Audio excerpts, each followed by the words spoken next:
Hello again, everybody, and welcome to the 51st Ken Kraft Midlands Championships, live from Northwestern University in Evanston, Illinois. We're live at Welsh Ryan Arena for day 2. This will be the 3rd session. I'm Scott Casper. I'm joined this morning early by Dan McCool. And Dan, yesterday it was quite a day of action as the Hawkeyes were flexing their muscles. I'll tell you what, this looked like the Hawkeyes of old. You know, we're coming off seeing Iowa have a pretty bad performance against Penn State as far as hitting holds, getting after people. But yesterday it was like taking a trip back in time when the Hawks ran the Midlands for so many years. They came out, they hit people, they got points, they got pins. You know, it was, I mean, the tournament's basically over. It's just now fitting the pieces into who's placing where. But Iowa really got after people, and I got a feeling Coach Brand's probably put a fire under somebody's keisters, and you know, made the message known that this ain't the way Iowa wrestles after the Penn State meet, and they listened. Well, that was Iowa's worst loss in 8 years, let alone a loss at home.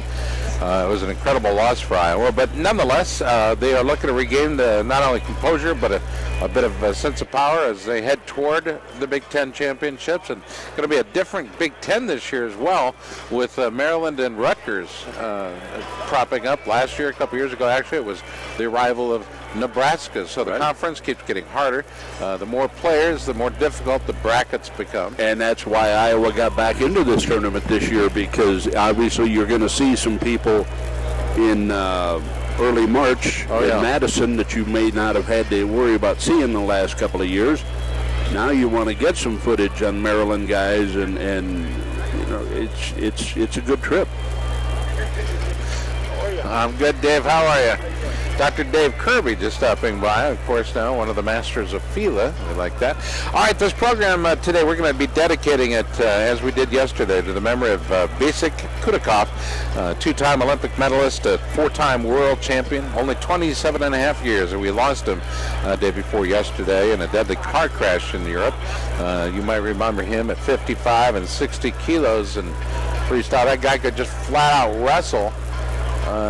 But it's really going to change the complexion of 55 and 60 kilos around the world. There will be a lot of adjustments now made because of that. So we're dedicating this broadcast to his memory. He's the kind of guy that would show up at an event like this and just wrestle lights out had he lived here. I mean, he was, wherever he went, people go, oh, I don't want him in my bracket. You know, sad to say, there's going to be a lot of people that are kind of happy that they might have a medal chance now because he's gone. Yeah. But boy, what a class individual for the way wrestling is done. Yeah. I mean, he came in and it was very simple. I'm going to beat you, and you're not going to do a darn thing about it. That's right. That's right. All right, let's take a look at the top 10 if we can. We've got the updated bracket sheet as it was given to us at the end of day 1. We'll start at 10th spot. Northwestern sits there all by themselves with 34 points. Tied for 8th is Columbia and Purdue, and what a run has Columbia had on this event. Columbia out of New York competing with Purdue or other schools? Yes, they are. 36.5 points, says those two schools. Tied for 6th is Northern Iowa and Wisconsin. Northern Iowa still has 2 in the championship round and 4 in the wrestleback, so they could still make some noise here. Rather improved Northern Iowa team. Wisconsin looking to do the same. They only have 1 in the championship bracket and 1 in the wrestleback. So we're going to not see a big movement out of Wisconsin if they were to win all 3. Or all 5 rather. They surely wouldn't post enough points to finish in the top 5. So who is in the top 5? Well, it's Michigan in 5th place with 44 points, with 46.5 points. The University of Maryland, they keep getting better. Jimmy Sheptock and the young man that was wrestling on this mat here yesterday is just full of muscles. Takes his Kerry McCoy-like glasses off, takes his T-shirt off, and goes out and beats whoever he's wrestling. And then takes someone's head off. Yeah. I mean, so right in front of Maryland is Edinburgh with 3. They're in 3rd with 52 points, but they have 2 in the championship round and 5 in the wrestleback, and I believe they're all point scorers. Okay, now how about Illinois? Illinois was supposed to be the dark horse here, and in large part they have been, but they've been riddled riddled with injuries this year. Midweights have just been absolutely awful for him, Danny. You know, if Jim Heffernan had hair, it'd be gone. It'd be gone after lately. But you know, it's the way Jim does business. You just kind of roll up your sleeves, go with what brung you, and get after it with people. And you know, they're doing the best they can. And I think they're maybe doing a little overboard on getting things done. I mean, you know, when you like the feeling you have of having somebody as a fire starter like Delgado is at 25. But, you know, this is the Midlands, and this is the semifinals. I've seen a lot of guys get their hearts torn out temporarily here. So, you know, nothing's terribly set or settled in stone. So, no, that's true. It's not set in stone. You can make your career here at the Midlands, okay? Well, there's so many guys that came here, and this is the only place they're known is at the Midlands Championships until they've wrestled here. You understand what I'm saying? I remember one year the Paulson twins were here, and everybody was kind of like, boy, these guys are going to roll. These guys are going to do this, that, and the other thing. And they came into the semifinals, and some guy named Mike Poeta out of Illinois, you know, the usher in the corner was telling me about how good his father's meat market was and all the wonderful foods he gets there.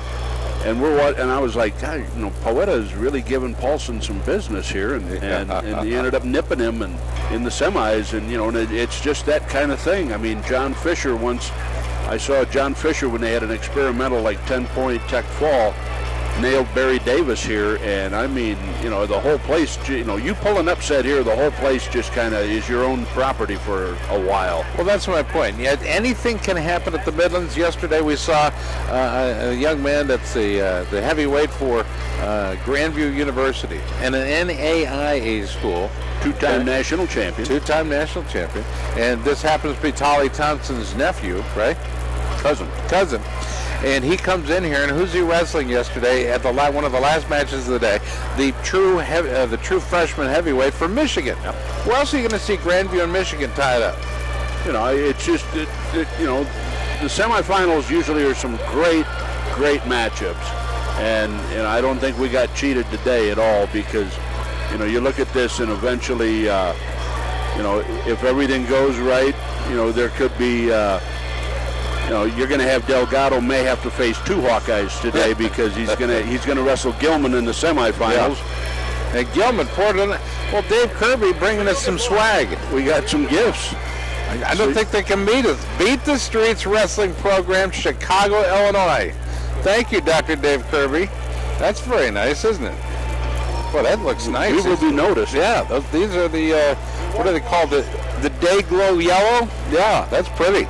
So Delgado gets to face Gilman in the semifinals, while Gilman's teammate Corey Clark has Gerard Garnett in the other semifinals. You know, Delgado may have to face two Hawkeyes to be champion if he's going to win it. Well, before we get back into the analysis of the individual brackets, let's go back and finish out what my point was in the going from University of Illinois, who was to be a dark horse here and could have been a winner if they hadn't been hit with so many injuries. They sit in second with 57 points. University of Iowa sits in the driver's seat. They have 9 going through to the championships bracket. When was the last time there were 9 going through to the championship bracket? We bring in one of our ace experts, a man who has been covering these Midlands for 51 years. Greg Zaffros. Greg, when was the last time that any team had 9 going through to the championship round? I think that was in 1912. 1912, right before they started the actual tournament. Right. So Iowa has 112 points, more than double their opposition. Yeah, it's just an amazing performance. It really is. But they needed. Here's the deal. This is my point. They needed to have an amazing performance to make a statement, if only for themselves, not really, but for the Big Ten and for wrestling as a whole. The performance they gave at the University of Iowa was uninspired, unimportant, unimaginative. It was they were asleep at the wheel. Well, I think part of that is the magic and the mystique of the Midlands tournament as well. You know, when Iowa comes here, particularly Iowa, I mean, they've won more. They've won more than anybody. They come here. This is at Northwestern University. This is in Evanston, Illinois. But this is the place where Iowa wants to come. Brands has got his young men firing on all cylinders here. The old Hawkeyes are back on these mats this weekend, and we're going to see when Gable gets here, we're going to see it take another step up. We're going to ratchet that bad boy up. He's not even been here yet. He didn't need to see the preliminaries. No, sir. Yeah. All he wants to do is see day 2. Yeah. You know, and the fans here have been ecstatic. They have been getting some a good view of great wrestling. And listen, I don't need to get a great look at a T-bone steak by reacquainting myself with a butcher. I can take his word for it. Right. Absolutely. Yeah, but you know what? Dan Gable, he loves to watch good wrestling, and he'll sit there and coach while he's watching. Yeah, and to add a little icing on the cake. Yeah. Iowa's got a couple of guys wrestling unattached who are doing a yeoman's job out here as well. Like?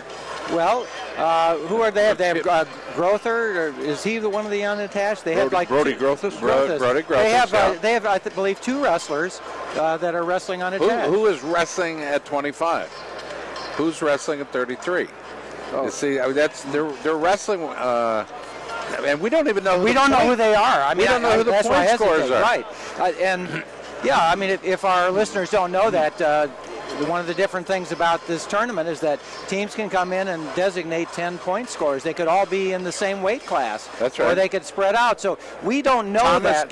Thomas Gilman was the 4th seed for Iowa, and he's in there hot and heavy. But so is, and I'm trying to remember, Corey Clark.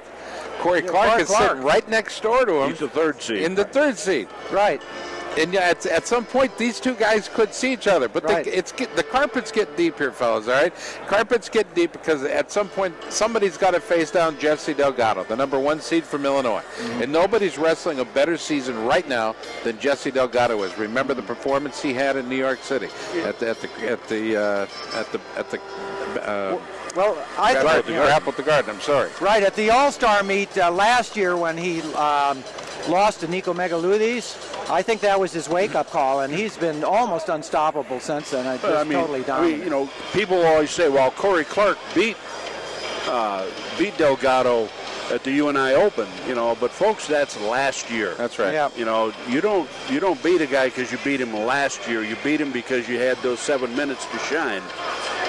And you know, I'm sure Delgado remembers losing to him. I don't remember a lot of wrestlers that have a picture memory of every win they had, but they sure as heck know when they get beaten. They remember every little crazy detail.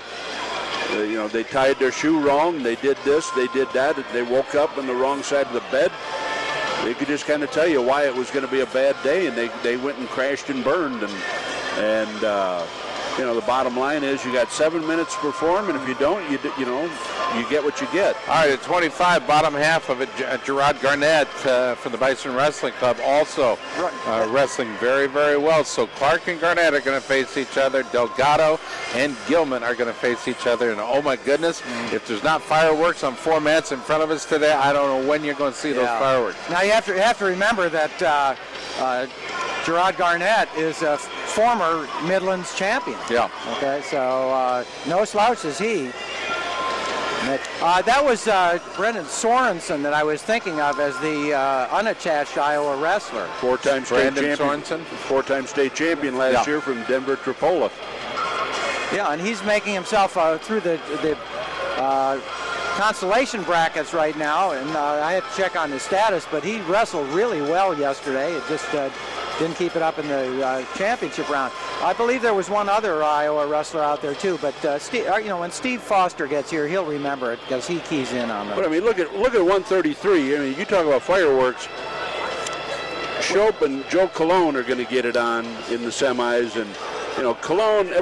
Some people may have thought that Colon's victory over Graf was kind of a fluke back at West Gym when they met in the duel, but Graf took him down last night, and got that first takedown, usually a big thing, but then third period came along and Graf tilted him again, and got a huge win. So now he and Shope's the guy that beat Ramos in a duel. Ramos has Waters, the unattached guy from Missouri, who's an All-American before. that's going to be a rodeo, and that's just starting in the first two weights, folks. Right. And on 133, my personal feeling is that that's the toughest weight class here. And I said yesterday, my indicator on that was the fact that you get a wrestler like Tyler Graff being the 5th seed in a weight class. That weight class is really stacked. Yeah, that's true. I mean, he's going to be. Graff's going to be one of the 5 guys that have ever been a 4-time All-American at Wisconsin. Mm-hmm. I mean, you think of what kind of people that is. That's Lee Kemp. That's Pritzlaff. Was Pritzlaff? I think Donnie Pritzlaff. Donnie Pritzlaff was one. And then there was the kid I used to cover for the Gannett Corporation. He was like a 26-pounder. I don't think it was Eric Jeton, but it was somebody else. And, I got to know him pretty well from having to do hometowners stories. And, it's just very few people are good enough to be 4-time All-Americans at Wisconsin. And Graff is going to be one. That's right. And, but people thought, well, this is his year to win it. Well, I'm sure if you ask Ramos, he'll say that, he ain't got a chance, but... that little Ramos is a tough little fella, I got to tell you. Well, look, let's keep looking at the brackets. The top 4 in each as we go through 33 is next. If you would, share with us who are the top 4 in 33. Who's going? Well, Mr. Shope is going to be the number 1 seed. And on the opposite end of the business is Tony Ramos, who's the number 2 seed. And there's a lot of people hoping that they could see that rematch again in the finals. I think that's the key match in the whole tournament right now. The most anticipated match, I think, this rematch between these two guys. And you have to remember that they're swapping the number 1 ranking, nationally based on their matches against each other. I mean, this is not something where you're guessing because they've never wrestled each other. Shop beat Ramos. Ramos beaten Shop before and stuff. Now they're going to have the rubber match out here and see what works. And like I say, I think this is the most anticipated match of the tournament. And Shop's got a handful with Cologne because Cologne's got some confidence right now. Number 4 seed, Joe Cologne. Experience tells me not to ever think, wow, you're wrestling the number 1 seed. Right. There's no chance. Well, he's got a puncher's chance, as they would say in boxing, because he can make something happen. Right. But you would favor Shop. Okay, let's go on to 141, and the number 1 seed is still in it, but the number 2 seed, Rick Durso of F&M, was beaten, and not even in he was beaten in the the quarterfinals, and so he's not in the semifinals. Now, the interesting story here is Pat Greco, the 12-seeded wrestler, is going against Mitchell Port, the number 1-seeded wrestler, and Greco is from Northwestern, so right. He's the home team, and I'm sure there's a lot of Northwestern fans here. It's nice to have somebody from Northwestern in the semifinals to kind of get the local crowd fired up, but he's going to have his hands full with Mitchell Port of Edinburgh, one of 2. This Shop was from Edinburgh, and here the next weight class, Mitchell Port is from Edinburgh, and of course I'm sure they knock heads in practice every single day. I would bet it's a knockdown drag out. Right, so I think Greco's going to have to put on his best performance ever. I've watched him a couple times before, and maybe he can fire himself up. We'll see. Down in the bottom bracket, we have a couple wrestlers I haven't really seen much about before, but Steven Rodriguez from Illinois is an unseeded wrestler, and he's just worked his way through, and he's kind of an unknown quantity coming up there, beating some decent wrestlers from other schools, and we'll just have to see what happens there. And then down on the very bottom, the number 7 seed, and you're always going to have to, you Iowa guys are going to have to always help me with these names. His name is Iowa? His name is iChart, but I think it's pronounced Jebba. Jebba, okay. Jebba, who I've been reading about, never being able to pronounce his name, but Jebba, when you have a name like mine, I got the same problem. You know that one. But I learned it when I was 8 years old. But this Jebba, from a lot of talk about him, he's the number 7 seed here. I mean, it's not talk like when Joe Williams comes in or whatever, but it's still talk about him being an outstanding wrestler, and I think this is going to be his chance to show it. And again, he's the number 7 seed. He's going against an unknown, unseeded wrestler in Rodriguez. So this is going to be an interesting one. This has sort of a mystique to it in the sense that, it's like you could gamble on this one because it's not a sure thing. Yeah, you're going to have some great matchups in the semis, but I think this is going to be one of the better matches with Jeva and Rodriguez because right. Rodriguez is like, hey, you know what? Nobody expects me here, but I've been tough.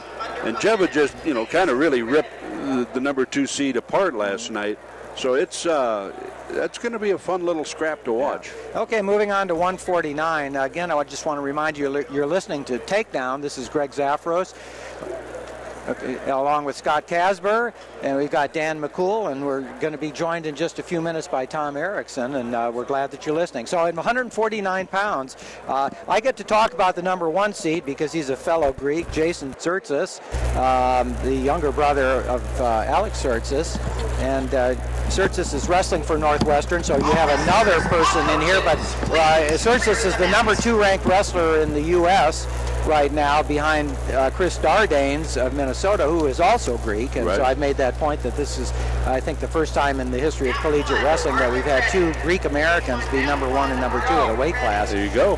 And he's wrestling Eric Grahalis, and this is kind of an interesting story. Grahalis, we're waiting for that breakout of this young man. He has a credible amount of talent. We're waiting for him to show his full potential, and maybe it'll come in this match. We'll have to see. But the interesting story is down in the bottom, and that is that we have a wrestler from George Mason University whose name is Rulo, R-O-U-L-O. His first name is, let me just get it here. Blake Rulo from George Mason University. Now, he is wrestling unattached today, but we're enjoying the upswing in George Mason wrestling with the addition of Joe Russell as their head coach last year. Well, and actually, I have to interject in the sense that we owe Blake an apology and Coach Russell an apology. He sent word down through one of his coaches, and I know it's probably my fault that we mispronounced Blake Rulo's name. Okay. And I just want to apologize to Coach Russell. I know he listens to the show, and to Mr. Rulo and all his family that I promise we will get it right from now on. Well, what is it? I'm saying Rulo. That's Rulo, that is it. Oh, they came down Rulo. Well, see, I have a Greek accent, and that helps me get these things right, so we do that. Okay, Blake Rulo, but we're having a couple presentations out on the mats right now, but we'll continue on with this. That's going to be interesting, and he's going against Minotti, Minotti from Lehigh, who is the number 6 seed. So this is the number 10 seed Rulo going against the number 6 seed Minotti. Should be an interesting match. I'm not going to tell you that I'm personally pulling for George Mason University, but I always pull for the little guy. Right. They'll do well. How do you pull for the little guys? Yeah, because I'm a really big guy. That's why I can pull on the little guy. I'm pulling for a good match. That's what I'm looking for. Okay, we're going to move to 157. Let's turn this over to Tom Erickson. What do you think about 157? Tell us. You got Derek St. John, the number 1 seed, defending Midlands champ, defending NCAA champ, wrestling a little phenom from Wisconsin named Isaac Jordan. And I'm really excited to see that match because Derek is so tall. I don't want to say he's predictable. He just keeps coming. We joke around over here yesterday. It's like, you know what? He's just getting a takedown here. By the end of the match, he's got a major decision. Absolutely. And he's up 10-2, gets a major decision. But the thing we talk about why he's so special, Iowa, etc., is his length. Yeah. He's so long. Yeah. And I've coached kids that have wrestled him. It's just like, man, it's like wrestling snakes. And the thing that makes this match so interesting is Isaac Jordan is the same way. Jordan's just not going to be in awe of the fact that, I get to wrestle a national champion. Hey, he's been wrestling tough guys since he was born. Yeah, like his father and his uncle. What can we say? Exactly. I will. Okay, excuse me, folks. We're going to have the national anthem now. Ladies and gentlemen, our national anthem.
Wrestling is going to start here in just a moment. We may have mentioned to you that these are going to be a couple rounds of consolations first before we get into the semifinals.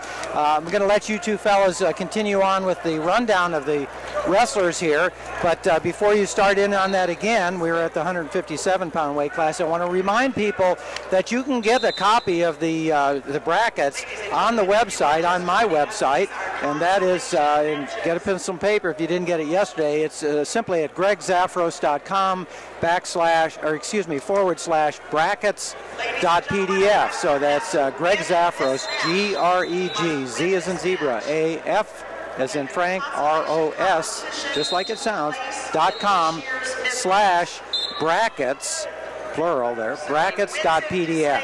So go to there, you can get it, you can print it out, do whatever you want with it. But we're going to follow through. I'm going to let Tom Erickson and Dan McCool finish up these brackets for you. Well, I think if you were to put Barry Davis under a hot light and threaten to beat him with a wet noodle, he would tell you that Isaac Jordan is going to make a big name for himself by the end of this season. He's just that good. He's that sneaky tough.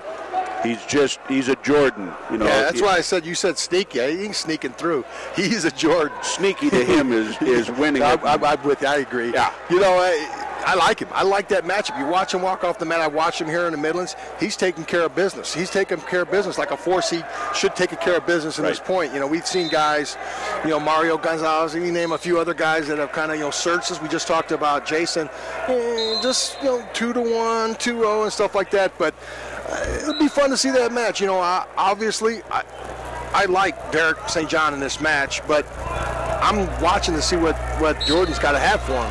And, you know, because this is a learning curve for him. Let's see where he's at. And he's going to have to dance with him in about 6 weeks. Exactly. You know, definitely looking forward to that match because, you know, a little baptism by fire. I know this is the Midlands and stuff, but that'll be a good match. And I'm curious. I'll go this far. I like Derek St. John. I would not be surprised if Jordan clipped him. I would not be either. I mean, just listening to Barry talk about him, Barry doesn't talk about guys just to be talking about guys. He talks about guys in that old Iowa guy style of, like, you know, you need to impress me first before I start saying you're pretty good. And, you know, if I say you're pretty good, you might want to take that to the bank and say, wow, this guy's really good. Yeah. You know, you go down to the bottom semi, the bottom part of the bracket, you got number 3 seed Taylor Walsh versus number 2 seed Nick Bruschetta from Virginia Tech. Yeah, Bruschetta's bumped along this tournament where he's had some grinding matches and stuff like that. Real physical guy. You know, kind of reminds you of an Iowa guy. Very physical, grinded out a little bit. But you know, he's wrestling a guy from Indiana, Taylor Walsh. I think I looked at it this morning before I came over. He's got 14 consecutive pins. He hasn't wrestled everybody that, you know, was somebody, so to speak. But 14 pins are 14 pins. You know, so that you got to give credit for where credit's due. Yeah, nobody's laying down out here. And he wrestles. You know, he's trying to pin you. Right. You know, and in that process, he gets himself in trouble. Yesterday in his match against McCauley, who is, by his own rights, a pretty solid wrestler, he got in trouble a little bit just trying to go for it and roll through on some stuff where, you know what, it didn't happen. Then ironically enough, he pinned McCauley while McCauley's entire body was off the mat. Yeah. You know, he hit that little throw and his entire body was off the mat. So it's like that, you know, that's where those new rules come into play and stuff like that and seeing that. But, you know, but it's like, too bad, you know what, the other guy's toenails were indoors, so you're getting it.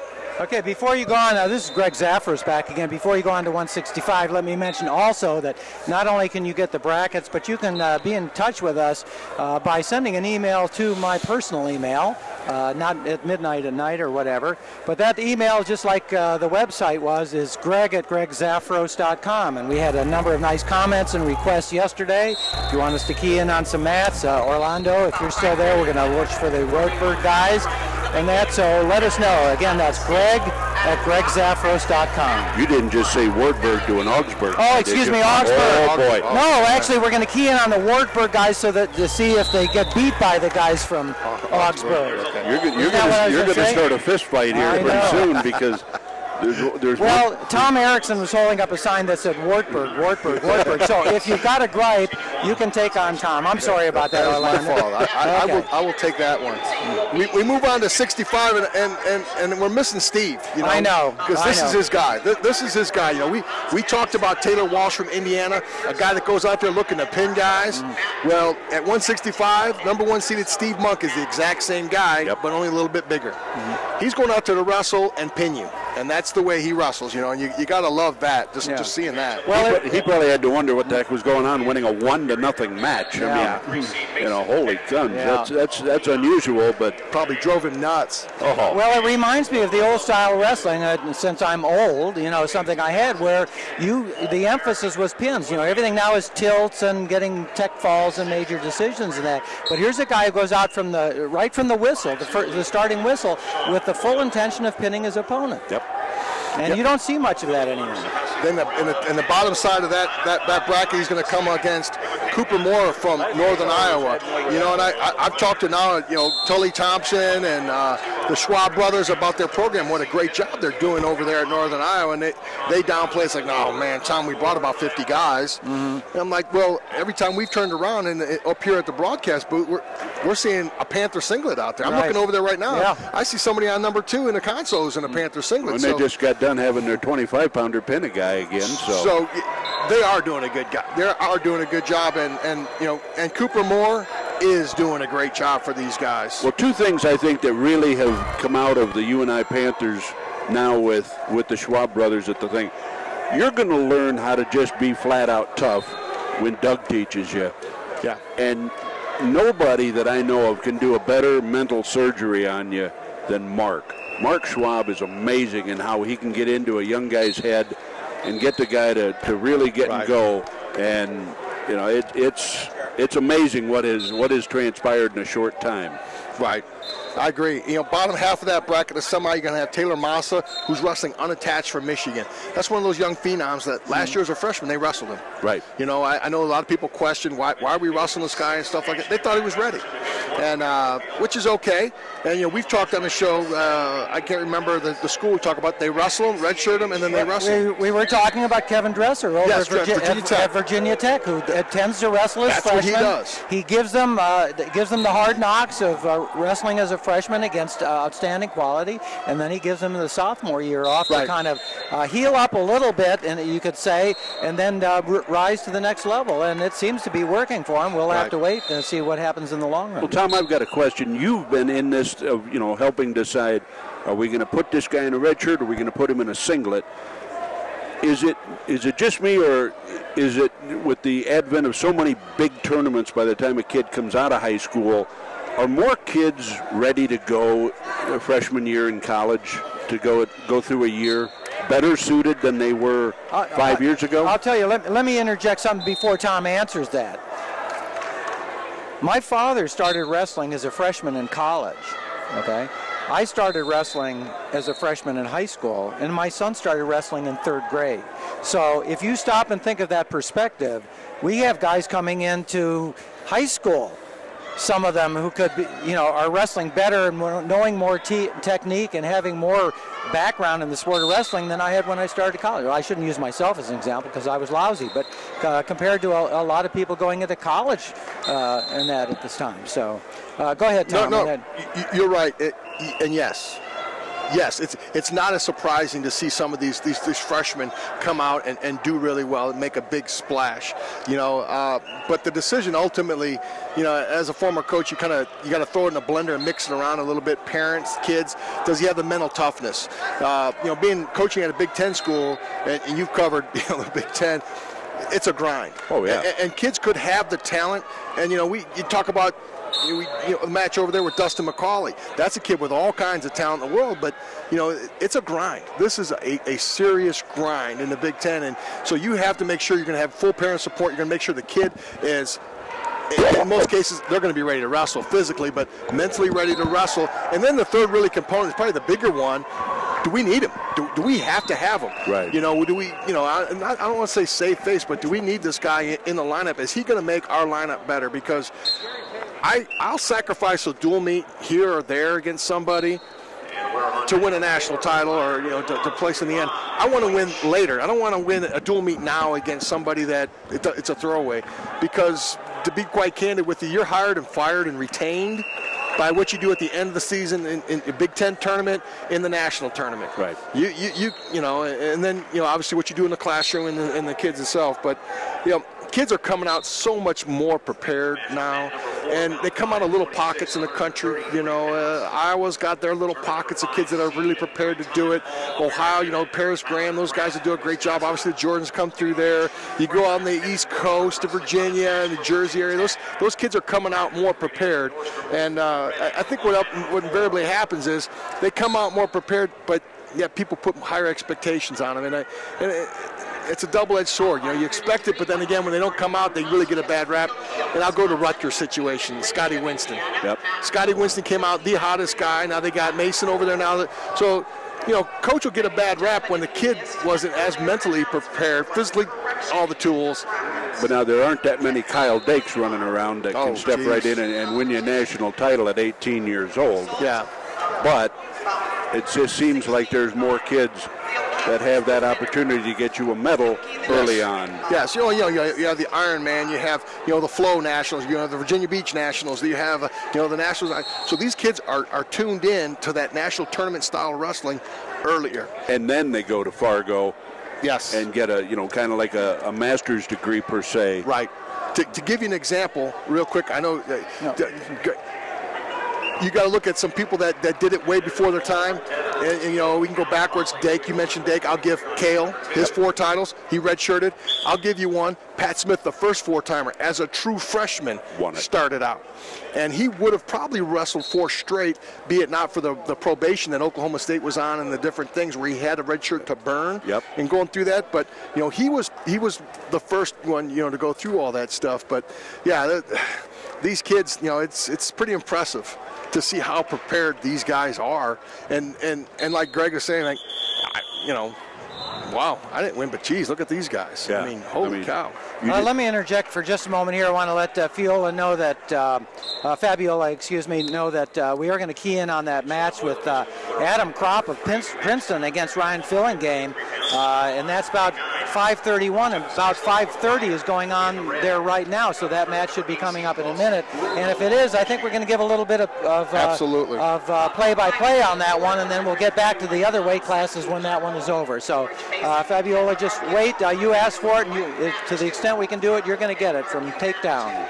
Absolutely. Okay, this is Greg Zafiros with Takedown, and I'm joined here by Dan McCool and Tom Erickson. We're having a great time here, and the Consolations are going right now. If you have some requests, we also had a request for following the guys from Grandview, which we have been doing here. They've done a great performance so far, so we're going to key in on those as well. So we're going to be looking for about 5:31. We usually have a lot of requests for me to not talk, but... Hey, let's well, no, it was singing. It was not singing. It was the singing. Okay, so we're going to out of the shower. Yeah. So I'll tell you what. Why don't you go on to the next weight class, right. and I'll just mention now that I may interrupt you. No, absolutely. That's why we're here. We Okay. Communicate. Well, we got to finish up at 65. Go ahead. Taylor Massa. They set him out before we. Dan and I kind of went on our little tirade and stuff, but he's facing Nick Moore from Iowa. Iowa, let's face it, they got beat up by Penn State a week and a half or so ago. They come here, and I haven't checked with Ken Kraft on this, but we're probably pretty safe to say, pretty close to setting a record with 9-point getters in the semifinals. Pretty impressive. I would have remembered maybe some of Gable's real fierce teams that he brought in here, that they might have come close to that, but 9 sticks out like a sore thumb. Yeah, absolutely. Nick Moore is a hammer. Massa is going to get an education. He's going to get a hard physical style. Massa likes to roll around and get a little funky. Matter of fact, one of the rule changes this year where was put in place to kind of slow down Taylor and some of the stuff that he does. Right. The young man Fleming from Clarion, they brought that in there. So I like Nick in this match. Moore has had moments of looking really good. I mean, he was a 4-time state champion in Iowa. Everybody was impressed with him. He's gone to Iowa, and there have been moments where he's kind of struggled, and maybe he's had more of a trouble with the mental game. But then when he clicks, he can really let it go. And Iowa obviously needs him to let it go today. And and he just needs a good boost of confidence. Right. Now, as we jump up to 174, we move on. You know, like I said, they had 9 guys. You got Mike Evans. You know, Evans is on a mission. He's got to come back. He's got to kind of, in my opinion, got to prove something here. And he's got Zach Epperly that he's going to have to go through from Virginia Tech. You know, Epperly coached by Dresser. So Evans has got a loaded weight class. You know, he's got Brown from Penn State, and he's got Sorley. I believe so. Sorley from Minnesota. So, you know, he's got to take these wins right now and build up that confidence and record and stuff like that. And well, he had a bad night against Penn State. Yeah, Brown jumped on him early, made him wrestle from behind the whole night, and it was kind of tough, kind of uphill climb for him. But to keep things moving here, we'll go down to the bottom half the bracket, and this is where it gets fun. You know, this is where the little guy, you know, you got the smaller guy, no pun intended, where you got Shane Hughes from Columbia down there, unseeded, worked his way through. He's beaten, you know, 3-seeded people that he's got into the semifinals, and he's going to fight a little bit of an upstart for another great program, Southern Oregon, in Brock Gutches. God, you got 2 kind of little surprises down there in the bottom half of the bracket. Be kind of a fun match to watch. I've gotten to watch Gutches wrestle in the NAIA National Tournament. I'll tell you what, he lives up to that family name because he comes out and he is looking to just beat the daylights out of you. Okay. And he does. Yeah. We got to jump on this. Greg's got him on mat number 1. Right, on mat number 1, we've got Ryan Fillingame going against Adam Kropp of Princeton. And that would be, the dark uniform would be Adam State, right? That was their typical color, kind of a dark green there. Yep. Let me just, if you could verify that for me. And right now we've got a takedown already by Kropp. Remember, Kropp was the number 3 seed, so Fillingame is going to have his hands full on that. But Fillingame has done a good job. He lost early on, and he's been working his way steadily back through the consolation rounds. Fillingame is unattached for Adam State. Adam State, one of those great small school wrestling programs in Colorado. And he's probably not listening, but my good friend Chuck Cornell went to school there and always brags about their wrestling team. And that I think he went to school there about 40 years ago, but they're just as good now. Okay, they're back to the center on this one, and again we have Kropp of Princeton on top. The stand up there by Fillingame, and we get Kropp goes behind him, starts to try to lift. Now he goes forward and tries to trip him, and Fillingame just pulls the wrists apart, turns around slowly, and gets the 1-point escape, and they go out of bounds. So the score now is 2-1 with 1:43 to go in the first period. That's a 2-1 lead by Adam Kropp of Princeton. Crazy thing over here on mat number 3, Iowa's trying to get more fall points out of Brody Grothus, one of the unseeded, kind of the guys that maybe aren't your team scorer, but. One thing about the Grothus family, they build motorcycles for speed, and he's a bad little scooter. I'm telling you, he can, because he was good in baseball, he was good in about everything he did, and they got him to come out and wrestle, and he's really made a move. No change in that match, Ryan Fillingame and Adam Kropp. They've been in the neutral position from that escape by Fillingame, and they've just been kind of cat and mouse out in the center of the mat right now. There have been actually no shots since we last talked to you about 30 seconds ago. They're just kind of cat and mouse out in the front. Now we've got a little bit of an underhook by Fillingame. And then some heavy hands out there by Kropp. Remember, Kropp, the 3rd seed, has actually wrestled extremely well, and that we enjoyed his matches and stuff, but here he is in the consolations now. I know he would rather be in the semifinals, but what can we say? And he's going to do the best he can. We had a great performance by Princeton. Is he one of those teams, Grandview, Princeton, Columbia, some of these schools that are really making a showing here. George Mason with Rouleau in the semis. We've got a shot in there by Fillingame, and he doesn't get it. We get a counter by Kropp, and they're going to give the 2 points to Fillingame. He gets it as they fall out of bounds. They're actually inbounds by the new standards, but they fall over the line. Fillingame got around behind, tried to bring him down, looked like he was going to lose it. The referee gave him the points, and he's got it now. And so now he goes up by a score of, the score is 4-3. 4-3's losing. So what did they do on this one? They must have given A takedown and a reversal. That touch rule. Okay, it was a takedown and a reversal. That new rule just kind of scraped it. I talked to some officials right before the session started, and that's probably their toughest situation. All you got to do is brush the mat. It's two. They're giving two. No reaction. And it's going to play right into this kind of situation where you're going to get a 2 and a 2. The guy brushes the mat, gets 2. The other guy gets 2 points, and then there's a reversal when they come to the mat, and there's another 2 points for the other wrestler, and you don't know what's going on. So okay, Ryan Fillingame is on top at this point by virtue of that reversal. Kraft stands up, pulls the wrists apart, tries a switch, and then stands back up and spins around, gets another point. He now leads Fillingame by a score of 5-3 with 1:40 to go in the second period. So what we had there was a flash takedown, a solid reversal, and now we're back, with an escape after the restart, because they're on the edge, like you said. So okay, so the score is 5-3, 1.5 to go in the second period. We've got a Russian tie-up by Fillingame. He's doing it straight on from the front, pushing his head into the neck, to kind of block Krop on this one. They go back to the out of bounds, and they're back to the center now. Yeah, Princeton changed. Everybody's got new thing. I love to appreciate Iowa. There's a shot in by Fillingame. He's got the leg. We're getting a little funk from Krop over the top. Now Fillingame is sitting up. He's trying to make that turn. He can possibly do it, but Krop is holding onto his ankles. This is one of those things. It's either going to be a takedown or a stalemate out there. Right. Okay, Fillingame is trying to get his ankles out there. He's up in the back. He's trying to turn again.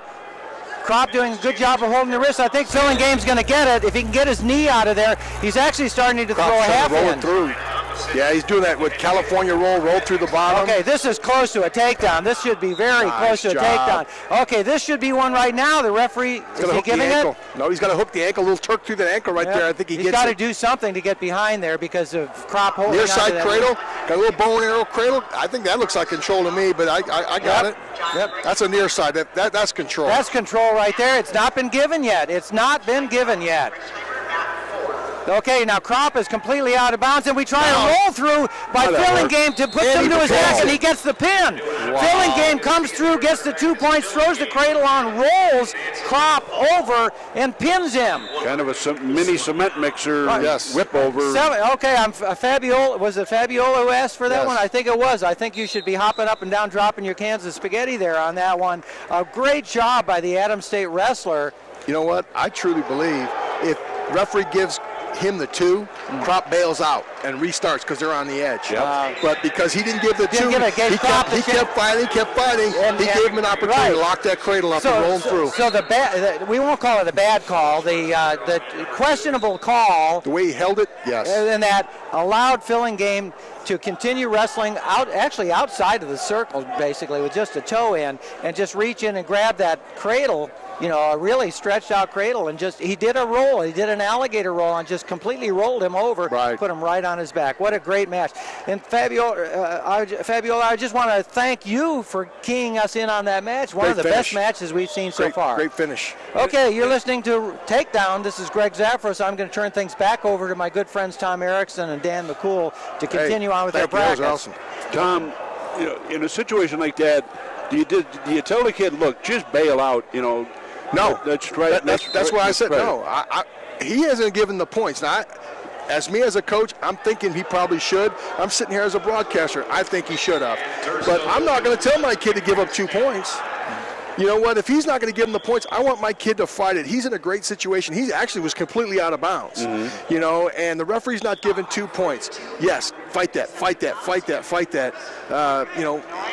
I'd like to go up, talk to him, and say, look, hey, if you get in that situation, you're going to fight it. But if you feel him roll you back, you got to bail on it. You don't have the opportunity to talk to a kid like that. But I can't tell a kid, give him 2 points in a match like that. And we didn't really say anything, but there was only 7 seconds left on the clock. He fights that for 8 more seconds, no points, no fall. Right. So it's a tough thing. I mean, God, I admire Fillingame for doing the shot, for rolling it through. Yep. Sense of urgency, scored it, just like we're talking. Guys are going for the fall. We talked about Monk. You take a little risk. For the fall. Yep. And you know what? That's a great place to take a risk. I'm out of bounds. I miss it, and I blow this. We're out of bounds. I scoop my feet out of bounds. Let's restart. No hurt. No big. No harm. No foul. Okay, we're going to also go ahead and try to find those Grandview wrestlers. One of them is at 165. That's Chad, is it Lewins? Lohman, excuse me. So let's find his match if you could, and let me know, and we'll try to key in on that one as well. Because we are at or close to 165. Let's see. Lohman is bout number 543, and he wrestles number 4 seed Jackson Morse from Illinois. Okay, well, that should be coming up soon. We're at 540 on one of the mats, so we're going to watch for that one. He is probably on deck. If we kind of scan around, we might be able to find him. Yep. You know, and kind of bouncing around, but... it's amazing that he's even wrestling right now, because the afternoon of the Iowa State meet, or the evening of, they were coming back to Des Moines from Ames. They got in a car accident, he and his teammate Isaiah Tatum. Isaiah Tatum's a little more injured than Chad is, but you know, they're both alive, you know, and Chad's here wrestling. You know, it's just amazing. If you saw the pictures, you'd be like, nobody should have walked away from that. Right. No. And we have the same situation sort of that we had before. We've got number 4 seed Jackson Morse from the University of Illinois, and that going against a much lower seed Chad Lohman. But well, just like we saw out here in that filling game match just a moment ago, everything's up for grabs in this one. So we're going to key in on that one. We're going to watch for that. You asked for it, you got it here at Takedown. And Lohman's a national champion last year in NAIA, you know. Mm-hmm. Yeah, granted that's not Division I, but when you still get to put those two words together, national champion, that still is a pretty nice, impressive thing to say. I want to springboard a little bit off of what Greg just said, you know, as far as Division I, non-Division I, and the second day in the wrestlebacks. You know, you find, and through my experience personally, and as well, like we saw here with Darian Caldwell, you know, when those big guys lose that match, they're done. Took a little wind out of their sails. And now this is the opportunity for those small guys, the Grandviews, the Utah Valleys, George Masons, where these guys can step up and make their mark. While the other guys are licking their wounds, they're going to come in there and wrestle them hard. Yep. And this is where, you know, I don't want to say upsets, where you see a lot of people taking care of business and getting some wins that they probably ordinarily, if it was a dual meet, first round championship out of the bracket, they wouldn't get. Nope. And I like looking around. You see a lot. We've seen a lot of great scraps, and I know we're not kind of giving, you know, names and match numbers and stuff. A lot of great scraps. You know, filling game out there. That was a great match, a scramble. You know, if you don't call us in on that, we probably miss it as announcers because they're watching everything. And let's just mention what is really the obvious here. These guys are out wrestling their hearts out here because they want to win, and that's great. But also, they want those team points for their team. I mean, wrestling is you get out there on your own, but it's still a team sport, and you have to have that going for you as well. And the fact is that they need to get out there and try to get these wins. Every single point that they earn, some of these places, the difference between 15th place and 11th place could be 1 point. You know, so these guys have to get out there, try to win every single match they've got. I should mention we have a Virginia Tech wrestler out there right now. We're going to check that out and see who it is. He's wrestling Brandon Sorensen from Iowa, one of the unattached guys. And we mentioned him earlier today.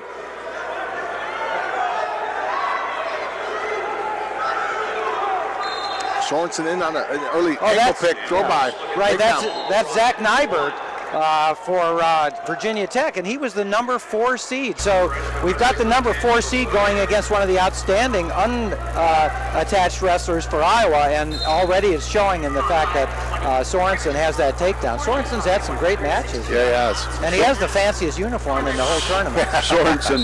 Sorensen just hit a move, almost kind of a move that the Virginia Tech coach Kevin Dresser made pretty popular at Iowa, the old Dresser dump. Kind of a cross ankle pick job, and you know, you hit that, and there's some guys that'll show that now in the Iowa high schools now because it was a native son that made that move popular, but you don't see a lot of guys trying to hit it, and Sorensen will try and hit everything. I mean, he's just got an amazing repertoire of stuff. Right, Sorensen continues to ride really tough over Nybert. I apologize the fact that we'd been pronouncing it Nybert before, but that was me. Nybert, and Zach Nybert of Virginia Tech, and Nybert's just not been able to do anything primarily because Sorensen is wrestling so well. And I'll tell you, if Sorensen was not wrestling unattached, was wrestling for the regular team and a point getter, he would probably be the number 4 seed. Yep. I mean, this kid is that good. Okay, now as Nybert gets up, he's trying to pull the hands apart, but boy, Sorensen is gripping that so tight. Sorensen drags him back down to the mat, and really, now he's starting to throw a half in on Nybert. Nybert has really been totally neutralized in this match so far. We got a claw ride, and they roll out of bounds. Excuse me, fella, what's the name of the referee out there? You know, I forgot it. I mean, he was just up here with us. Exactly. And I just forgot was chatting with him. He's done the NCAA tournament, and you know, and I as a coach, I always made it a point to talk to referees any chance I get. You know. Yeah. Okay. Well, we'll follow with that. Okay, we had an escape there by Nybert. Now that makes it 2-1. He just tried to duck under, which is a move he's used before in this tournament previously, and it has worked for him. Now we got another nice shot in by Sorensen. Goes in for that single leg, and Nybert's reaching over the top, but Sorensen's going to get this one. In fact, he might even put him down for back points. Nybert's trying to roll back. He's sitting on the mat. He's trying to roll back, but Sorensen's working it so well. Okay, there's still no takedown, though. Yeah, okay, now he gets it. Now Sorensen gets it. That puts him up 4-1. A second beautiful move by Sorensen out there, and Nybert's being game on this, but Sorensen's doing a great job. Now Nybert's trying to turn and get a reversal. He may get it. That should be it. And there's a 2-point reversal for Zach Nybert. That brings it back up to 4-3. A nice close match here. He relaxed just a little bit in the transition, and he hit that switch and reversed him. And you got some pretty good coaches sitting in your corner if you're Brandon Sorensen. You got Metcalf and McDonough. Yeah. I think they've been around the block a couple of times. They might be able to tell him a few things. Yeah. Okay, so now it looks like Nybert's ratcheted back up again. He's starting to look like a fourth seed wrestler now. He's starting to move now and be aggressive on it, which he was not in the first minute or so of the match. No. They're over at the edge. Sorensen sits down, scoops out, turns around, gets the escape. Absolutely hate to see that. Right at the edge of the mat. Right at the edge of the mat. Well, it's not only the edge of the mat, it's short time on the clock. He hit that escape with 1 point left. Yeah. That's a free point you gave away. Yeah. 1 second left on that. So that makes the score 5-3. We go into the second period, and Nybert chooses down, and you have to think about that because Nybert's been ridden really tough by Sorensen throughout the first period. And it's now 2 points because he's got the minute of riding time on top of that point, so it's like, oh boy, now you got to find another takedown, son. Sorensen is really wrestling tough. Nybert's kind of gets up, twists around, and is trying to turn around. He's got a whiz. He's turned enough to get a whizzer on, but Sorensen has that single leg really tight. Now he moves back up and gets into basically the referee's position again, starts chopping on that near arm. You know what caused that situation right there? That reversal in the first period. Nybert had it. He was out, but he looked to score we're going to get another one. There it is. Okay, there's another reversal. You know, we don't see that many reversals at all, and here we've got 2 of them. Nybert was looking for that reversal. One, and that makes the score tied 5-5, but as Dan just said, Sorensen built himself up a minute and 30 seconds of riding time, which Nybert is now trying to whittle down. He's got 20 seconds to go to get rid of that riding time point, and as close as this match has been, he ought to do that. Yeah, that, like I say, you know, gosh, it's a tough one as a coach. You're seeing a guy, he's got his 1. All he's going to do is kind of clear the tie, and he's got his 1, but yet the 2 is more attractive. And that little further right before that, Nybert wanted the 2, didn't get it, then he came back and stayed with it, and he got it. Okay, so the riding time now is down below a minute, but remember, we're still in the second period. And Nybert throws the legs in, and we're looking at the backside here, so we can't see what he's doing on top, but he is working the wrists, and now we get kind of a stand. Well, now Nybert throws both legs in. He's got both legs in tight, but if I were the referee, I'd start watching that because I'm not sure Nybert's really doing that much out there. You know what? I could say it now as I'm not coaching in a corner. There's no turn you can really hit with both legs in. Right. Not too often. That's kind of a brutal ride. I'm going to ride you. I want to split your base. I want to do some things. You know, you got to let a leg out to put pressure, you know, some counter pressure going back the other way if you power half, turn, wrist tilt or something. So when I see a kid with 2 legs in, I'm going to shorten my time, my window up of how long you get to work on top. Okay, and the period ends on that, so we're going into the third period in the standing position. I presume Sorensen chose that one. He did, and the score tied 5-5. And Sorensen's taken him down already in this, done a nice job on it. It's a good call on his part. Oh yeah, you look at the score; it's 5-5. Yeah. Sorensen's got 2 takedowns. There's a shot in on that side single on that. He's got that leg nicely. He's done it twice before. Let's see if he gets it again. He's got the leg up in the air, and he's got, doesn't have it yet, but he's, okay, there it is. Okay, so 2 points for Sorensen. So what's new on that one? That makes the score 7-5 with a minute 24 I'm letting him to go. I'm riding behind his hips and letting him go. He's reversed me twice. Yep. I'm letting him go. I'm not going to get crazy here. Yeah, but he's got 30 seconds. Well, he does let him go, so you're right. Yeah. I was going to say, is he going to try to get his riding time back up before he lets him go? If he gets reversed, he loses the riding time and gives up to 2. 7-6. This time, Nybert shot in on it, and he might get it, but now a nice whizzer counter by Sorensen. Beautiful wrestling on his feet by Sorensen. I just remember when Cale used to get guys in that when he was in college. He'd always say, you know, what were you trying to do there? I just kind of wanted to ride some shape out of him. You know, and that really can gas you if you got a guy that, you know, you're not dealing with somebody that's like me or something. You got an animal on top of you. Right. He's going to take a lot of your wind. Okay, I have to remind you that we were looking for him at 5:43. And I hope we didn't miss it. So let's look around because 5:44 is already out there. So if we could keep an eye on that. I can't see the scoreboard over there, Dan. That's 42. So if you can watch that yep. and see, I hope we didn't miss it. If not, we'll make up for it. Okay, they're both still in the standing position, 7-6 in favor of Sorensen. Nybert has shot on it, but Sorensen is in, and he's been dominant on takedowns in this match. We got 11 seconds to go. The referee breaks them and brings them back up. Standing position. This is we're going to have a shot by Nybert. He can't wait for Sorensen to come in and try to counter it. It's just not going to work. 5 seconds to go. 2, 1, and that is it. A win for Sorensen, unattached for Iowa, over Zach Nybert, the 4th seed from Virginia Tech. And it was Sorensen's his takedowns, his mat, not his mat wrestling, but his wrestling on his feet that really was dominant in this one. And I can tell you that I don't think Coach Kevin Dresser is real happy. He's never happy when one of his fellows loses, but this one was close. That one was close. Okay, again, we're going to watch for that match, 5:43. And that one was Lohman, wasn't it? Yes, Lohman and Jackson Morse. I'm wondering, because Lohman got paged before the session started, I wonder if there's maybe a medical benefit. Yeah, that's one of the first things here at the tournament. Yeah. You got called up and got a default. Yeah, we're already up to 5:47, but of course the matches, then their numbers are assigned to a particular mat.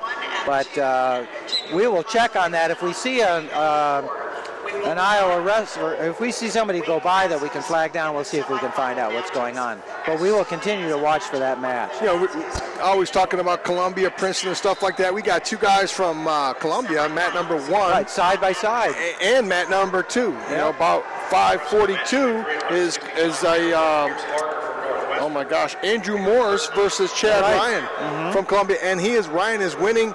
Little jeopardy right now, second period, a little high on top, and then over on the other side we have match number 5:44. That's Josh Holdsworth and Gabo. Gabo from Harvard. So you got Columbia versus Harvard. You'd think this was going to be a crew match, a little rowing match. Don't tell them that. And in both cases, the Columbia guys winning both matches. I remember back in the day, when Columbia used to come to the Junior Nationals when it was in the Unidome, and they would have all this recruiting stuff out there, and everybody was like, where's Columbia? You know, it's like, why are you guys here? And they were like, well, we recruit everyone in the country. We do this, we do that. And they're like, you know, come out and take a look at us. And everybody would kind of giggle at them, like, you know, never heard of you guys. We want to go to Oklahoma State. We want to go to Iowa. We want to go somewhere where we're known. And then all of a sudden, nowadays, it's like, these guys are making some noise again. Okay, we over on mat number 1, that's match 5:42. That's Chad Ryan of Columbia and Morse of Northern Illinois. And we just had a throw there by Morse. Let's see if we're going to get any points. No points on that one. The score is now 10-9 in favor of Chad Ryan, I believe it is. Is he the Columbia wrestler, the red wrestler? So no, they just switched the score. Yep. 42. Okay, no, Morse is winning now. Yeah, Morse is winning. The scoreboard was wrong. They just flipped the score on that. So At this point, Morse is leading by 1 point, 10-9, and that's the end of the second period. We're going to start the third period, but it looks like we have a blood time. You know, Dan, you talk about, just a little side note, you talk about, Columbia, not anybody knowing. You're looking at Columbia and Harvard out there. Well, I'll give you this. I'll give you the top 5 wrestling schools in the country, and you can have their endowments. I'll take Harvard and Columbia's endowments for myself. I'll take 2, you can have 5. Yeah, right. I think I'll come out ahead of you. Yeah, what is this, $65 billion or something for Harvard? I would take 10% of it. And still come out ahead. And I think I might lead. Okay, we're in the third period over there again. Now, think about it. They went 2 periods. The score was 10-9. You talk about having a little bit of action. And we've got the Columbia wrestler, Chad Ryan, on top right now. Improving his riding time. But getting his riding time, but Morse is actually trying to sneak out the back and get behind him, and he's got his leg caught. Yeah, he might throw Ryan over the top.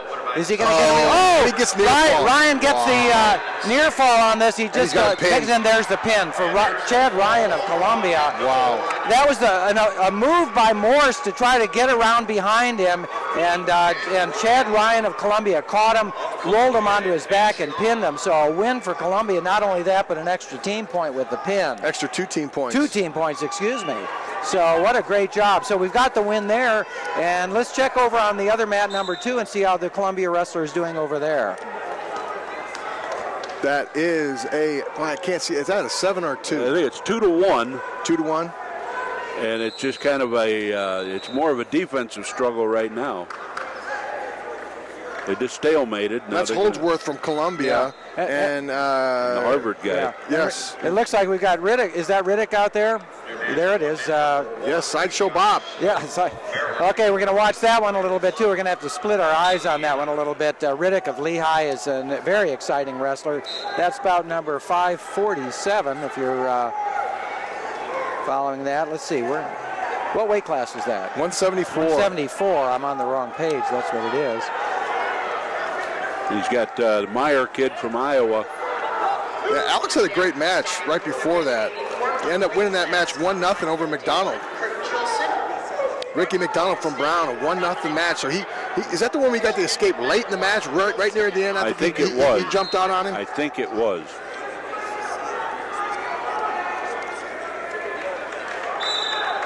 I mean, Meyer's a Southeast Polk kid, one of the top programs in the state of Iowa right now, and he's stronger in cat food, and once he learns some technique to go with all that strength, he's going to be a factor somewhere. Okay, the Columbia wrestler over on mat number 2 is leading still at this point by a score of 2-1, and they're starting the third period with the where's the other wrestler from? I didn't follow that one earlier. From it's Goebel from Harvard. Okay, yeah, that's right. It was Harvard, Goebel.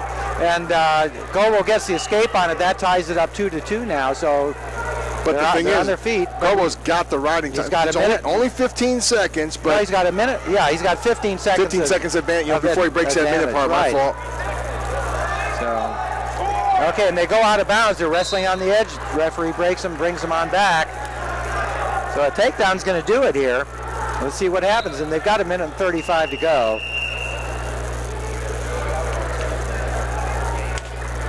Meyer jumped up, or no, Riddick got an early takedown in that first period, or actually late. It's only 24 seconds riding time. Rode him, and then Meyer got his escape. So 2-1 going into the second period. We should mention that whereas yesterday we had 8 mats going, we had 6 in this arena and 2 in the next building, which caused a lot of confusion. Today there are only 4 mats, so we're seeing all the matches that that are being wrestled today. Yeah, we're in a great spot, but in this one sense, where I sit, I have a clock that almost blocks one half my matches. Yeah, and that's constantly a problem for us. But why don't you get down there? You're big enough. Just move it to the back. Okay, we've got a shot in there by the Columbia wrestler. Now they both tie up in a clinch and go out of bounds. So Columbia and Harvard clinching it out there. They go out of bounds. They're back to the center on that. Let me get the names on that one. That one that was Holdsworth and Gobbo. Yeah, Holdsworth that's right. and Gobbo, and then Holdsworth was the other. Okay, Gobbo was from Harvard, as I recollect, right? Okay, so they're back to the center again. We've got 39 seconds to go. Remember, the score is tied, and it is the third period. So somebody's got. There's a shot in by Gobbo and a spin behind by Holdsworth. He's got the leg up. He's in a good position. He's going to get the trip. He grabs the ankle beautifully and gets the 2 points. So Columbia is ahead now by a score of 4-2. There's 20 seconds to go. So in a sense, all that Howarth has to do. 18 seconds left on the clock, 7 on the riding time, and so that's a tough one. Was that a potentially dangerous? Why did they stop him? They weren't out of bounds. Tell me. It has to be potentially dangerous. It had to be. Either that, or the other situation I have to say is a referee sees he's going to stall it out. Instead of dinging him for stalling, let's stalemate it and give him a legit shot to get away. That's very interesting, and I think a good way to do it. Okay, so Howarth, if that's his name from Columbia, is just hanging on. He's got to move on. He's being cautioned, but he knows that he's up by 2 points, so even if he gets a stalling point against him, he's still going to win this match. And he has exactly 1 minute of riding time, which he's going to add to in a minute. No, he's going to write it off. That's Red's riding time advantage. Oh, it is. That's Gobo's riding time advantage. Right. So now he's okay. Oh, and we got a jump. Well, I don't even know what you're going to call that. We got a diving Granby roll. Spin out by Gobo. He gets out. He's going to get out, and time runs out. Did they give him the escape on that? They should. Yes, 4-3. They did. Holdsworth holds out for a 4-3 win. Yep, and Howarth dropped that riding time down to 50 seconds. It was exactly at 1 minute. So another win. We've just had 2 wins in a row here for Columbia, and what a performance they've had here this year. So Tyler Graff kind of built a 3-0 lead against Cologne last night with a reverse Granby. But then the third period tilt bug caught Graff again, like it did in the duel. But that Granby can be a heck of a weapon. Yes, it can. We have to ask Billy Martin. We have to say that just to let our listener know that that match 543 has just never appeared here. That Lohman match, and I'm going to guess he's been somebody injury default. So we have to just assume it's a default. Meyer in overtime. Meyer gets the takedown late in the third to tie the match up with Riddick, and then 15 seconds into the overtime, in on a single leg, and takes him down to win the match in overtime. Alex Meyer pulled that one out. That was a great job by Alex. He's a little beefier version of St. John. He's got long arms, but he's got some pipes up there too. We talked about 2 wins for Columbia. I kind of want to tell everybody, a win in this round guarantees you a place in the top 7, or top 8, sorry. So those 2 wins by Columbia, that means they've got 2 placers in the Midlands. So anybody wins in this round, you're an automatic placer, via top 8 and can come up with the 3rd place. But, that's a phenomenal job, from the Columbia wrestlers. They got two placers in the Midlands, which, like I say, pretty impressive. It's not bad at all. Let's check our team scores because we've got Wisconsin against Michigan out there on mat number 4. Let's check that out. That's about 549 it is. We're going to check that one out. We'll not phone all the other matches that the 2 teams wrestled, but Wisconsin has 39 points and Michigan has 44 points. Okay, so this is going to affect that team score. This is just this one match, but you get a half a point advance in the consolation bracket, and because you're an automatic placer, you will get 2 points for the automatic placing. Which will almost tie them then, right? Yes, put them a half point behind. So let's look. I see Joe McFarland on one side, and I don't see. The Wisconsin coach is usually sitting up in the stands. Barry's actually in the chair. Is he? He is. He's wearing a sweater over his red shirt. Usually he's either behind it and rocking it back and forth or something. I like it when we see the Nationals where his wrestler is going for the national championship and they're interviewing him in the hallway. You can never tell where he's going to be. Okay, we've got the score is now 2-1 in favor of Wisconsin on that. Let's get the names on that. That is, again, 549. Let's go. What weight class is that? Okay. That is it's Scott Legal from Wisconsin and Zirup. Colin Zirup from Michigan. That's Legal and Zirup. Okay. Legal's lived on the edge. Both these guys have lived on the edge all tournament. You watch them in the championship and the consolations. I know for a fact Legal had a late takedown to win a match, and Zirup, I don't think he's been super monstrous through this at all either. Okay, we may get a takedown over there with that new rule. They're both basically out. I think there's a toe or a toenail in still by Legal. And no, they scoot all the way out, and the referee brings them back. Legal had quite a scrap last night with Mike from Iowa. Yes. The number 1 Mike seed. Evans. They really had a pretty good go about it. That was a 12-4, but I think Evans broke that kind of late. Yeah. And I said Zirup didn't come through clean. He just won 3-1 in sudden victory over nothing. And I think Evans scored on a couple of Legal's moves. Yes. Legal made some shots, and he got countered and he got scored on. Okay, we got a lot of heavy hands going out there. They're just kind of pushing and shoving the upper body. It looks like a Greco match right now. And there's an arm drag by Legal. He gets the arm drag as the setup and grabs that outside single on it. He's going to step over. Now let's see if he can get a trip on it. And Zirup gets himself out. And they go out of bounds, so Zirup was lucky on that one to get out of it. It was a nice move. Back in the old days, you know, when I used to wrestle, a duck under was a takedown. It's really more of a setup now. Right. Or, excuse me, an arm drag. An arm drag is now more of a setup for dropping in for a single or a double. Right. So a nice move out there by Legal, but nice counter move to get out of it. So a lot of activity out there. No scoring. 15 seconds to go in the first period. It's still 2-1 in favor of Legal of Wisconsin. You know, we talked about team score. You mentioned team scores. Look over on mat number 1. You've got Snook from Maryland and LeBlanc from Indiana. You know, you look in the brackets, and those guys are only a few spots apart too as well. You know, Indiana sitting in 11th place with 33, and Maryland is, you know, up there with 46. But you know, you're taking points off the board that Maryland can't get, and adding. And Indiana still has Taylor Walsh and a few other guys in the backside of the bracket. So you know, every chance you get to knock down your opponent definitely helps. Okay, we're starting the second period on that match between Michigan and Wisconsin, and Michigan wrestler Zirup took the bottom position, and right now Legal is riding him tight. Zirup stands up, and Legal doesn't let him go. He lifts him off, and then they walk out of bounds, so they go back to the center. If you tuned in late or didn't hear us yesterday, I want to remind you that you can get the brackets on the internet by going to my website.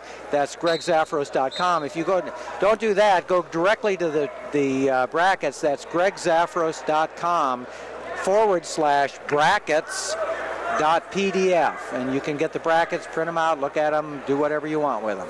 Okay, it's still 2-1 in favor of Legal. Is it Legal or Legal? I believe it's Legal. Okay, Legal. So if I'm mispronouncing it, it's Stan's fault. Oh, no, I shouldn't say It's that. Tom's fault, but Dan agreed with me. Okay, Legal's got okay, let's see what he's got. He's got the ankle now. He's driving Zirup, and they drive him toward the edge, but again, they're not out of bounds because of this new ruling. And that new ruling is why you have to have more spacing between the mats. And since that has affected the Midlands tournament here, I'm just wondering how many tournaments and you know, throughout the country this is going to affect. Well, when we hosted the Big Ten when I was at Purdue, there's a safety area that goes in there. There, you know, the 5-foot safety area, which is the mat. And technically, and the NCAA actually uses this, but you have to have 5 foot from the edge of from the end of the circle to the edge of the mat. Well, nowhere in the rule book, and they haven't cleaned this up to my knowledge, does it say I have to have 5 foot, 2 5-foot sections or 10 feet. So I need 5 for mine, and you need 5 for yours. Well, we by the rules, we are sharing both those 5s here at the Midlands. Yeah. So that's why you can do it. But at the NCAA tournament, they give you both 5s, so you have a 10-foot separation in the national championships. Yeah. Okay, we're getting to the end of the second period. Still, it's now 2-2 with an escape by Zirup. But Legal still has a minute. He has a minute and 45 seconds of riding time. He was riding really tough there, so he's got the advantage at this point. 15 seconds to go in that second period, and neither one of them is really attempting a takedown now. There's been some nice shots previously by Legal, and coming through, he did that arm drag to the single and got a nice takedown on it.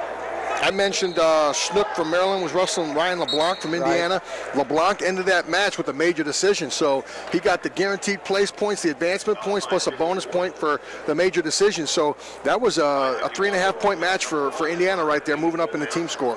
Okay, we're going to the third period on the Michigan-Wisconsin match, and Legal takes down, stands up. Let's see if he's going to get out right away.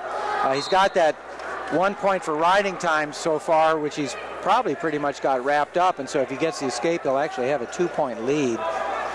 He's got a minute and 40 of riding time. Starting the 197-pound weight class, about 550. Oh, wow. You got over on the backside, you got Pat Kissel from Purdue versus Hayden Zilmer, the number 2 seed. Zilmer comes up with a late takedown in the last 10 seconds. Kissel gets an escape right away. Zilmer wins the match 3-2. Pretty good scramble over there on the edge. Okay, Legal did get that. Did we say legal or legal? What is it? Legal. I think it's legal. I think it's legal.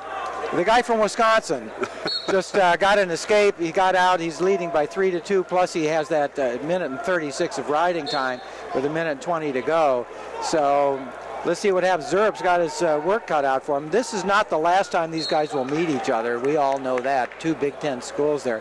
But as Tom said earlier and calculated out with his mathematical brain that he developed at Triton Junior College, and that who was behind it? Wisconsin was behind on that, right? So if Wisconsin wins this match, they're going to be up within about half a point of Michigan, up for about 4th or 5th place in this tournament. So this is an important match. This is probably what do they call it, the rubber match or something like that. That's going to tip the scale one way or another. Okay, 50 seconds to go. Wisconsin's still ahead. They're in the standing position, and they're not trying any takedowns, and it's really up to the Michigan wrestler who did a half-hearted attempt there on that to right here, Europe second to takedown. Click. Right now, riding time is secure. It's a minute 36. There's 31 left in the period. So Legal has got a 2-point advantage here. Right. It's not just one. So and he shoots in. Legal shoots in and gets the takedown. You love that. Oh man. boy, just straight in, just knocked him down. Didn't even have to push him back. His legs kind of fell out from underneath him. So it's a 5-2 lead for Legal, and he's going to wrap it up with 15 seconds to go. Yes. And I have to say that Legal has been dominant throughout. The score was low, the whole time. But yeah, he was really in charge this whole time. We've got another Columbia wrestler out there. Is that what we've got over on mat number 2? Yes, Columbia and Maryland, bout number 664. Okay, so that was a win there for the Wisconsin wrestler. That's an Edinburgh guy over there. No, Edinburgh, I'm sorry, absolutely. Edinburgh changed singlets again. They're on their third singlet. Third singlet of the third round, third singlet. Or is that 654, not 64, 54? Probably 54 because it's... No, I'll tell you what it is. I have good eyes. 554, 554. Yeah, I also got 4 of them. You got binoculars. 4. You got my binoculars. You had to tell. That's Vic Avery and Zach Hernandez. Okay, well, Avery. Vic Avery. Yeah. But those are custom made for you, though. That's right. Avery, the number 4 seed over there. Right. We've had several number 4 seeds who've dropped down into here, but it's not an exact science. What can we say? Avery, of course, from Edinburgh, and if Avery can win this one, or keep going on, he's really going to add to that team score for Edinburgh, who's doing a great job.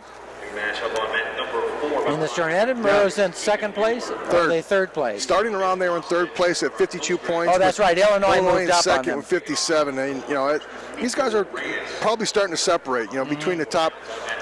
Let's face it. Not trying to acquiesce, saying it's over, but Iowa's got this thing in the bag. I don't know if you add 2 numbers together, you're going to catch Iowa, but it's a great race for second place here. Right. And let's see if they can come on and move through. Right. And over on mat number 4, we've got about 553, and that's got Nico Reyes of Illinois Wrestling. So there's an opportunity for them to get some extra points. The Michigan wrestler over on mat number 1 is getting pinned right now, and he just gets pinned in about 5:51. Jolson.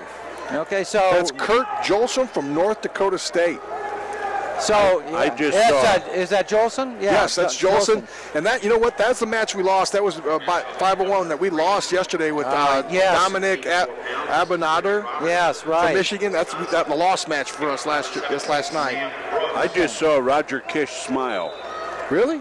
I didn't know he really could do that. You got a camera too, and you didn't hit that. I should have, but Okay, where is he? Because I haven't seen him really since he was wrestling for Minnesota. He hasn't changed much. He's just going out the door over there, but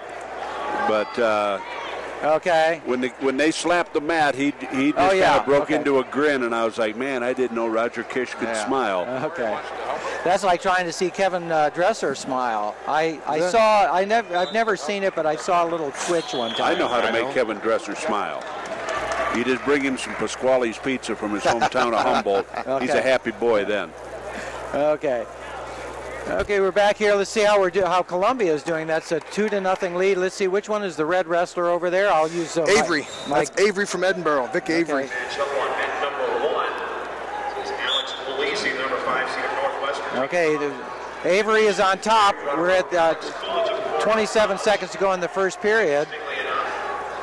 So Avery on top of Hernandez, both in the score and physically. And Hernandez starts to get up. He's on a 4-point stance there. And we try to have a half Nelson thrown in by Avery. Breaks him back down to the mat. Hernandez tries to stand up yet again. There's 5 seconds to go. And Hernandez tries a somersault, gets halfway rolled through, and gets that escape with 1 second to go in the first period. Nice job by Hernandez. That's Zach Hernandez of Columbia. About, 1 second or less left in the first period, and he rolls through and gets that escape. That closes the gap on that a little bit now to 2-1. But we should mention that Vic Avery got 1 minute and 20 seconds of riding time during that period. So he has a hypothetical 2-point lead. We go into the second period, and Avery takes the bottom position.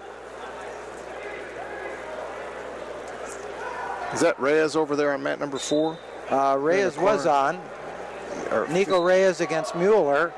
That's 5:53. They're right over on mat number 1. Why don't you zoom in on that, and I'll watch the match over here with Columbia and Edinburgh.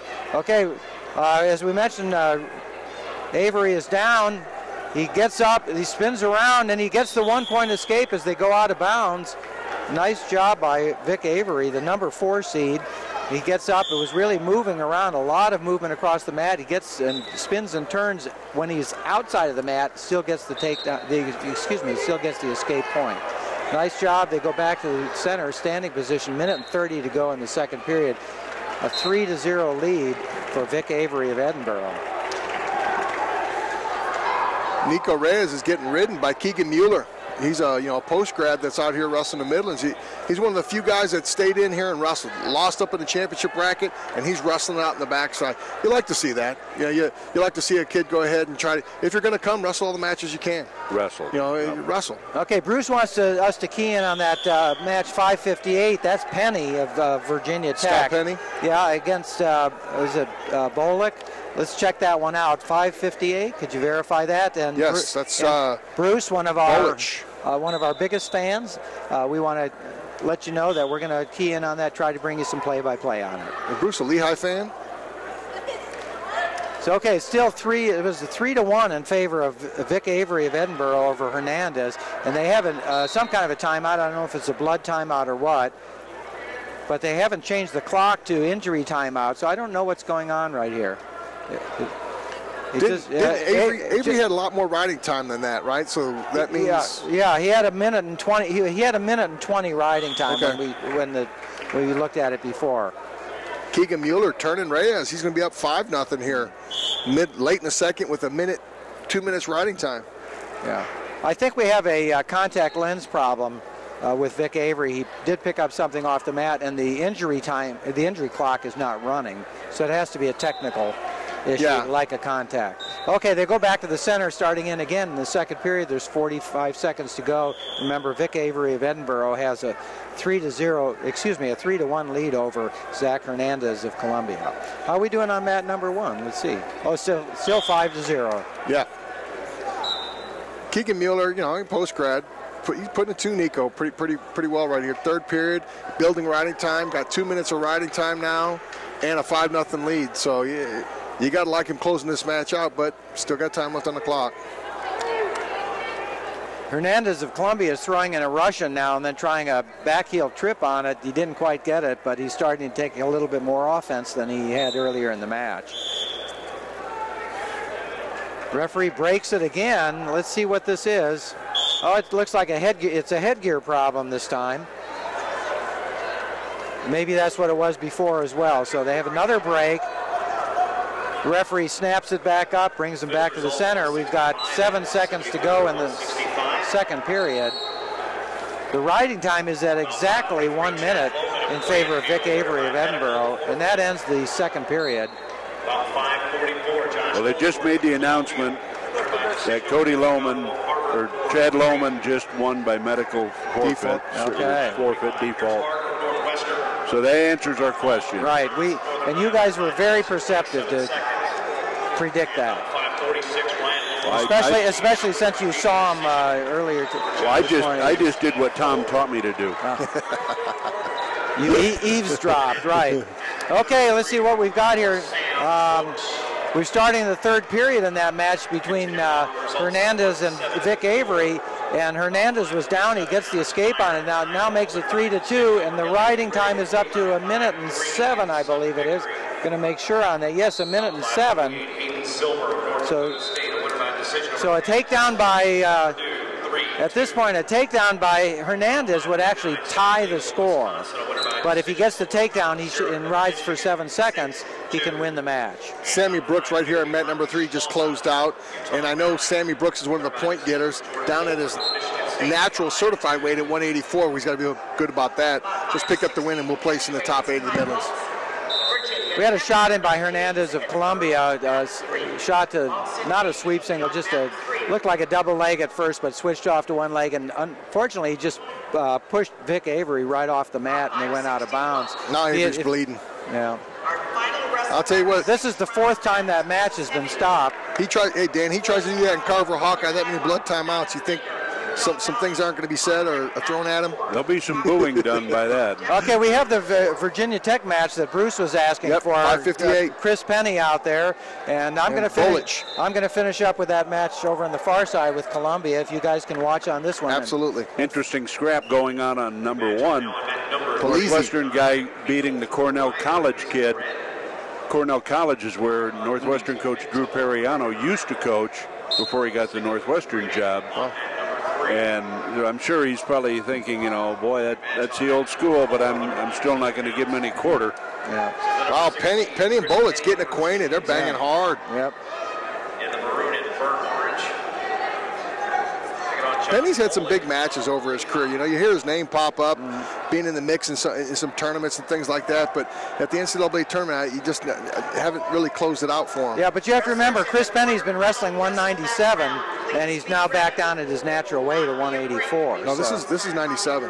This is 97. Are we at 97 now? Yeah, Bolich and Penny are at 97. Oh, excuse me. Yeah, so I'm sorry. He was wrestling heavyweight last year. Yeah. And now he's at his natural weight, which is 197. I'm sorry. I was half correct. I got the weights wrong, but he did move back down. He actually moved up to heavyweight when Marone was injured and filled in admirably, I have to say. Okay, it looks like we're just about done. We've got 33 seconds to go with that Hernandez-Avery match, and it is now Avery just got himself a 2-point takedown, so he's got riding time and a 5-2 lead. So he's a much more comfortable position than he was a few moments ago, I should say. We got another somersault by Hernandez, which sort of worked before, didn't quite do it, and the referee called him out of bounds again. They go back to the center, 23 seconds to go. Boys still getting acquainted over here on mat number 4. No score halfway through the period between Bolich and Penny. And Alex Polizzi of Northwestern will advance on 197, continuing on after that victory on mat. Polizzi wins that match over there on mat 1 against Cornell College. Right, and Drew Periano, victory over the old alma mater. Yeah, hometown guy. The Coolidge kid was I think a Division III runner-up last year.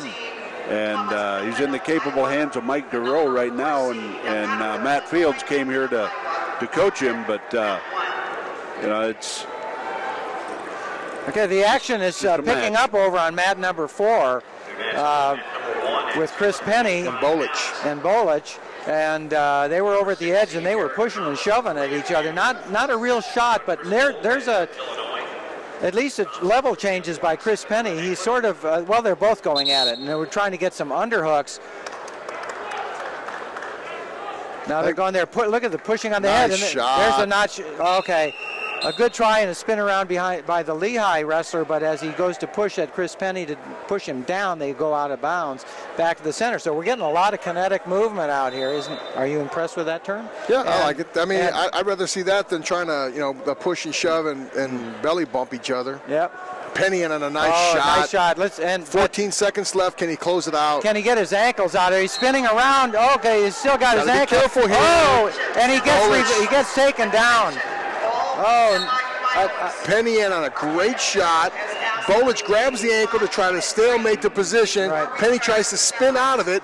Bolich pops up and sits him on his butt for the takedown. Oh, boy. And Penny worked himself into that bad position. And the only thing that Bolich had was that one ankle, but boy, he had a grip on it.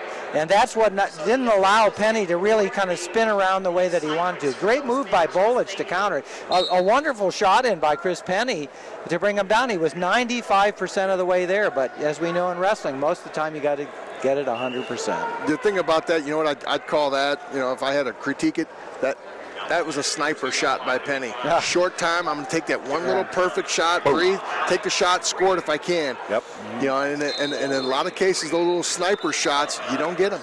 Yep. You know, you hate when kids do that. You know, the old saying is always true. You miss 100% of the shots you don't take. Okay, and that happened right at the end of the period, so we've now gone into the second period, and it looks like the Lehigh wrestler's gotten himself, and Bolich has gotten himself an escape, so he's up by a score of 3-0.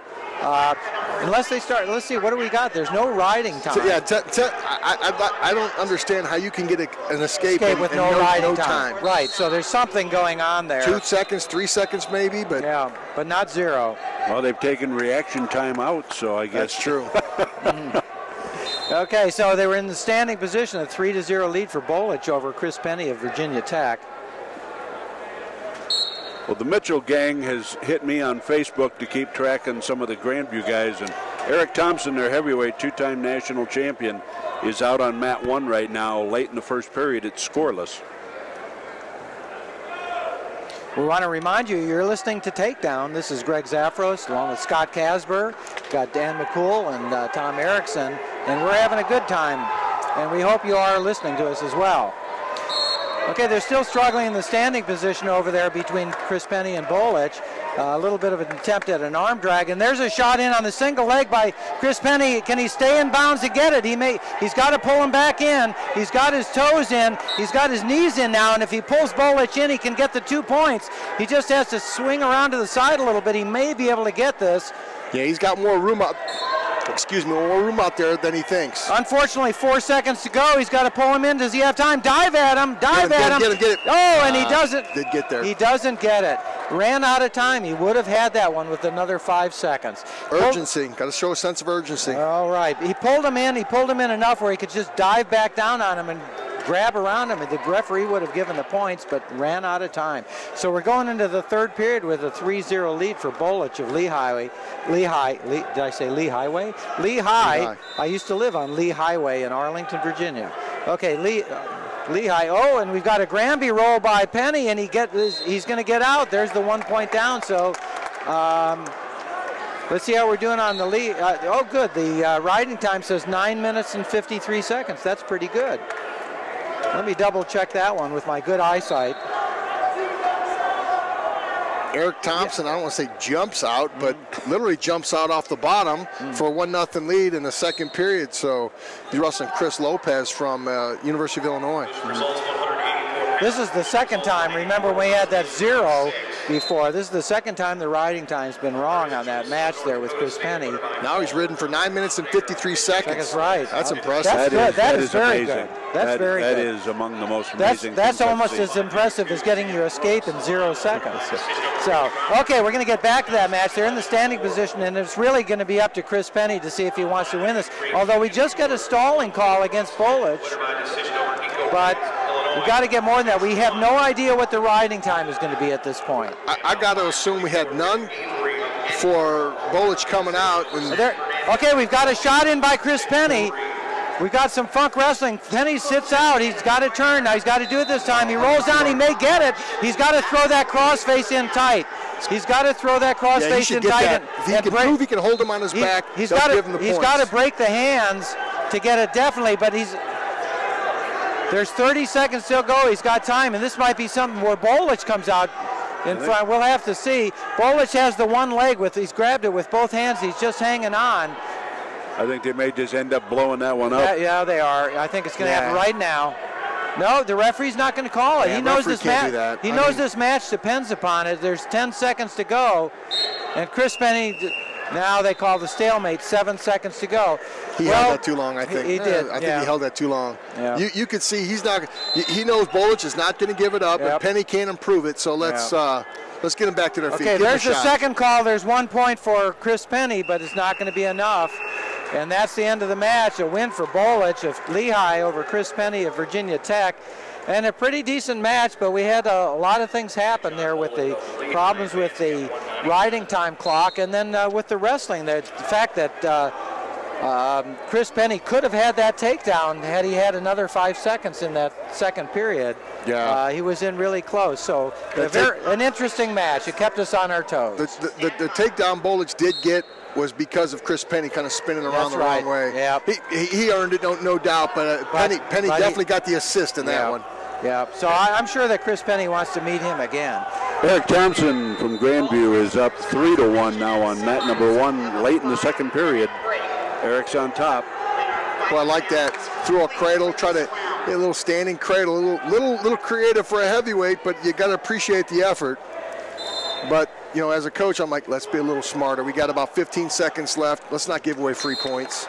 Now we're in the heavyweight bouts now, or a couple of heavyweight bouts are up there, at least one, I guess I should say. No, we've got 2 heavyweight bouts going up there. That's going to finish off this round of consolation matches, but I believe we then go right into the next round of consolation matches. Yeah, we should. And then we go to the semifinals, which generally tend to be the most exciting matches of a tournament. Now, are they doing them separate, or are they going to go 2 and 2?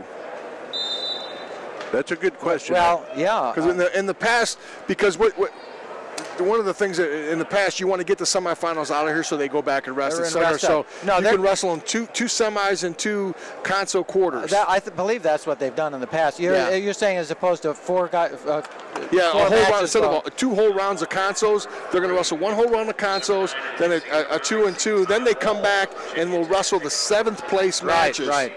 Yes.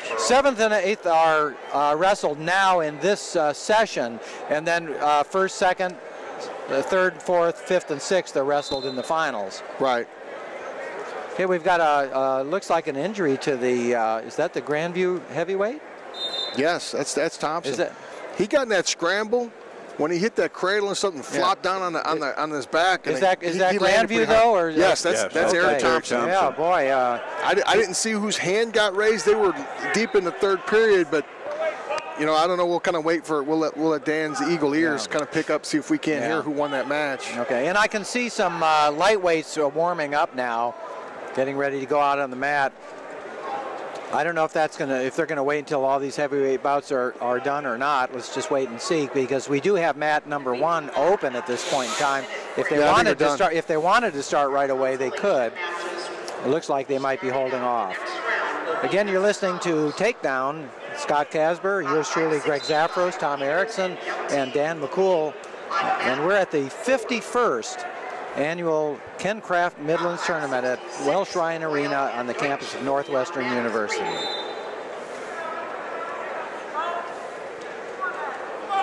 I think they're going to hold the semis up just a little bit. Just pulled the headset off to listen to Sandy, the PA announcer, and she said the next round of consoles will start. They're going to let these mats clear off.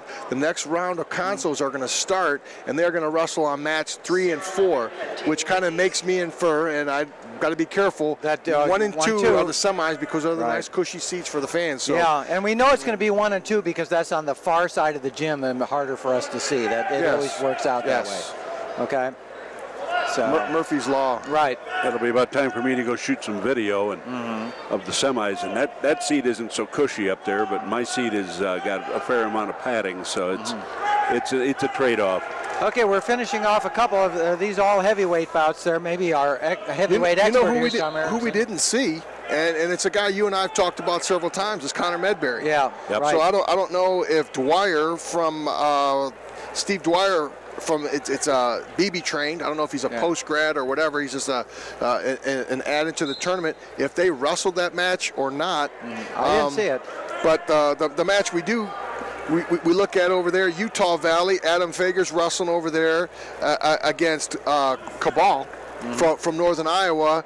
We don't know what happened with Lopez and Thompson. And right in front of us is the guy we talked about, you've talked about before, Ty Waltz from Virginia Tech, wrestling Ernest James. So that's a 9-10 seed. So this is a pick'em type of match right here. So you kind of wait to see what comes up here. But Connor Medberry, actually both wrestlers were kind of beat up at the end of that match last night. He looked like he limped off. Medberry looked like he was limping last night too. So and, it was a great match.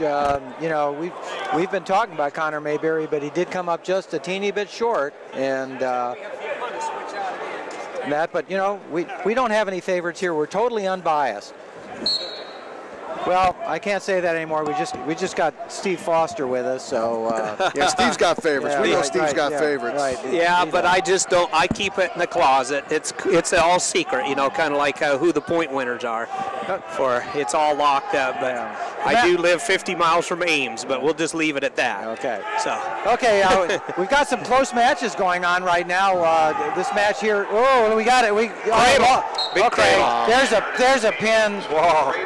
Okay. Cradles will finish things fast. Ernest James of Edinburgh, a pin on Tide Waltz. He got. Was he? Yes, 4-2. He's losing that match. Losing 4-2. Well, we had a cradle put in, and James did a good job of just kind of flying over the top and rolling Waltz right onto his back, and Waltz didn't stand a chance.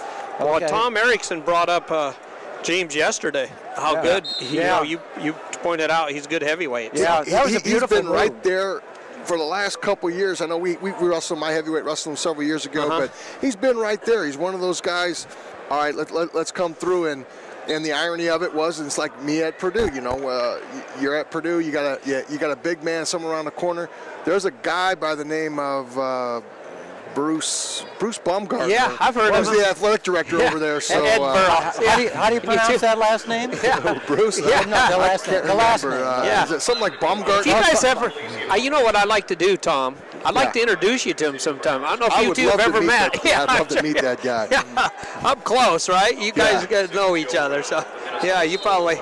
Okay, so we're going to go into. We've got one heavyweight bout left there, Utah Valley and UNI. Yep. And Tom will know who that is. But then we're going to go into the semifinals. Semis are around the corner. Wow, that's exciting. And I think what we'll do is kind of each key in on a particular match. All right. And see how we're doing there, and just kind of get a little excitement. Go around the horn. And now, one thing I want to mention now, though, is that I think we're going to have to move down a little bit. Tom's his view is going to be blocked. It's going to be skewered a little bit, isn't it? We want to get you. Well, they're going to make him wrestle, so I'll be all right.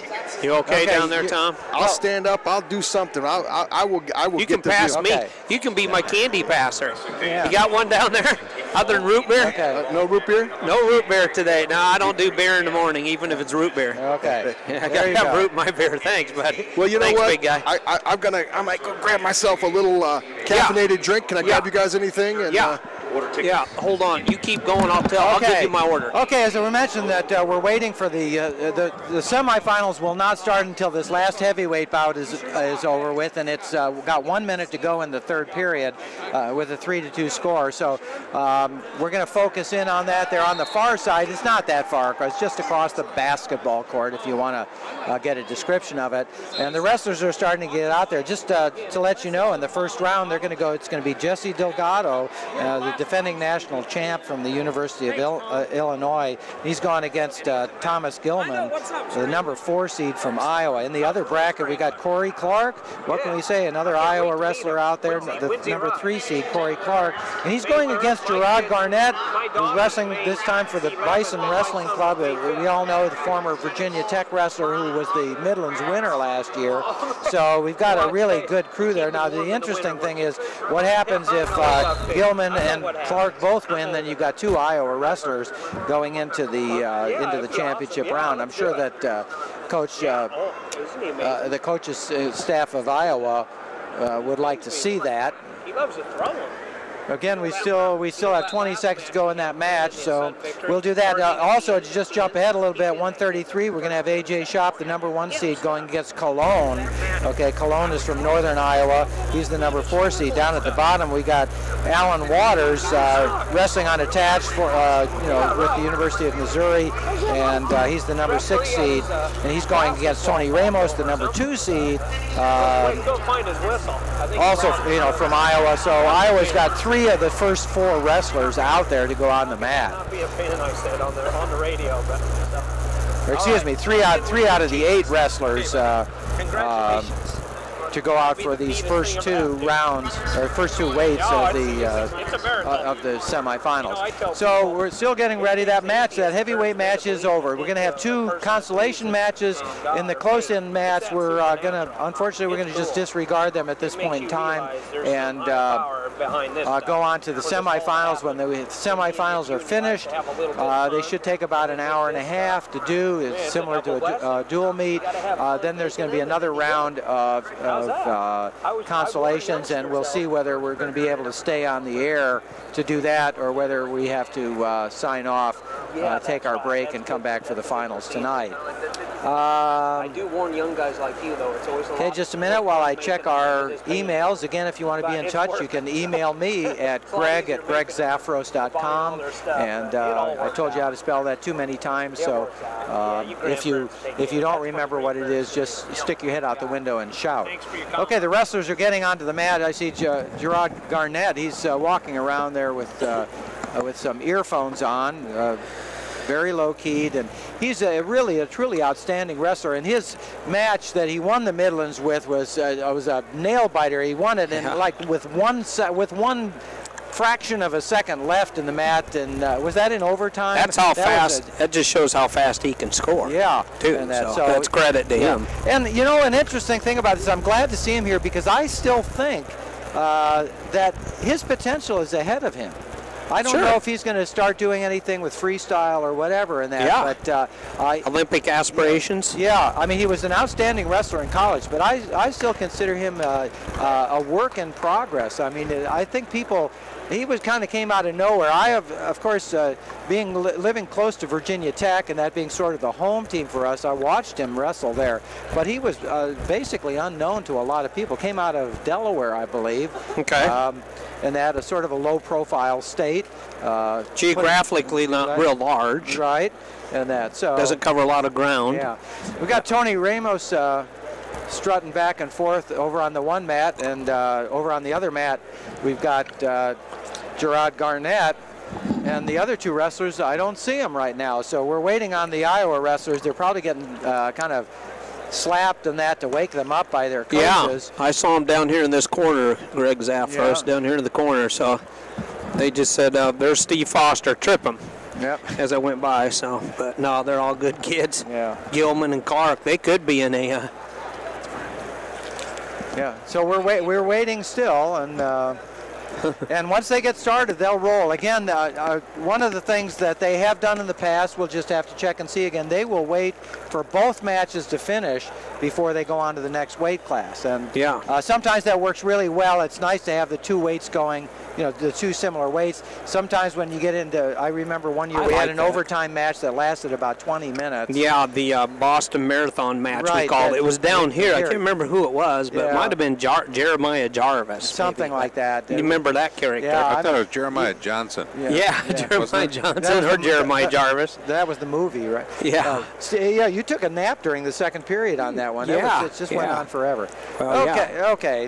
We're getting out there now. We're seeing Gilman. And the rules were different then, where you had to kind of more or less solve it on the mat. Right. There wasn't coin flips or time restrictions or anything like that.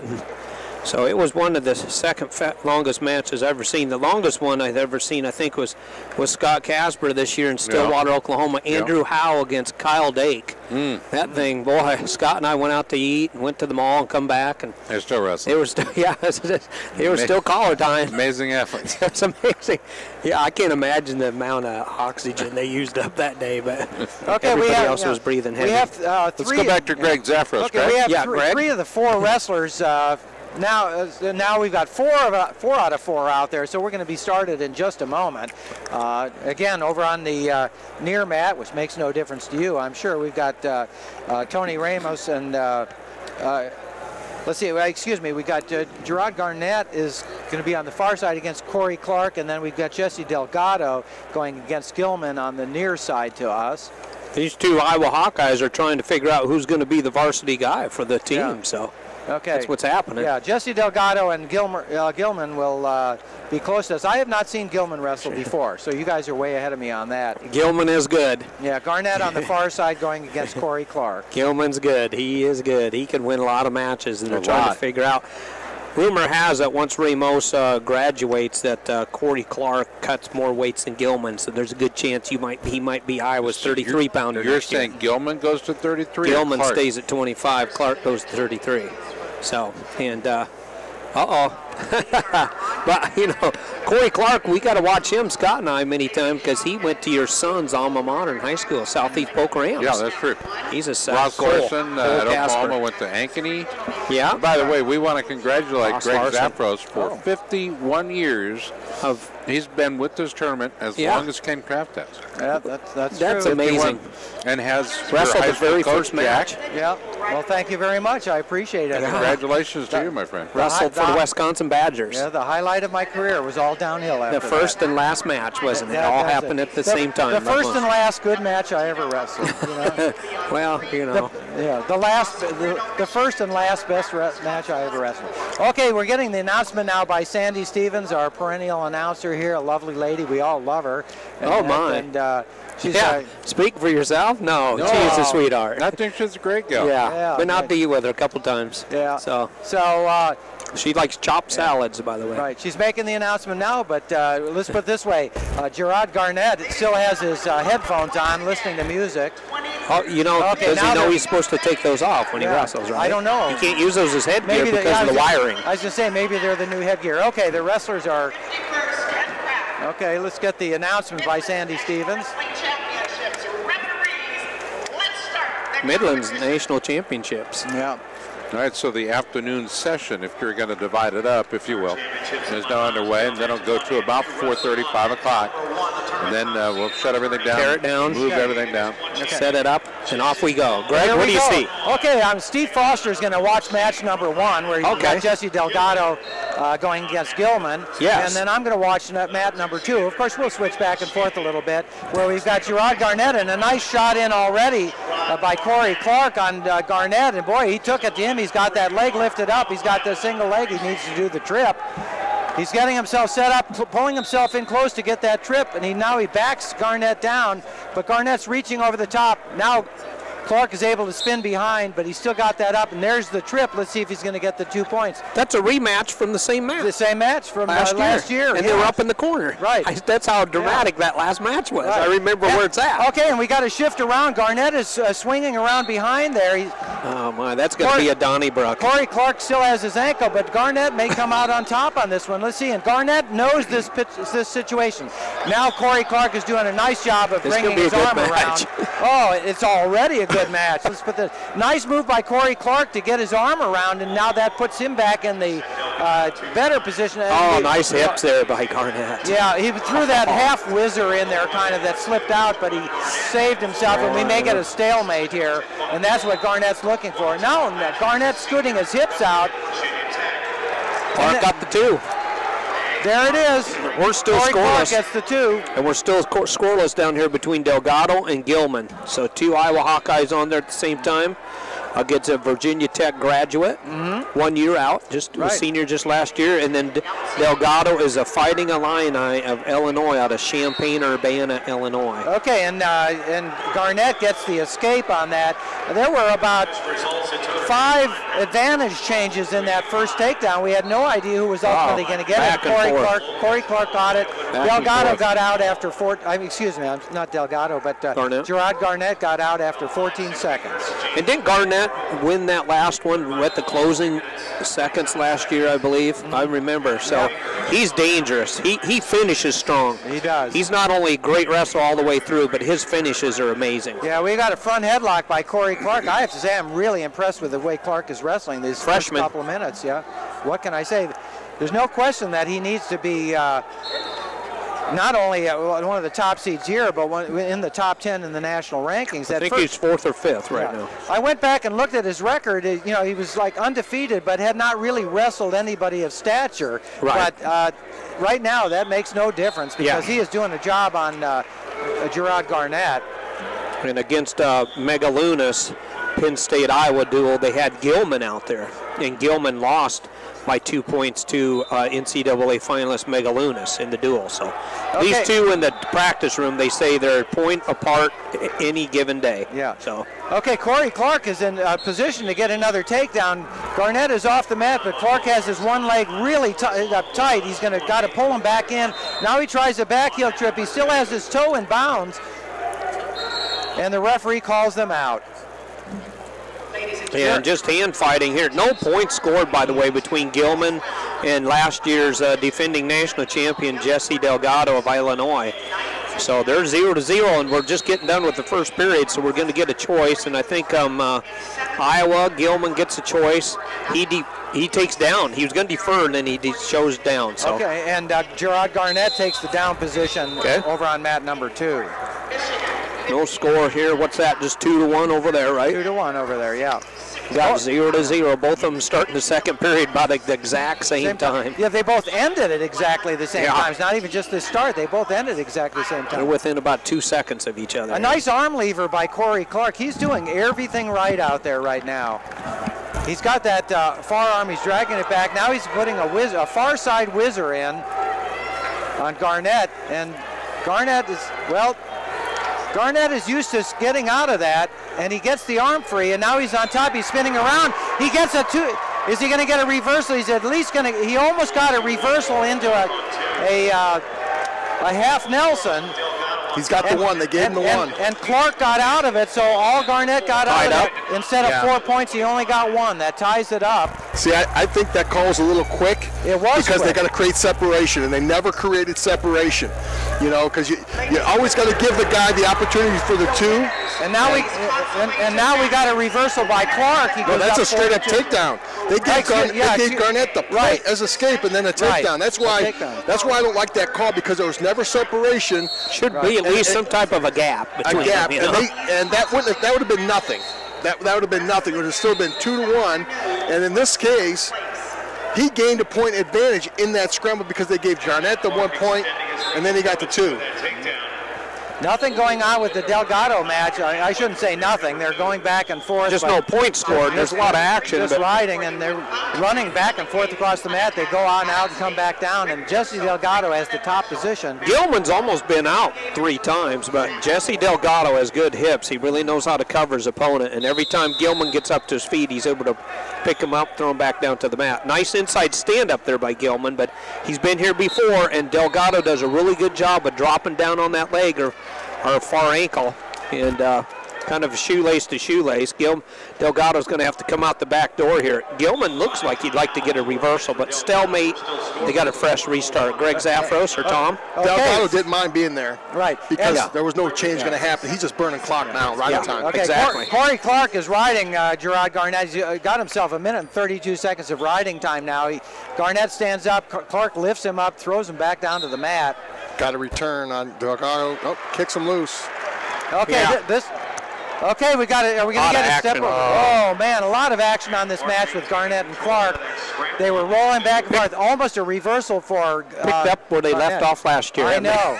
They had the same match, same mat last year. And same strategy. And Garnett came out ahead at the very few seconds left. And that's the end of the second period over there. They ended this at the same time before. We still have 30 seconds to go on. Yeah, here on Delgado, And Gilman did get out, so he leads 1-0. But 1 minute and 7 seconds of riding time for the Fighting Illini. Kind of interesting. I want to see what Tom thinks. Corey Clark has taken the down position. You know, Garnett is a pinner, or he can get you on your back. And Corey Clark has been dominant at that standing position. I would have thought that Clark would have taken the standing position. He's going to take the free point. Well, here's the thought, because Clark kick out. Clark has a team to wrestle for, and he's got people pushing him every day in the room. Garnett is wrestling for himself here and by himself with not the support. Self-pride. There's a takedown by Garnett. You know, this is going to come down to a pride. I think Garnett may be the better kid, but he's going to come down here with pride to win this match. A lot of Hawk fans in that corner. Exactly. That's right where the Hawkeyes sat. There's an escape. Okay, so it's 6. It should be 6-4 now. But remember, 1 minute and 42 seconds of riding time from that first period for Corey Clark. What a great match we have. Delgado had 1 minute and 7 seconds of riding time, but Gilman right now officially has it under a minute. So. Yeah, he's going down with it. Yep. So we're still 1-0 in favor of Gilman of Iowa over Delgado due to the escape. It's going to be interesting to see. I anticipate Delgado going to get away here. Let's see if Gilman either kicks him or thinks he can ride him out. The coaches think he can ride him out. Okay, Garnett going for that spin around takedown again, and he should get it. I think it's locked. That cradle's locked. He's not. The referee is not giving it. He's got his arm through. That's the only thing. Yeah, but he doesn't have any power on that. Garnett. There it is. There it is. There, See, yeah. He cleared the arm. He had to clear the arm and got it. There's his 2. And that ties it up at 6-6. But remember, the riding time is still a factor. 37. And Garnett's going to have to ride him out this period. Kick him. Go for it. Let's see him go for it. He is, which he's trying to do. Yeah. There's his 1. Don't like that call either. And he spins. Is he going to spin behind? He's going to get it. So we get a lead for Garnett. Big takedown there for Garnett. Kick out attempt there by Corey Clark. 16 seconds to go. Garnett needs to come up. No, don't wrestle there. Don't wrestle there. That gives us what is it, 8-7 or 7-6? Yep. It's a 1-point lead for Garnett, but it's basically tied. And Gilman is riding right now. Tough on Delgado. Gilman is tied up. Okay, so tied up because of riding time. Well, they just started up where they picked last year. Up where they left off last year.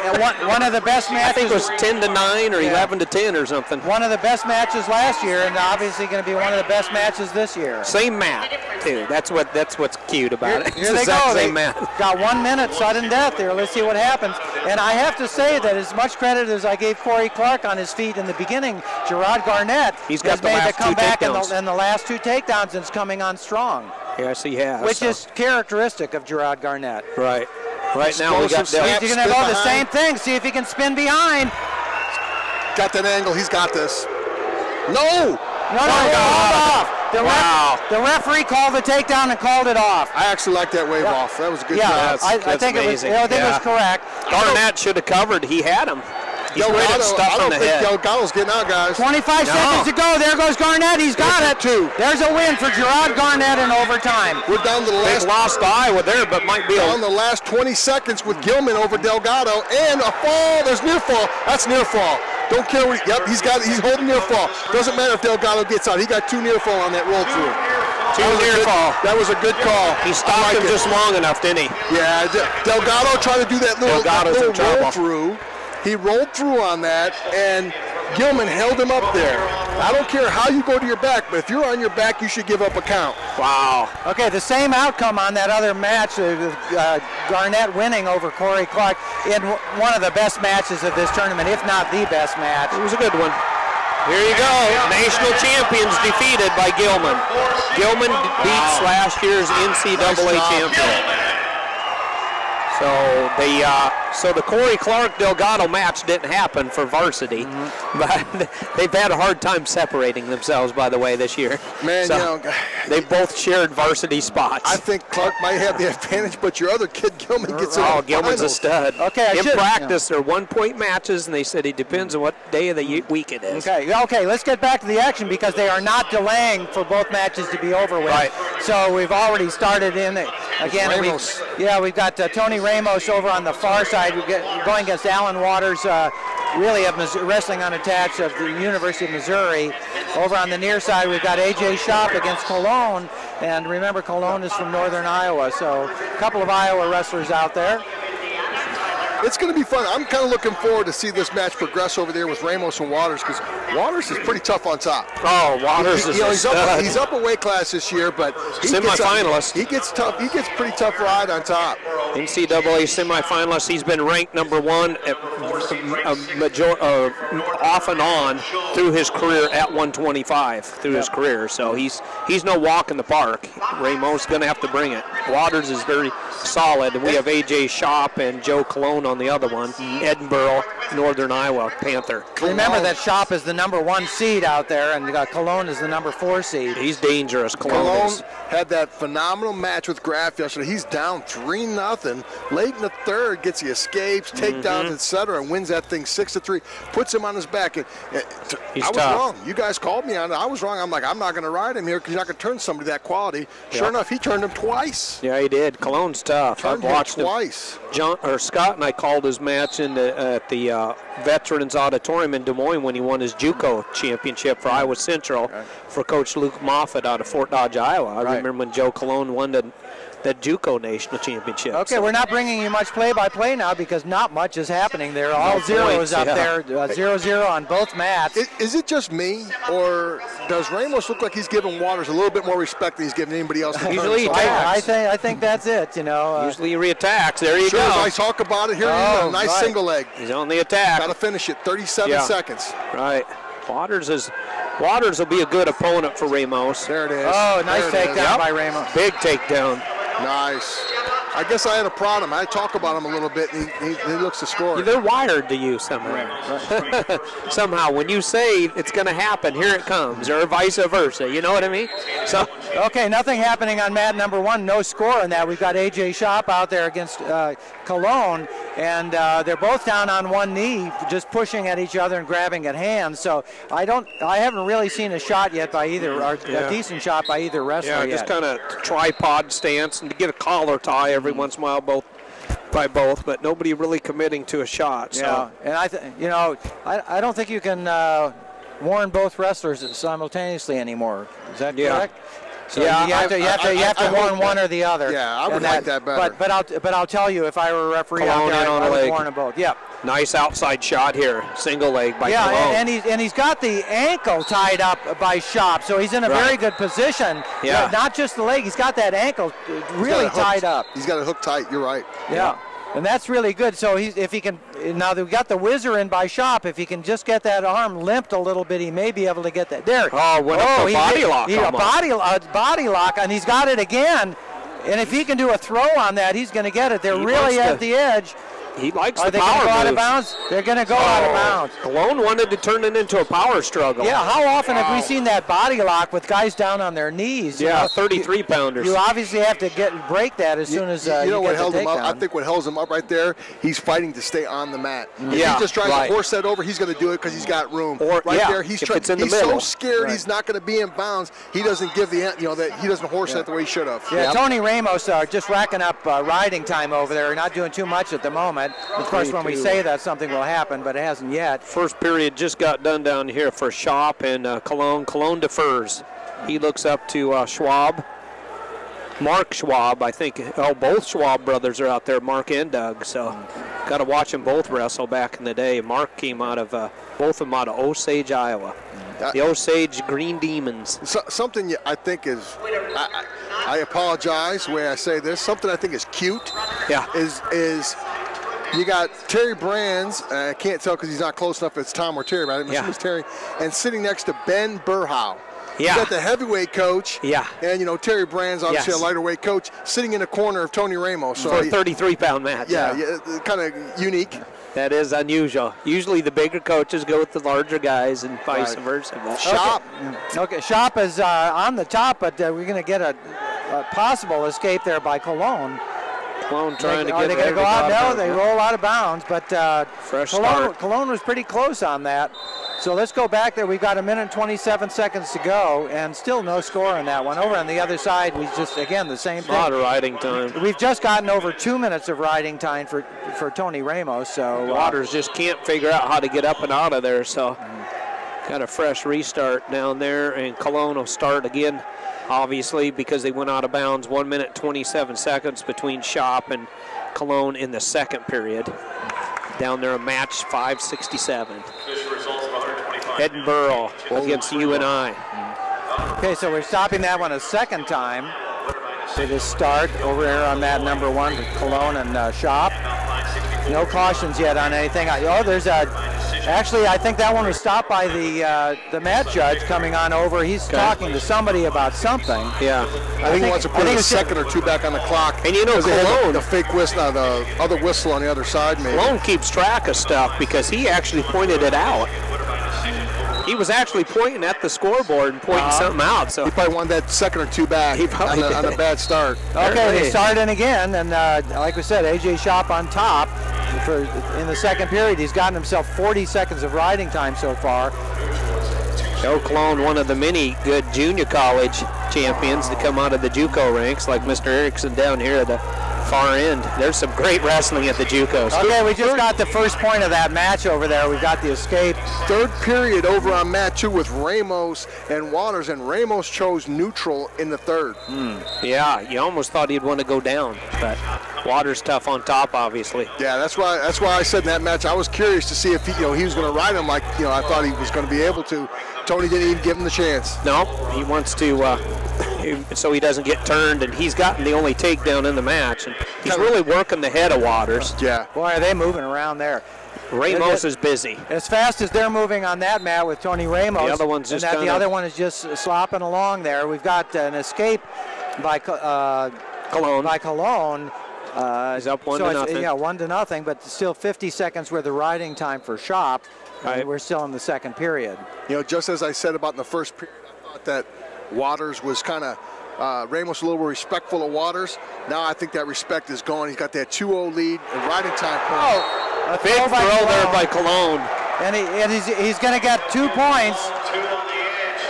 Now that's going to be 2 points for a takedown. Right. No, let's see. No back points, excuse me.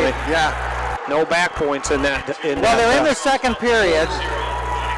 Did we get the 1 point escape? No, we didn't get that. 2 point reversal. Okay, so we 2 point reversal, and he threw Shop. Cologne threw Shop to his back. Yeah. As it went out of bounds. So 8 seconds to go in the second period. Roll through half. Okay.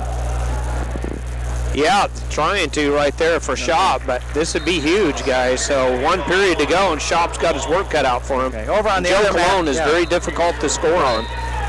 Looks like Tony Ramos is in charge over there. A 4-0 lead and 2 minutes of riding time. So we're going to focus on mat number 1, where we've got kind of a barn burner. It is 3-0, but it's the number 1 seed who's got the 0 at this point. Yes, it is. AJ Shop, one of the only wrestler, has a win over Ramos this year. He defeated Tony Ramos in the duel out in Edinburgh. They haven't wrestled that Northern Iowa duel yet, have they? I don't believe it's happened. No. Cologne has not seen. Iowa State has, but Iowa State, Northern Iowa, and Iowa, Northern Iowa hasn't taken place yet. So that's yet to come. Yeah, I have to say I don't know what Shop is doing out there right now. They just got head-to-head and we're pushing for about 15 or 20 seconds. Right. And Shop needs to know that he's got to get a takedown and do something here. He's got to take down and ride for 25 seconds, and then he can tie. He can tie the score 3-3, but right now he's got a big goose egg up there, 0, and he's better doing something. Now he's letting Cologne underhook him and just hold him, and maybe he's forgotten that we've got a clock going here, but not quite the strategy that I think some people would call for. I won't say me because that doesn't deserve any respect. Cologne just walks him out of bounds, puts a hooks in, drives him right out of bounds. I think Cologne is saying, listen, you want to wrestle this way? That's fine with me. No urgency at all. He's not even initiating the contact right here. And he lets Cologne grab a 2-on-1 on the wrist and hold him up tight. Boy, I'll tell you. Cologne double underhooks. That's usually in his advantage more times than not. You like it, Cologne. Cologne's still wrestling. Yeah. He's still dictating the position. He dictates the position, the tempo, and everything else. Yeah, that's smart. Okay, 30 seconds to go. There's the shot. And the number 1 seed is just like in the 125-pound match where the number 1 seed Jesse Delgado was defeated. Mm-hmm. We may have exactly the same thing here at 133. Oh, you like the way Cologne locked it up on the edge there, boy. He wanted to throw Shop right to his back. He was going for going at the 4th time of trying the same thing of coming in and locking up with Cologne, you'd think that Shop would realize that if it doesn't work the first 4 times, try something else. Now we have urgency with 15 seconds left. Well, there's only 8 seconds warning against Cologne, so that's it. Cologne does good job. He gets his own throw. He gets his own takedown, or does he? No, he doesn't get it. Nothing. He doesn't need it. Okay, a win for Cologne. Schwabs are loving it. And I have to say something. Cologne deserved that one. Yes. Yeah, he was the aggressor. He dictated the match. Right. As much as I like AJ Shop, he's a fine young man. I enjoy talking. Doesn't Shop also do some like MMA types of karate or something? Yes. He's one of these all-around fighters kind of. And that, but when you talk to him, he's just a very pleasant person to talk to. But he came up short on that one, and I don't know that he has anybody to blame on that one except himself. I didn't see any urgency. From the very beginning, there was none. I got the beginning in a sense, and I agree with you on that. I got the feeling out process, But when you're down 3 points, Yeah. you got to show me some urgency. In the third period, you have to. I don't think we saw any urgency of him trying to score. No. Okay, let's focus on over at mat number 2 because we got to catch up because that Ramos match is over. Port with the early takedown. Mitchell Port against Greco. And now I should mention to you that Pat Greco is from Northwestern, so he's one of the few Northwestern wrestlers still in this, and I think the only one in these semifinals. Championship round, yeah. And two of the wrestlers from Northwestern that were expected to be in this, both are out with injuries. Of course, one of them is Mike McMullen, who expected to be here in the heavyweight bout, and then Lee Munster at 74, excuse me, who won this tournament 2 years ago. They hope to have him here too, but now they have Pat Greco, and I have to tell you, Pat Greco is the number 12 seed, so credit to him to get into the semifinals. That's what I was going to say. You can't take it away from him. Nope. But from Port, looking at all the semifinals, that's probably the easier bracket. In all the semifinals, you had the 12 seed or a non. Yeah. And I think they got tired of hearing from me. I don't think you can hear me now, right? We just pull the plugs.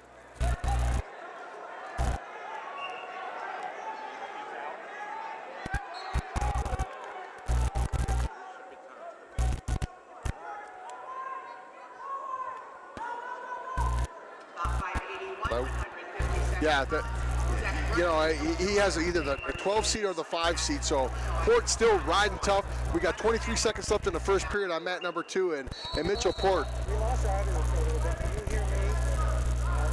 So he's got a 1:16 riding time with a 2-0 lead over there, and over here on mat number 1, we have Steven Rodriguez, who's come out of nowhere and beaten 3-seeded kids to get to this point against Jawa. Jawa. That's what Steve says. From Iowa.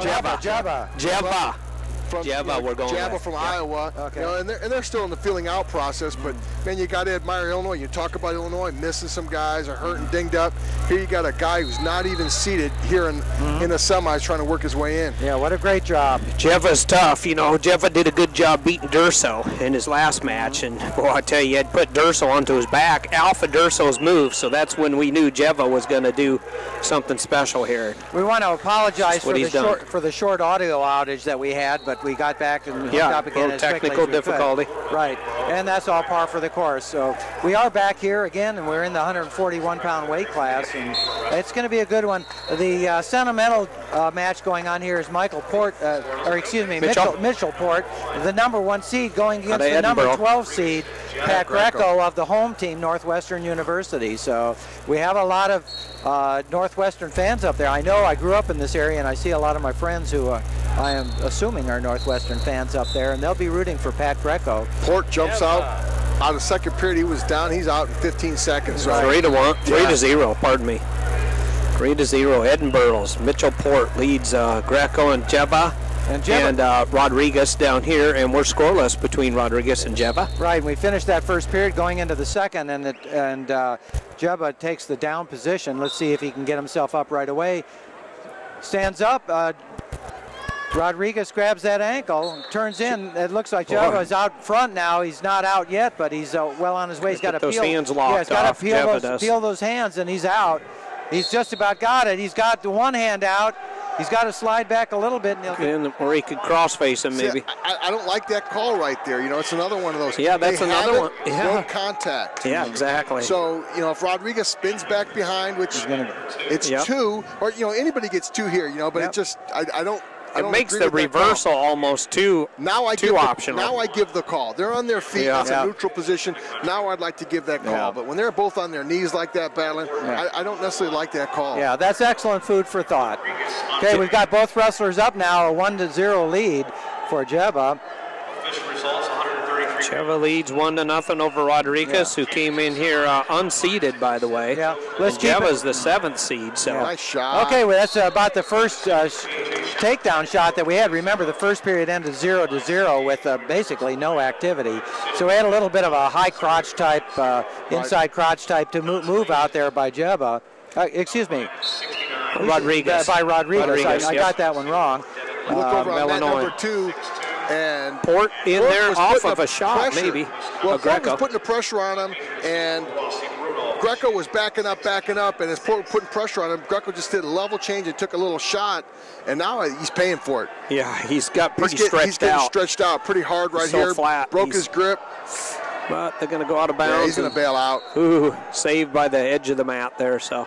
Port was trying to big arm him, push him around the mat, and then Greco just level changed right into his shot. So Mitchell Port's fun to watch. He brings it, but it was Greco's shot that he was doing his offense off of, and they got a collar tie here between Jeva and Rodriguez. Illinois and Iowa. Yeah. And Northwestern and Edinburgh. Okay, we haven't said much about that match because not much has been done to be said about. It's 1-0. We're going into the third period now. Really just that one escape at the beginning of the second period. So Jeva's got that 1-0 lead, and let's see what happens here with Rodriguez. Only 22 seconds on the riding time clock. Rodriguez up to his feet. Nice inside stand up there. Jeva doing a good job getting the leg in there. Sam Greco, right, he's getting a little high. Sam Greco, choice in the third period, chose go neutral against Port. That's been popular choice, seems like, in these semifinals. Let's see what happens here. We get a 2-point reversal by Rodriguez. And that puts him up 2-1. And he's now got himself into the positive riding time. He worked down that 22 seconds. Big Granby roll there by Jeva. But good hip-to-hip following there by Rodriguez. So it's still 2-1 in favor of the Fighting Illini. Not just the Illini, but they're fighting, and they're proving it today on the mat. Over on mat 2, that's the kind of urgency I don't think we saw out of Shop. With the urgency. Greco's down. He's down 3-0. Riding time against. He's putting pressure. He's hitting shots and putting the tempo I think that match by Shop was a wake-up call for Port. Yeah. That you got to get out. Once you're in the semifinals of the Midlands tournament, you just can't take anything for granted. I think Coach Flynn probably reminded him that when he walked out on the mat. Yeah. He probably whispered it to him, right? Yes. Yeah. Okay, 1 minute to go in the third period on tied up 2-2 with not riding time not a factor between Jeva and Rodriguez, and a match that started out really slow and is starting to pick up. 50 seconds to go between Jeva and Rodriguez. Rodriguez in on a deep double there, but good sprawl by nice Jeva. Job, Jeva. Now they got that front headlock by Jeva, and another he shot backs out of it. Rodriguez. Got a couple shots going trying to get here. that short elbow going so he can. Another shot. He's going to get on that one. Wow. 2 points for Rodriguez on that. He came in high a little bit, then he changed his level completely, dropped way down and pulled the legs right out from underneath Jeva. That was 3 straight shots. He took the shot, Jeva defended it. It was like high middle, and then he hit that low one. Yes. Yep. Mark Perry up on his feet there for the coaching staff.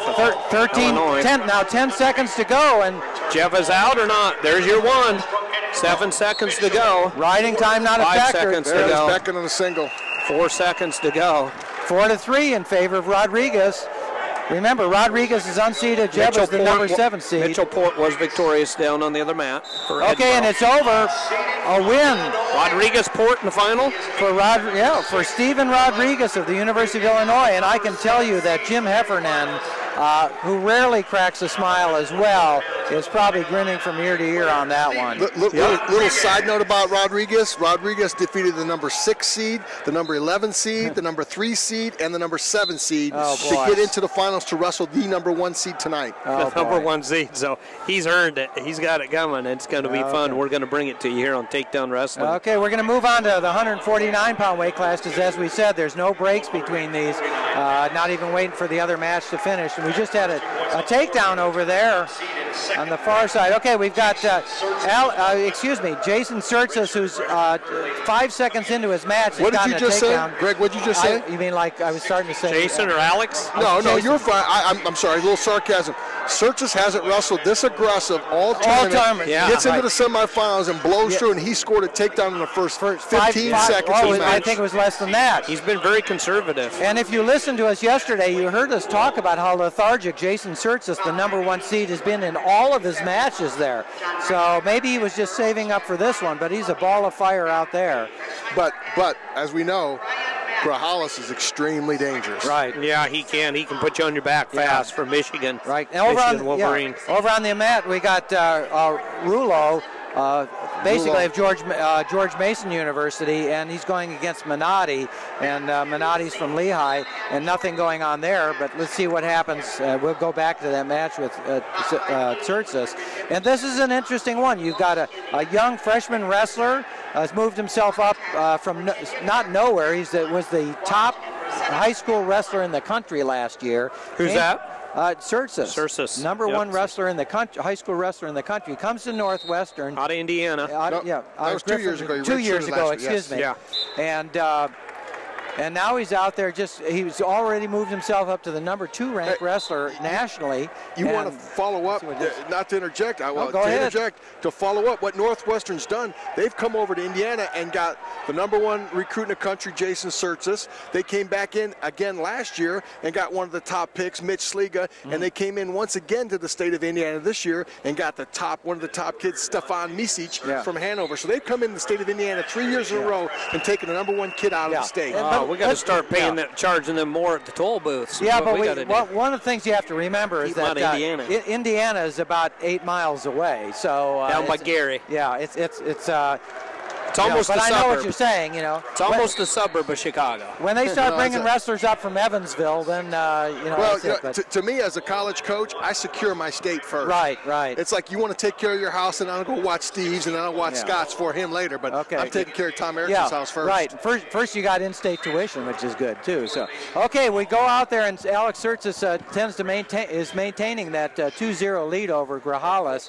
And, as I've mentioned a couple times yesterday, let's get a smile out of Jim Heffernan on that last win. No, couldn't get a smile out of him. Mark Perry smiled. I hope Coach Brian Millick of Greenbrier East High School in Lewisburg, West Virginia is listening to that. He was Jim Heffernan's coach in high school at St. Ed's, and probably never got a smile out of him then either. Steve, you mentioned you mentioned Mark Perry a couple times. We keep mentioning Mark Perry. How much of an impact did he have in Illinois? Oh, great. He's a recruit magnet, too. So, I mean, he really knows how to go after the people. He brought Jesse Delgado with him. What can I say? That's enough right there. Exactly. That's what I'm saying. I love Heff, man. They were good friends with him. Been on the circuit with him. He's a great guy. They're a good combo. Yes. They're a good team, really. They work good together. They really do. One of these things that I like about Mat number 2 is I'm still waiting for Eric Grijalles to do this breakout. He's been a good wrestler, but the potential and the publicity he got when he came out of high school was that he was going to be a superstar, and he has the potential to be that. He just has to break out and do it. And one of these days he's going to have a match, it could be today, where he does that and becomes the superstar that he has the potential to do. Well, he's constantly going for cradles, I can tell you that right now. Okay, and we're getting an escape for Tsurtsis now. That makes it 3-1 with 1:40 to go in the second period. Shot. And there's a takedown for Grijalles. Wow. A takedown for Grijalles, so that's going to tie up the score. Came in low. Greg, we talked about it last night when he wrestled Niebert. Yeah. Right. Nybert, sorry. Nybert. We wrestled Nybert. He beat Nybert. He kind of opened up a little bit on Nybert, and he finished the match strong. Let's see if he can extend that. This is, Joe McFarland. He's got to be excited. Last night we have a great match. Today we have another one. He's starting to open up on the number 1 seed. Right. And he does have that experience being an upperclassman, and that to whatever extent that's going to help. He's been a giant slayer. Oh, and he's going to get some back points. He's got a tilt on that. He's going to get a couple back points. Two back points. That makes it 5-3 in favor of Eric Grijalles. Hey, that's just a simple bar arm tilt, tight waist bar arm. Yep. Tsurtsis is a freshman. Sometimes they have trouble on bottom. Sometimes freshmen do. But the other thing is that Eric Grijalles is short and stocky, and when he grabs you like that, he's got the strength to roll you over, and he just did it. So a fine match by Eric Grijalles so far. Very wisely wrestled. Look at the demeanor in the coaches' corners. You got to kind of love that. Yeah, you can tell what's going on. Drew, the trainer, and then you got Drew Periano. McFarland in the one corner, and Drew Periano. Donnie Pritzloff chirping really, really loud, and Drew and Storniolo are just kind of there, although Storniolo just got up. I want to remind our listeners that we do have another match going on the other mat. Yeah, we do. And there is a point. Menotti going against Rollo, and Mitchell Menotti. And Mitchell's not a real common name, but we've had two in a row. Rulo. Yeah. It's Rulo. Yeah, Rulo. I made that mistake. I know we had the word brought down from Joe. From on high. Joe Russell. for George Mason. Yeah. So we've had a Mitchell Port and now a Mitchell Minotti. So. Right. Okay, we're going, what did we have? 12 seconds to go in the second period on the key match that we're focusing on here, the number 1 seed who's in trouble at this point. He's big situation here. Can he ride it out and not give a free point? 3, 2, 1, time. He did it. He's on his feet. He had that. Grajales had that head and arm, was just hanging on just to try to get that period. That's a nice little situation right there. He's got riding time. Yep, got the riding time, and he didn't give up a back's point. Against the ball. Does Jason cut him? What's he do, you know? Yeah, first minute of all, 10 seconds. Probably get rid of that. I'm going to ride him a little bit down. Get under the minute. I'm going to get it right at a minute. Oh, there's a switch try by Grajales. Nice set-out reversal almost there, set-out switch. But, back to his tummy. Yeah, so Surtis is all intent on getting that riding time. Okay, now he's going to get him up. You guys called it exactly right. Yep, get rid of that point, that bonus point. Okay, and now Surtis is starting to crank it up. He realizes that, nice move by. Hips away. Grajales, this is one of the finest matches I've seen him wrestle. He's got the potential there. Came out with the name that Greg had talked about, alluded to earlier, came out as a rising star. That flurry right there. Tried a shot, not there. Headlock, not there. Scrambled out, squared up, back to the center of the mat. Yep. That's that kind of energy. Right. The match isn't over yet, but right now we have to say that the momentum is going with Grajales, not just because he's leading in the score. He's taking the initiative on all these moves. Now remember, Surtis got that first takedown in about 8 to 10 seconds or so, and that was the wake-up call for Grajales, and maybe this is the wake-up call in his career. Yeah, it could be. Minute and 23 seconds to go. Meanwhile, over here, Lehigh takes a shot. Mitchell Minotti against Rulo. Rulo. We get a stall call over on one. I took it's 2-0, and I know it's in the third period, so unless he chose down twice. I know Minotti's taken about 3 or 4 shots compared to none for Rulo. So. I would imagine they probably ding somebody for stalling then, if that's the case. Yeah, he might get dinged again here, Rulo might, because Lehigh's really been taking the action here with 1 minute and 20 seconds to go in the third and final period. Well, here comes Jason Surtis. He's going to pick up the tempo. 55 seconds to go. He got the riding time below 1 minute, so he's 1 takedown away from tying the score. And he's got a shot in there. Against Grajales. Okay, there's a nice high crotch move by Surtis. He's got the leg tight, and Grajales does not have an ankle, so Surtis may be able to spin out of this one. He's sitting up if he can tip on it. He's got him split. He's going to push-pull him. He needs to do that maneuver. Okay, he's still in a good position, but the question is time. He's got 24 seconds, which is enough. Did he trap? Oh, he's got the arm trapped. He'll be fine right here. Okay, he's 20 seconds to go. 18 seconds to go. Yeah, as long as he's got that left arm, Surtis trapped. That's the lifesaver. That's his lifeline right now. Okay, he's got 10 seconds to try to battle in here. You can't just flat out run. He's been hit for stalling. The referee knows he's probably going to stall it out, so he's going to look for him to possibly make a call. So he needs to stand in there and battle, which he's doing. Right in the center. 5 seconds to go. Nice battle, shucked. Nice. Grajales, there it is. Nice match by Eric Grajales. Grajales wins it. That's Big 2 solid back-to-back matches. Beating Nybert and then go ahead and beating Jason Surtis. Those are 2 nice back-to-back. Yeah. Greg, we might have seen that coming of age part. Yeah, he's coming into his own right now. Well, I'll tell you, I have to say that's the best match I've ever seen him wrestle. Now, I've seen other matches that have been more excitement in that, but here he's wrestling a top-notch opponent and doing a great job on it. So he's been known to catch people and pin them and stuff, but start to finish. Well, we're talking about how he wrestled in the competitive level that he's working at. Again, we want everybody to wrestle their best. I hope this is the breakout for Grajales and Surtis. He's going to have to learn that. Oh, have to I'll tell you, Rulo was really. He had something going there against Minotti.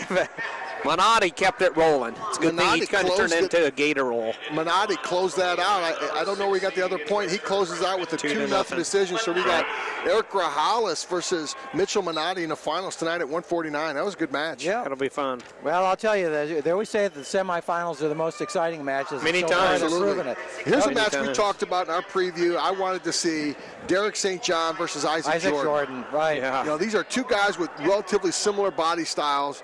The big big difference. Long and lean. Is Derek St. John is the defending Midlands champion and national champion. Right. So that's the big difference. Okay, and over on the other mat there, we've got Pin and Machine Walsh against excellent. Against Greg's guys. Nick Bracetta, the defending Midlands champion, who came in with not a lot of credentials last year, but ended up winning the thing on doing a wonderful job. And Walsh has to have one of the highest pinning percentages in the nation, I would think. And there's a shot in by Bracetta already, and he's in deep.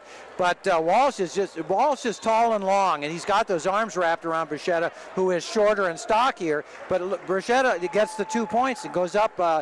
What are we at? 21 seconds into the match, and he's ahead by 2-0. Go out of bounds. Bracetta leads now over the Pin and Machine there.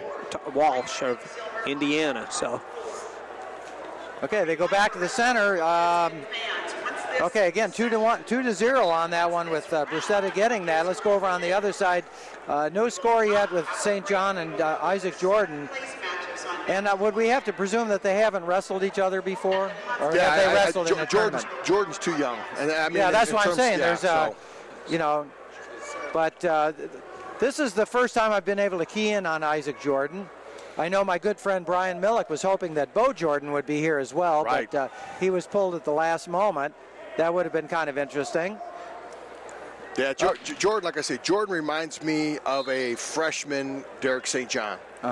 Long, he hasn't really filled out, body hasn't filled out yet. You look at Derek. Derek his body's mature. Still long, obviously, but nice, mature-looking body. And speaking of physiques look there. At this. Bracetta. Okay, you have three tall, similarly built wrestlers out there, and then you've got Nick Bracetta, who's short and stocky. Short and powerful.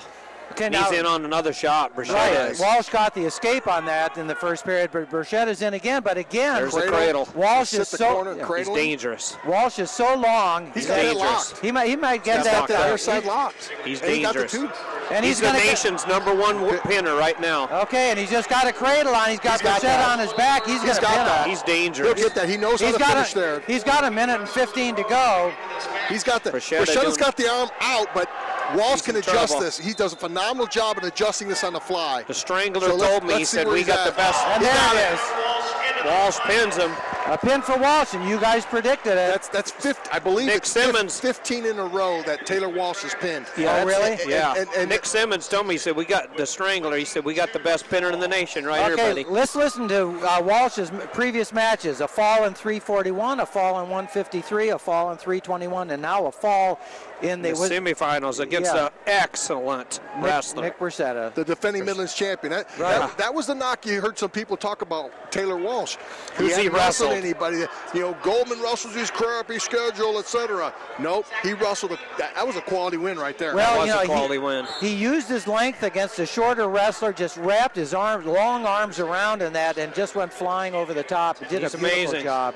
You know what? He's amazing. I was just going to make a comment before that about Bracetta. How do you feel if you're Nick Bracetta, knowing that he can hit you with something like that at any time in any position on the mat? Exactly. How uneasy can you And Bracetta is so powerful. He says it's so short, powerful. You think he would have kicked out of there, been able to, but okay. Back to mat number 2 here. What's going through your mind if you're basically a young freshman and you've got the national champion tied 0-0 in the second period, and you're just picking them up and slamming them down to the mat. That's what we just had here. So we've got a 0-0 match, 1:10 to go in the second period, and Isaac Jordan is taking it to him.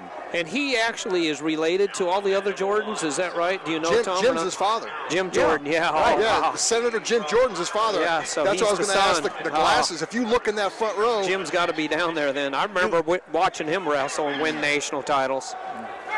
He didn't do too bad a job with St. John. He had a 59-second ride on that in that second period. Oh, he's been on the mat since he was pretty small. Now, let's not forget that we've got Nick Moore and Massa started on mat number 1. This is where it gets confusing when you get the different weight classes. Usually they hold them. It would really be kind of nice to hold them, but again, there's that problem with the overtime matches. So keeps us flipping our pages, doesn't it? Back and forth. Tyler Massa. So Massa wrestling unattached for Michigan. He'll be back for them, and it looks like we're going to get Are we going to get any riding time there? It's a 1-0 lead. It's 59 seconds. He got on. Jordan in on a shot here on D2. Gets a 2-point takedown. 9-8. You got to love that situation. Not only is he, riding time. He gets the takedown late in the period where St. John cannot answer back, but yet he increases his riding time by 11 seconds, going to a minute 10 seconds. Going over the minute. He chooses down. Yeah, let's see. Jordan chose down. Yes, you got to like it. And I'm sure a lot of people are realizing that we have 2 Iowa wrestlers out there in the semifinals. Different weight classes. More in St. John. Remember, we're going to have one in every weight class except one. Right. And the only Iowa loss that they've had today was when they had 2 anyway, so they still got another one that went into the finals. Yep. And they are both point winners, by the way. We think. He's out. We just got an escape for Isaac Jordan. That's going to up his score to 3-1. And there's still that 59-second riding time, which was for Dan St. John, right? Who had that riding time? Derek St. Jordan. That was Jordan had the riding time. Oh, Jordan had it. Okay. Yeah. So he's 1 second. 3-1. One second shy. That closed the second period. It was huge. Oh, that's right. That's right. He gets a takedown and improved his riding time. I'm so glad I have you guys here. Yeah. Okay, well, they're in the neutral position out there, and it looks like Dan St. John decided it's time to start wrestling. He's going out there. Say that. Great observation. Extremely animated now, and he's really cranked up the speed. He's got a little bit, not Jordan's a good shot. Jordan's got to stay busy. But at least got to stay busy. At least Derek got that. I keep saying Dan St. John. There were a lot of St. John's back. There was a Dan St. John's for Arizona State. Arizona State, right? And okay, St. John is in deep on that single leg. But we've got that whizzer by Jordan.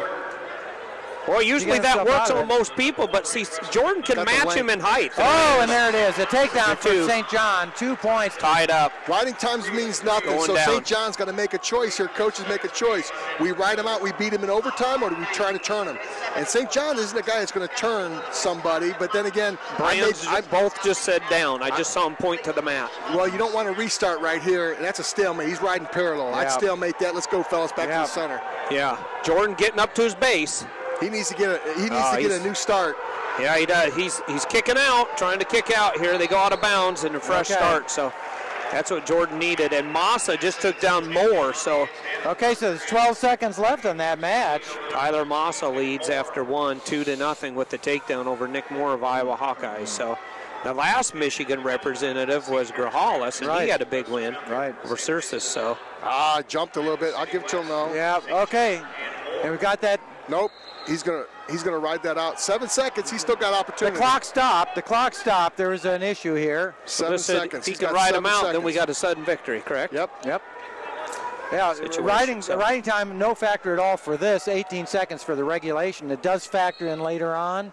Riding time. They clear it, but the riding time that's accumulated during the overtime. Jordan, they're both content. Yeah. Here we go. Jordan sat there, and St. John. Here we go. 1 minute overtime.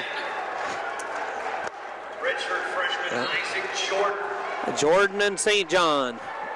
Jordan in on the first shot, but just kind of a half shot there. Yeah, I didn't like that shot. Almost dangerous. I don't think that was a nice spin around by St. John. He didn't put his hands up. He didn't block either. St. John could have sprawled around him, so he actually got kind of lucky to get out of that thing alive. Okay, they're in a collar tie out there. A little second shot in by Jordan.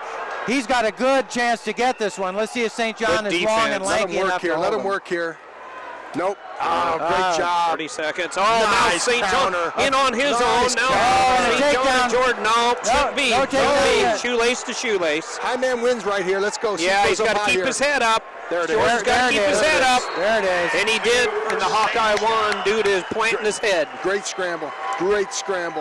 On both sides. We saw that by, you know what, if St. John hadn't cranked it up, he would have lost that match. Yeah. It was, it's sort of like he was saving his gas for the end there. But you know what? He's not a national champion for nothing. Right. He got put in a position where he had to do some things that he probably wasn't comfortable. You know what? As a coach, I love to see that because you're getting him wrestled out of that comfort zone. Hey, you're going to have to wrestle. And, as on the other side of that, Jordan, if I'm Barry Davis, you can beat this kid. Yeah, can you give us an update on mat number 1, Steve, since you're 2-1. You're the only one here that can see that scoreboard. 2-1, Trails. Moore from Iowa trails Taylor Massa off of a first period takedown. That's been it. Other than that, just 5 seconds of riding time. So a lot of collar tying, a lot of pushing and shoving, and just not a lot of shots. Half shots. Right. A lot of reach shots there. So just a lot of upper body. They're both kind of built the same, short and stocky and powerful upstairs, you know, as far as strength. And so, yeah. The interesting thing on this is Zach Epperly, you know, a very highly recruited high school wrestler, but of course he went just a couple miles away from Christiansburg High School to Virginia Tech, not unexpectedly by any means in that, but he's wrestling unattached at this point in time, so we don't see Kevin Dresser in the corner for him, but he's right now, Epperly was the number 12 seed. He's going against the number 1 seed, Mike Evans of Iowa, and the score is 2-1 at this point, so nice job by the young wrestler from Virginia Tech. Hey, going back to touch about the team score, we kind of mentioned that a little bit. Indiana's made a significant move today. Yeah. You know, Taylor Walsh gets in the finals with a fall. Gets some so he bonus gets advanced points, 2 points, and then the guaranteed, the second place points. The young man, I think it was Rayleigh or Roach, came back one right here. They're down on the mat again right here. And as Greg had mentioned, you know, Northwestern was missing some studs, so to speak. Indiana is missing the number 7 ranked heavyweight in the country, Chalfont, and I think the 20s range young man as well. Is it Lucas Sheridan, or is he here? I can't remember. Actually, I think we've called Sheridan's name, maybe. Yeah. Well, okay, definitely missing the 1. Okay, let's bring you an update of what's going on the match. Massa. We've got Evans and Massa and Moore. Massa and Moore. Massa leads off that first period of takedown. So 2-1 is that score, and just 7 seconds to go in the second period. This one seems like it's been going on for a long time. So, yeah. Massa against Moore, match 584, and we got Steve Monk, the pinner, down here against Cooper Moore, Northern Iowa. Yeah, he's pinned about everybody except his last match. Remember, 1-0. He beat Holdsworth. So he had a tough match against Josh Holdsworth from Columbia in his last match. Monk did, that is. And Moore had a 5-2, a tech fall, and an 8-2 win.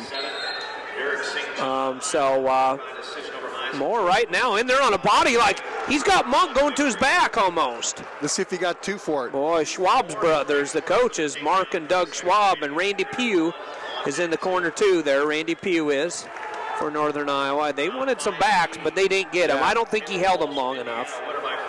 So, you know, you get spoiled by the reaction time off the takedowns, and you're hoping you get something a little similar in a near fall. Yeah, exactly. That's right. Tom Erickson speaking over there, the champ, I call him. Come on, he got to kick out right here. Boy, he does. He's got to kick out like a bison. He's a North Dakota State bison, so. They got to stalemate that. Let's get him back. We're not getting out. Look, actually, Monk almost looked like he's stalling because he's hanging out on the feet, too. Sometimes you hang out on the ankles, you can get a stall call. That's a great point. Every once in a while. You guys kick and he stops and look around and begging for the referee. Yeah. You're not going to get a call. You just need to keep working. And exactly. Keeping the referee's discretion. Don't try to beg for a call because the referee. Sometimes they don't like it when you tell them what to do. Exactly. Get caught in at the end.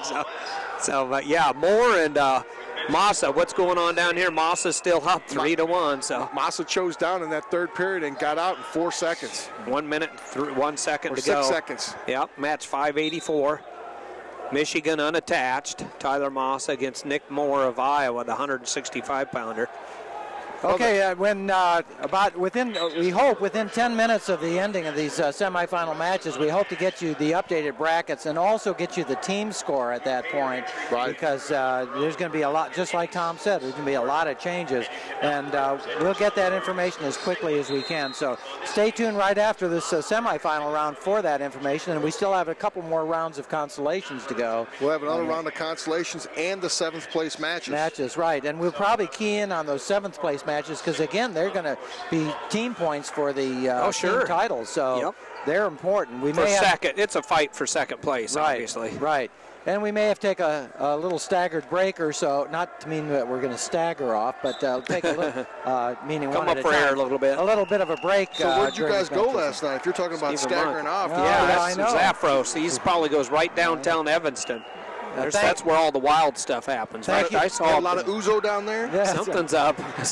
I saw a building burnt down. You didn't have anything to do with that, did you? No, I didn't. Okay. Yeah. Okay. Not much last night. Not much is going on. Moore hit on a shot. Nick Moore. He came through the middle, in on a single leg, split the middle. Now he's sitting in the backside. Now sit out and turn. In Iowa High School, he lost one match his whole career. There it is. Big takedown and the 17 lead. seconds left in the match. Moore comes back with a big takedown. In big trouble, guys. And has a 1-point advantage, a 4-3 advantage here. Massa had led this since the get-go. There you go, guys. Massa just stopped wrestling. That's it, man. Nick Moore, Tyler Massa goes down. Moore wins, closing seconds. Wow. Nice job. Got to watch him Nice win job. his state titles, and I'll tell you what, guys, in high school, I remember he lost one match. Yep. And after that, the rest was history. So he's good-looking 165-pounder for the Iowa Hawkeyes. Monk had a throw-by takedown down there I saw just a moment ago there for the North Dakota State Bison. He's wrestling a Panther. So we got a Panther and a Bison wrestling down there. And so far, Steve Monk, the #1 seed, leads only by 1, though. Did Moore choose neutral that third period? Because I can't say for sure. Yeah, hopefully you respect my honesty. I just can't remember. I really can't. It's a good question. I just can't remember. Moore got the takedown. Yeah. Monk got the escape. So, and then he must have got the takedown again. And yeah. So. Okay, wrestling is getting ready to start. We've got the match going 588 over on mat number 2. Now we have Evans. Yeah, now we've got Evans and Epperly. I mentioned about these wrestlers coming out there that we've got the #1 seed going against the #12 seed, Zach Epperly, the young wrestler from Virginia Tech. Virginia Tech wrestling on a tap. So is he in a red shirt situation? I presume that is it. Yeah, right. Well, a red shirt here for the Hokies. Oh, Monk.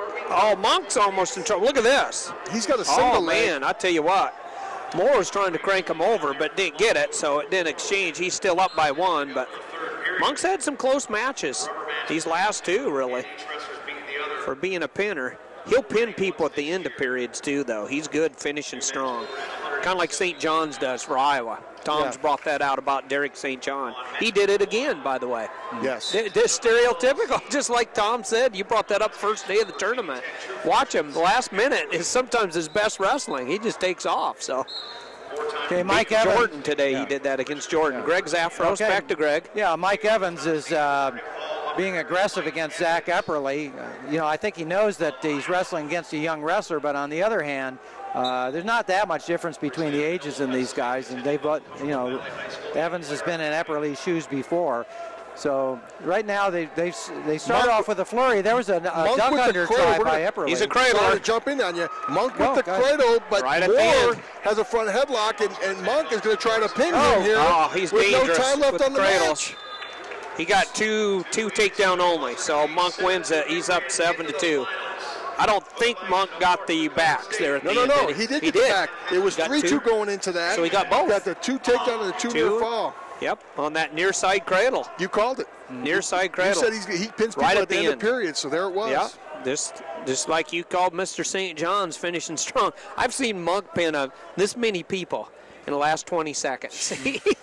Okay, it looks like we're going to get a takedown for Evans against Zach Epperly with minute and 30 to go in the first period. That's the first scoring. It's 2-0 at this point. And just kind of a swing behind, a little bit of an arm drag. I've seen more arm drags yesterday and today than I've seen in a long time. And Tom, more times than not, Monk pins you in a cradle in the last 20 seconds. That's his go-to pin. So long, sorry.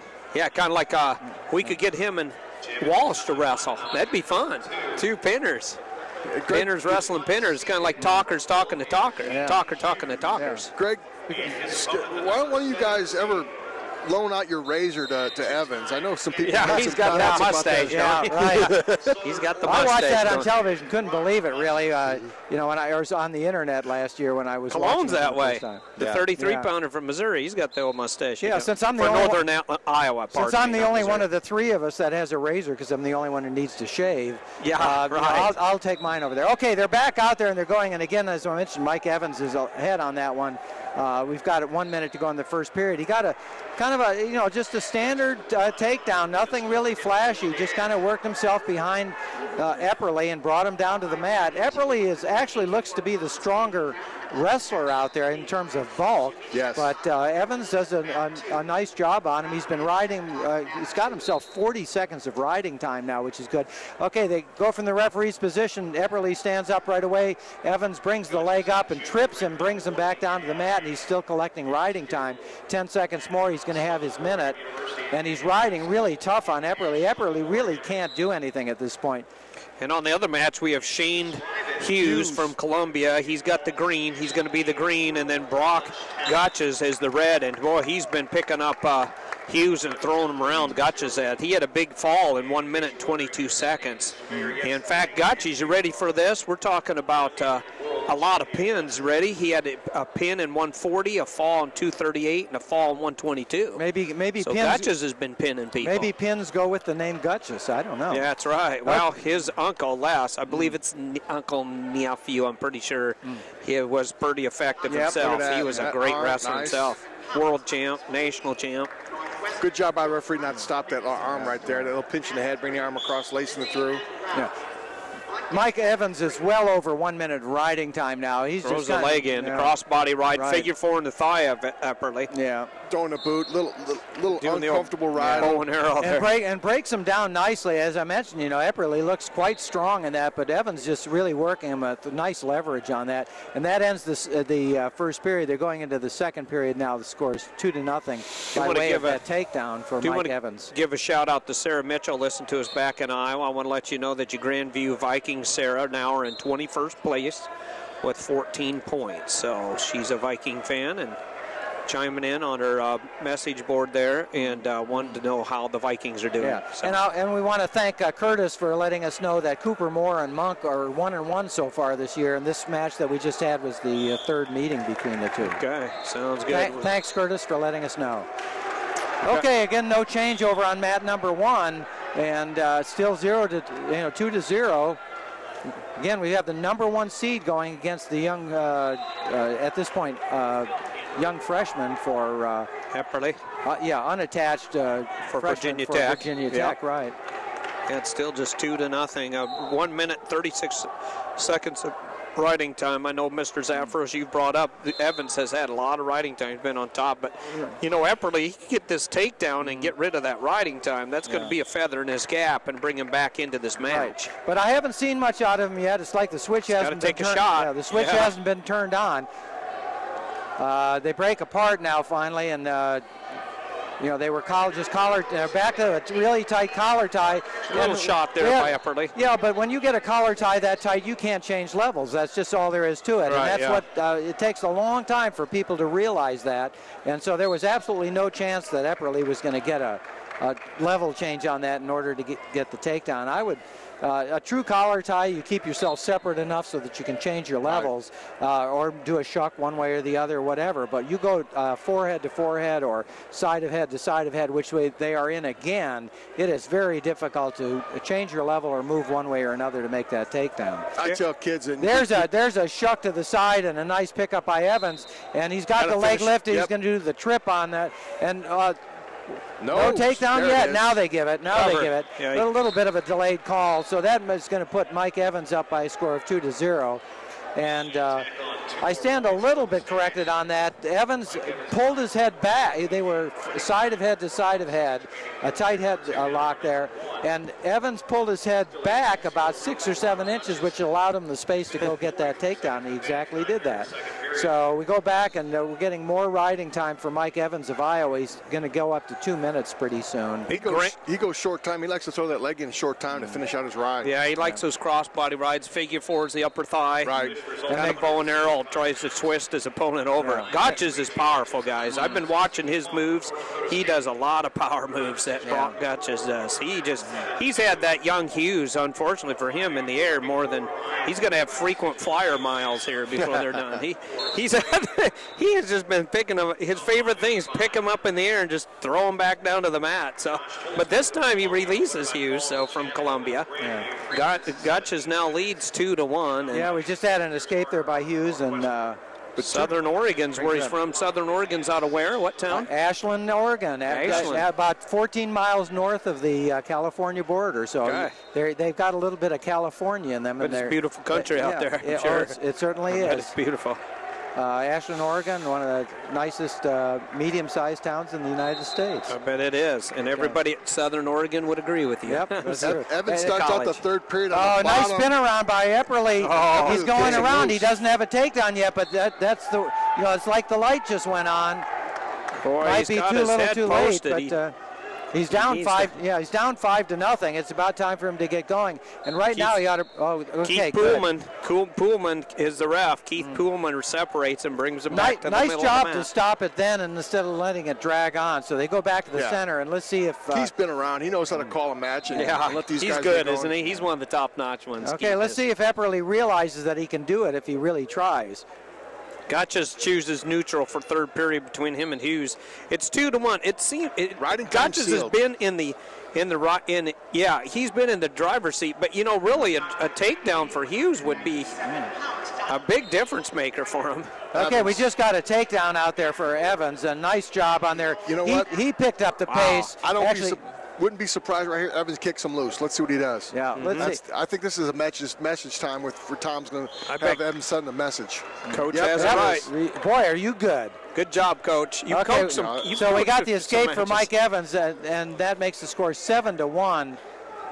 You know what? He dangled a carrot out there. Now you got to go earn the major. He had the major. Right. 7-1 with riding time, ride him out. But I think Tom's like, kick him loose, let's score. Or Terry, I can't see who that is, but let's score. He's going to put the pressure on him and make him nice score. shot in by Epperly there. He gets in tight, but given the fact that Evans is long and lanky, he's got Epperly down. I think he's going to get it. He's got the higher elevation. There's that elevation difference again. High man wins. He's got to hook that back ankle or catch the back ankle somehow. Yeah, Hughes just scored some points. Big takedown by Hughes.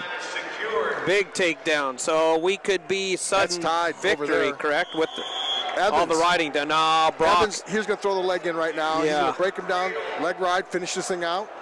Okay, we're going to finish up over here. He's got him in a cradle. Hughes' head, Gotcha's on his back. And him in a cradle. Count. He's got him. There's a count. He's got a 2 count at least. 2. Wow, that's huge for Hughes. Wow. Hughes is dangerous from Columbia. Good ref. Wow. I tell you, great wrestling here by Hughes from Columbia against Gotches. Unseated Shane Hughes coming through is going to end up getting into the finals. He's not done yet. I got to check that, please. Gotches' back's against the wall, though. I mean, he's going to have to pull something out of his hat here to do this. Okay, we just finished up on mat number 1. 10-1. 10-1. 223 for riding Mike Evans. So an excellent match, but a learning match for the young Zach Epperly of Virginia Tech. Yeah, he's a good-looking youngster for Virginia Tech. A couple good quality shots. Yeah, he did. At the end, he did. Yeah, Evans just a little bit of a hammer right there. Right. I mean, a lot of experience, a senior. Well, if you think about the guys that Evans had to wrestle last year and this year and stuff, and then look at his workout room. Right. You just look up and down your workout room and see what you got to battle with every day. And 4 seconds. 4 seconds to go. Gutches is going to go down to the unseeded, like Tom Erickson or Greg Zaffer. I think it was Tom. Unseeded Shane Hughes from Columbia, guys, is in the finals. Look at that.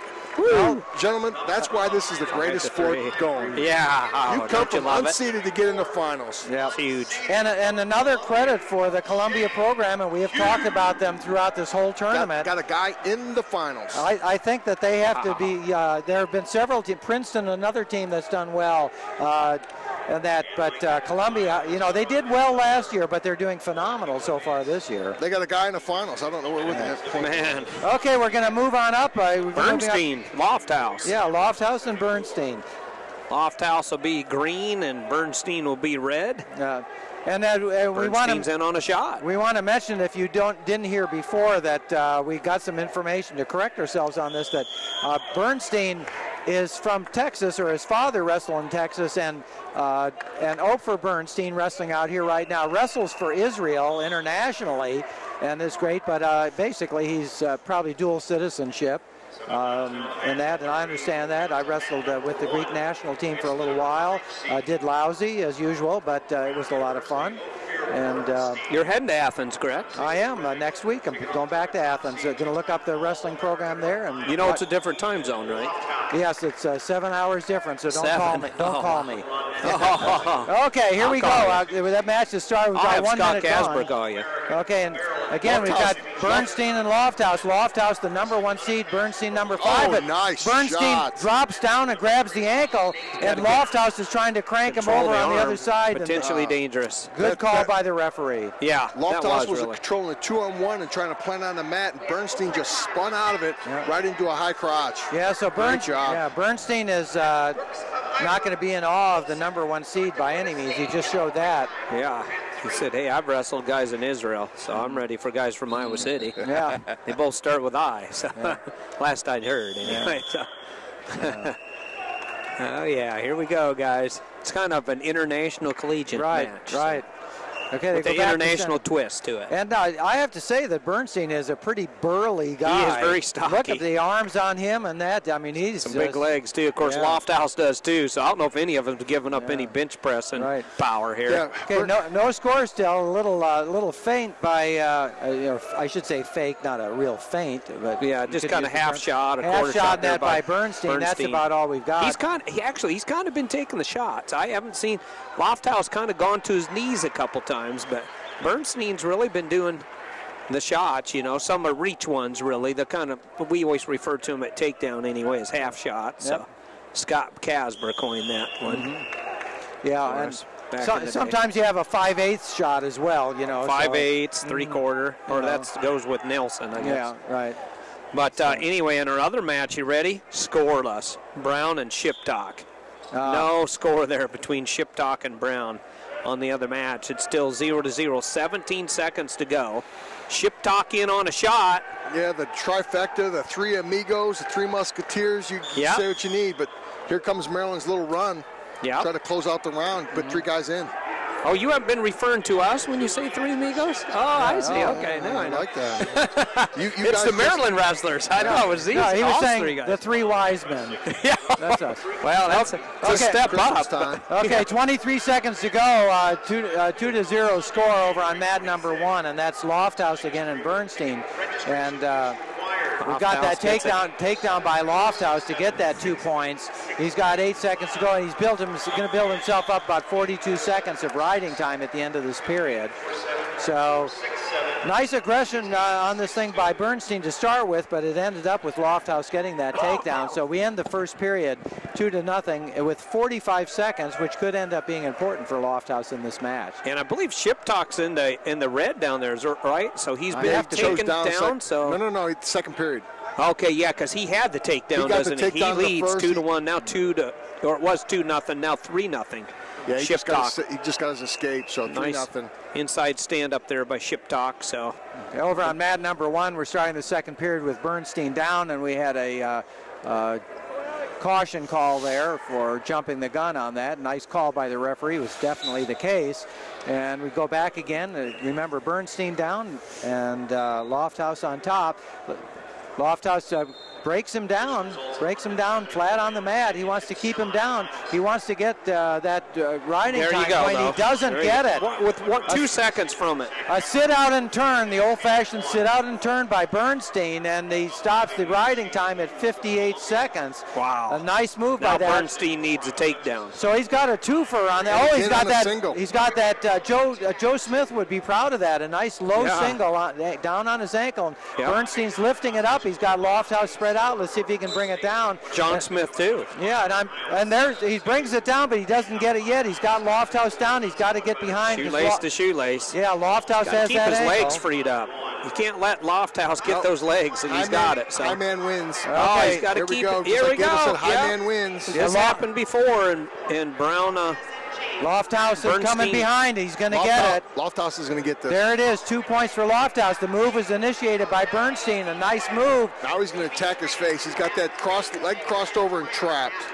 Okay. On the backside, potentially dangerous on the knee, Yeah, and during that little flurry, Lofthouse is able to bring his riding time up over a minute. He's got 1:07 now, so it's a twofer on that. He gets himself that takedown and gets himself the riding time back. Brown got his own takedown, so he's got 2 points. It's 3-2 now between these two wrestlers. Here we go, start of the third period between Shiptalk, which tightened up a little bit. Shiptalk's only leading 3-2. Yeah, it's a tough match down there for the Maryland Terp. So let's emphasize that match over there with Maryland, and then we'll come back because the clock's there. We're going to have more time on this other one here with Lofthouse and Bernstein. Right now, not much going on there.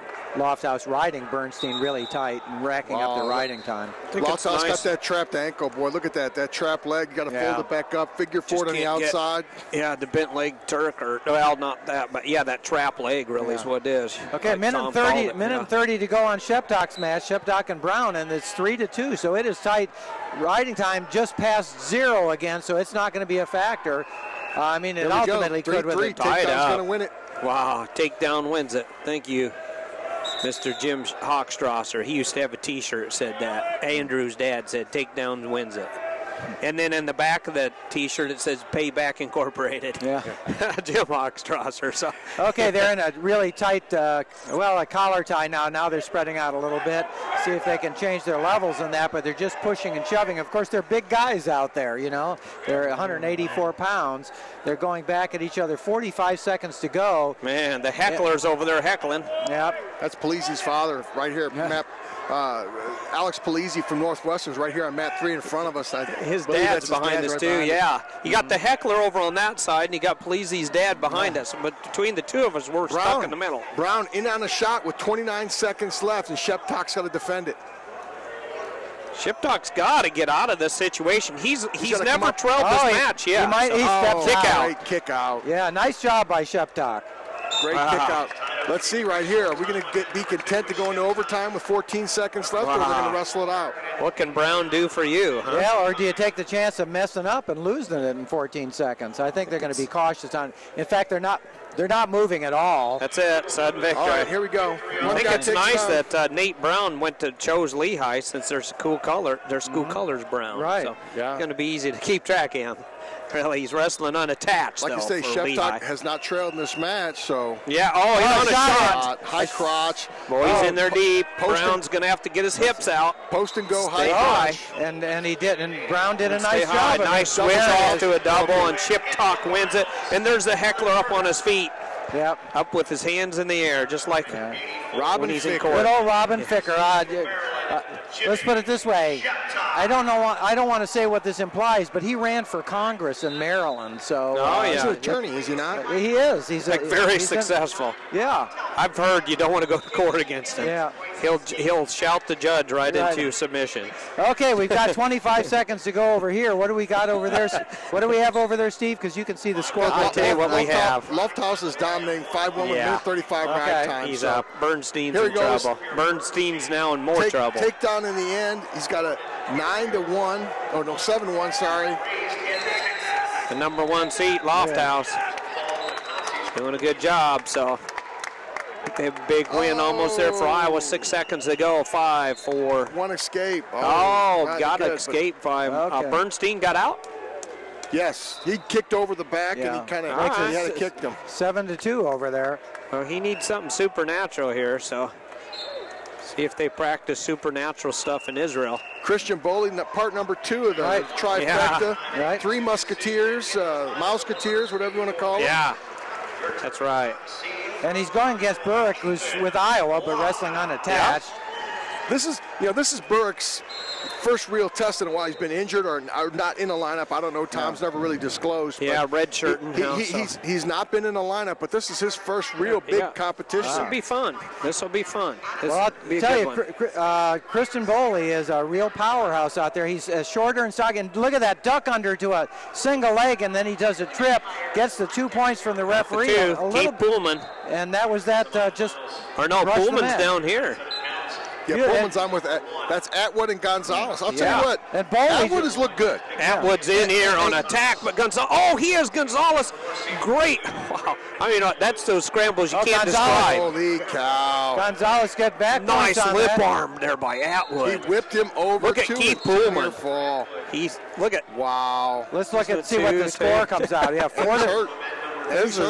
That was awesome. Who's hurt, Mario? Mario's hurt. Okay, well, that's going on. Let's go back over to man number 2. I could see it dislocating your hip and something like that. That was a lot of action. Okay, back to Greg Zafros. Greg? Christian Bowley's a ball of fire out there. He's up 2-1 at this point. Got an incredibly fast takedown in that. This guy is as fast as lightning out there. Gonzalez in trouble. Yeah.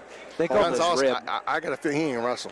Yeah, he's rolling his ribs. That was an amazing scramble. He's there, not going to guys. wrestle. He pulled something, I think. And, they're trying to push it back, so it might not. If he comes back, they're going to pull him out. Yep.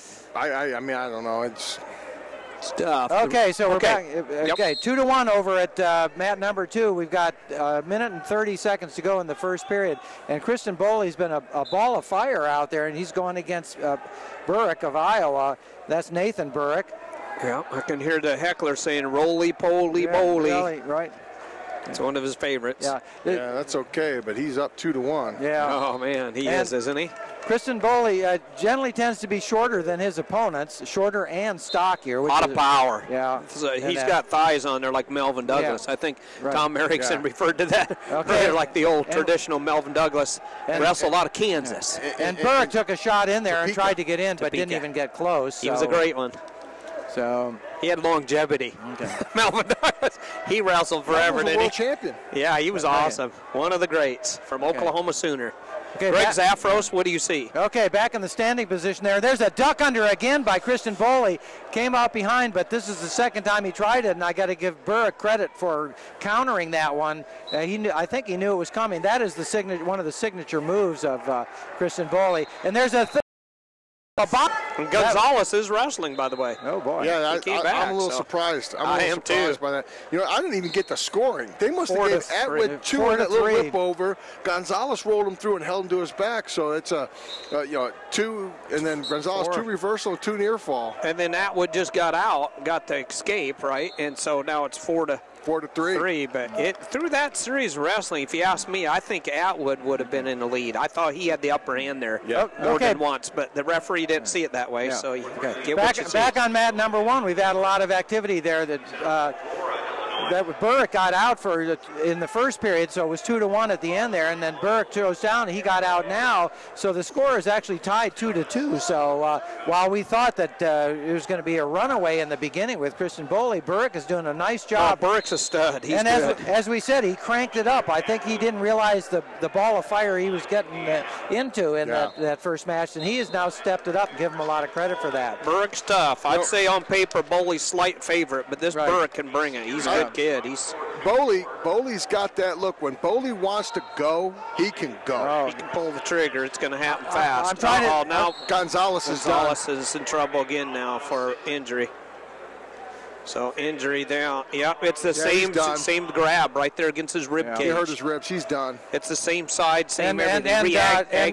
And Coach Jim Heffernan has just called the match off. He walks out to the mat. And that's all Jim Heffernan needed on this. First of all, his number 1 seeded top-ranked wrestler lost. He came here right off the bat with 3 or 4 of his wrestlers missing. And then he's got this injury here. It's going to cause a default to his number 1 seeded wrestler, Mario Gonzalez. Physical therapy going on in Champaign-Urbana. Okay, while they're working on that, we're going to go back to mat number 2. Action. And the score is still tied 2-2. At riding time, not much of a factor at this point. We're in the second period, only 21 seconds of riding time in favor of Kristen Boley. So a nice comeback by Nathan Burrick of Iowa. And there's a shot by Burrick. I think that's about his first shot where he's been able to get in. He's been sitting back. Yeah, a little bit of a try at a high crotch. Now he's got to go down pretty low to get down on Kristen Boley that way. And there's a spin around by Boley, but nice counter by Burrick. Good action. Boley keeping the tempo up where he's got a, I don't want to say a habit, but got a tendency to kind of sit back and wait and what I would call snipe. Classy action there by Atwood, though, to go over and talk to Gonzalez there. And end of the second period. Thanks, Jim, for the information here. He's telling us that I think that Ofer Bernstein's dad wrestled at Minnesota. So thanks, Jim, for letting us know that. So Atwood's in the finals for Purdue, by the way, for the Boilermakers. Neat thing about Atwood in the finals, a little unique thing.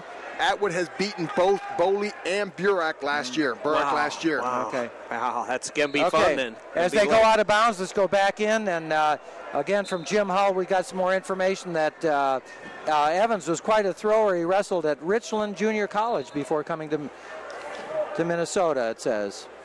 Evans was quite a thrower, wrestled at Richland Junior College. whatever. We'll interpret that a little Those bit JUCOs later. bring out good wrestlers. Yeah, they do. Real good wrestlers. I'm pointing at one right now. One of the greatest heavyweights ever. Okay, we're in the third period now. Score is still tied 2-2 in that match that we've got going there. And that's you and Chris Taylor. Yeah. Chris Taylor was a JUCO national champ, by the way, too. So he wasn't too bad. You ready for his senior year? 47-0, 45 pins. Yeah. Okay, it's not too bad, is it? Here we go. Christian Boley again. There's a nice shot in by Burek. That's his best shot of the day, and he may get that. Let's see what happens.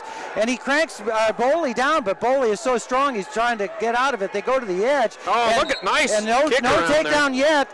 No takedown yet, but a great shot and a great position nice for spin Burek. kick by Boley to get out of that. So Burek's got to make a choice here. Do I try to finish this or I just start it? Just start over, because time. He is. Boley's happy he's got to wrestle smart. Right, and Boley actually steps back out of that. I think, as you guys were saying, that Burek probably just let him go, and they go back to the center. So we got 44 seconds to go.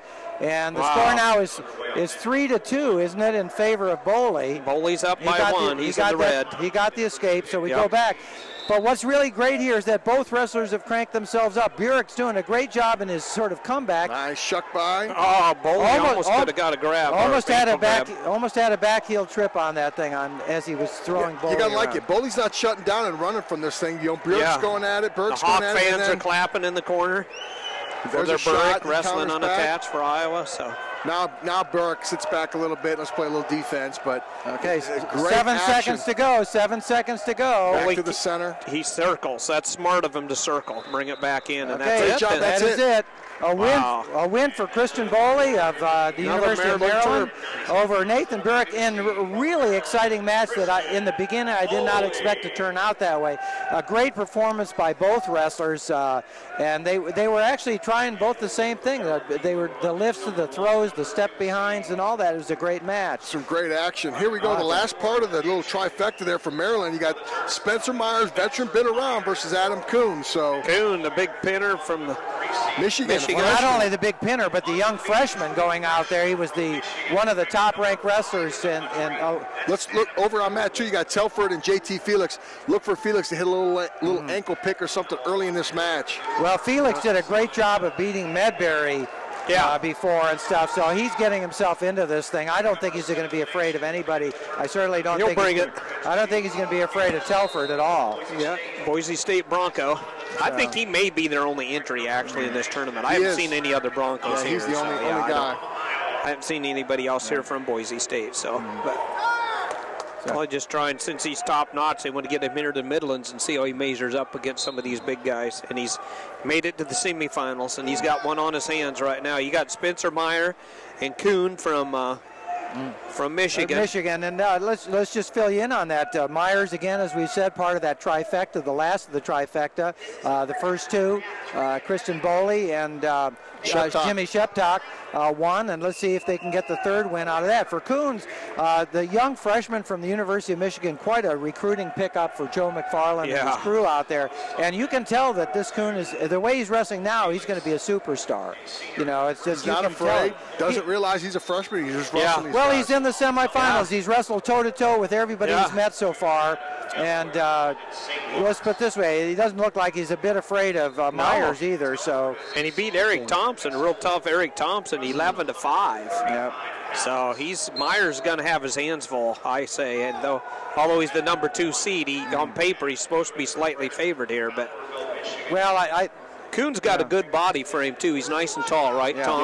Tom Erickson here joined us, one of the all-time great heavyweights himself. He doesn't have to grow into a heavyweight. Didn't you tell me that you grew into a heavyweight?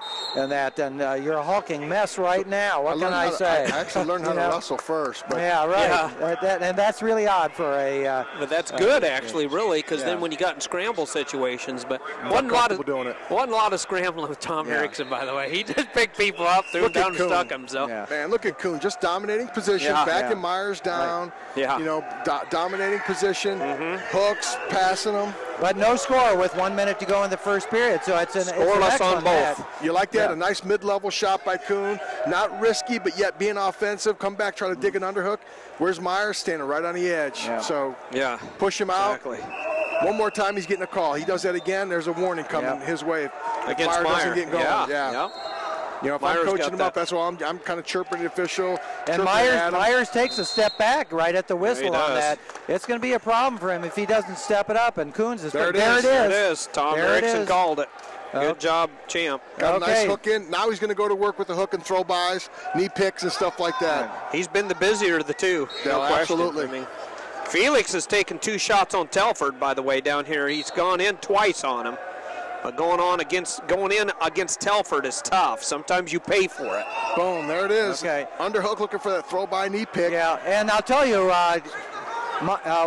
Myers eased up on the going out of bounds there, like, hey, I want to go out of bounds there. And the referee's making note of that, remembering that he's already got 1 caution on Myers. So both knees kind of really, he's got knee wraps on both. His left one, I know he's had some issues with. I talked to the coach. He said he can't bend it very much. Okay, they go to the edge of the mat, and as Myers was backing up, he reverses direction, does a high crotch move, and gets in there. The referee calls him out of bounds. That was a good pickup by Myers. No, he's going to push. He's just going to drive him. I'm just going to level change and hit a little high crotch. It was a beautiful move. And for a heavyweight to change his level like that, I mean, when you get to heavyweights, you got to change your level about 6 feet to get down there. You know? Exactly. And so I'm always impressed when I see that. Yeah, and Felix has done that 3 times. Telford didn't take a shot. And that was the end of the period. So we're going into the second period with Myers down. Yeah, scoreless down here between Boise State and Iowa, the Iowa Hawkeye as well. But right now, Felix took 3 shots to 0 for Telford. So right here is the biggest part of his game where you're looking for a hole in Kuhn's game, and he's showing he's fine right here. Usually a high school kid coming into college, they don't ride as well. And the reason is you don't get a point for it. In college, you learn to ride. I mean, he gets out, though. He got 25 seconds riding time. Right, exactly. And the thing about Meyer right now, Kuhn's wrestling big on the edge. Meyer is going to be taking more shots now and not as good as shots because he knows he's going to get dinged this time. Yeah, he's got to. Like you said, Tom, he's been cautioned, and he hasn't been doing the shooting. I love the body build of this true freshman, too, Kuhn. Yeah. You get him in the weight room and get a little bit even more muscle on him. He's got plenty now, but he is going to be. He doesn't have to grow to be a legitimate college heavyweight. It's surprising. 2-point takedown for Felix. He now leads the Iowa Hawkeye 2-1. Okay, we had a shot in there. Kuhn took a shot. A little surprised he did that. Cradle. Right. But got a cradle. Yeah, cradle is on by Meyer. Nope, cannot roll through on a heavyweight. We got a takedown. Cannot roll through on a heavyweight. Okay, that's going to make the score 2-1. He should have known, shouldn't he? That's a little bit of a rookie mistake. You don't have it. You're not desperate. You still got 2 minutes left to wrestle in the third period. Exactly. Let's be a little more selective right here. Yep, he needed to be, didn't he? No, that's all well and good. We got to get the point escape. You got 30 seconds to get that point. Even up going to third period, so 1 takedown. Trailing only by 1. Yes. Myers is still only down by 1. Myers up, and is he going to get out? No, they're not going to give him. He's still on the leg. Still 23 seconds. Plenty of time to get up. A little bit of movement. I saw Ginger Robinson over there for the photographer for Win Magazine. She got out of the way. Yeah. She saw the big guys coming, and Ginger says, you know what? All 100 pounds of me needs to back up. Okay, Ginger does a great job. Now, one of the things you have to remember, there's 55 seconds of riding time for Kuhns, right? So if he can ride another 5 seconds, he's going to get that escape of Myers. Myers doesn't get out. Bad knees. You see that? He didn't hit it. He just bumped his leg a little bit, and that's where, when you have bad knees, you don't have a good balance. Okay, so a double whammy there for Myers. He didn't get the escape to tie the score, and he let the riding time ride over a minute. So he'll be on top in third if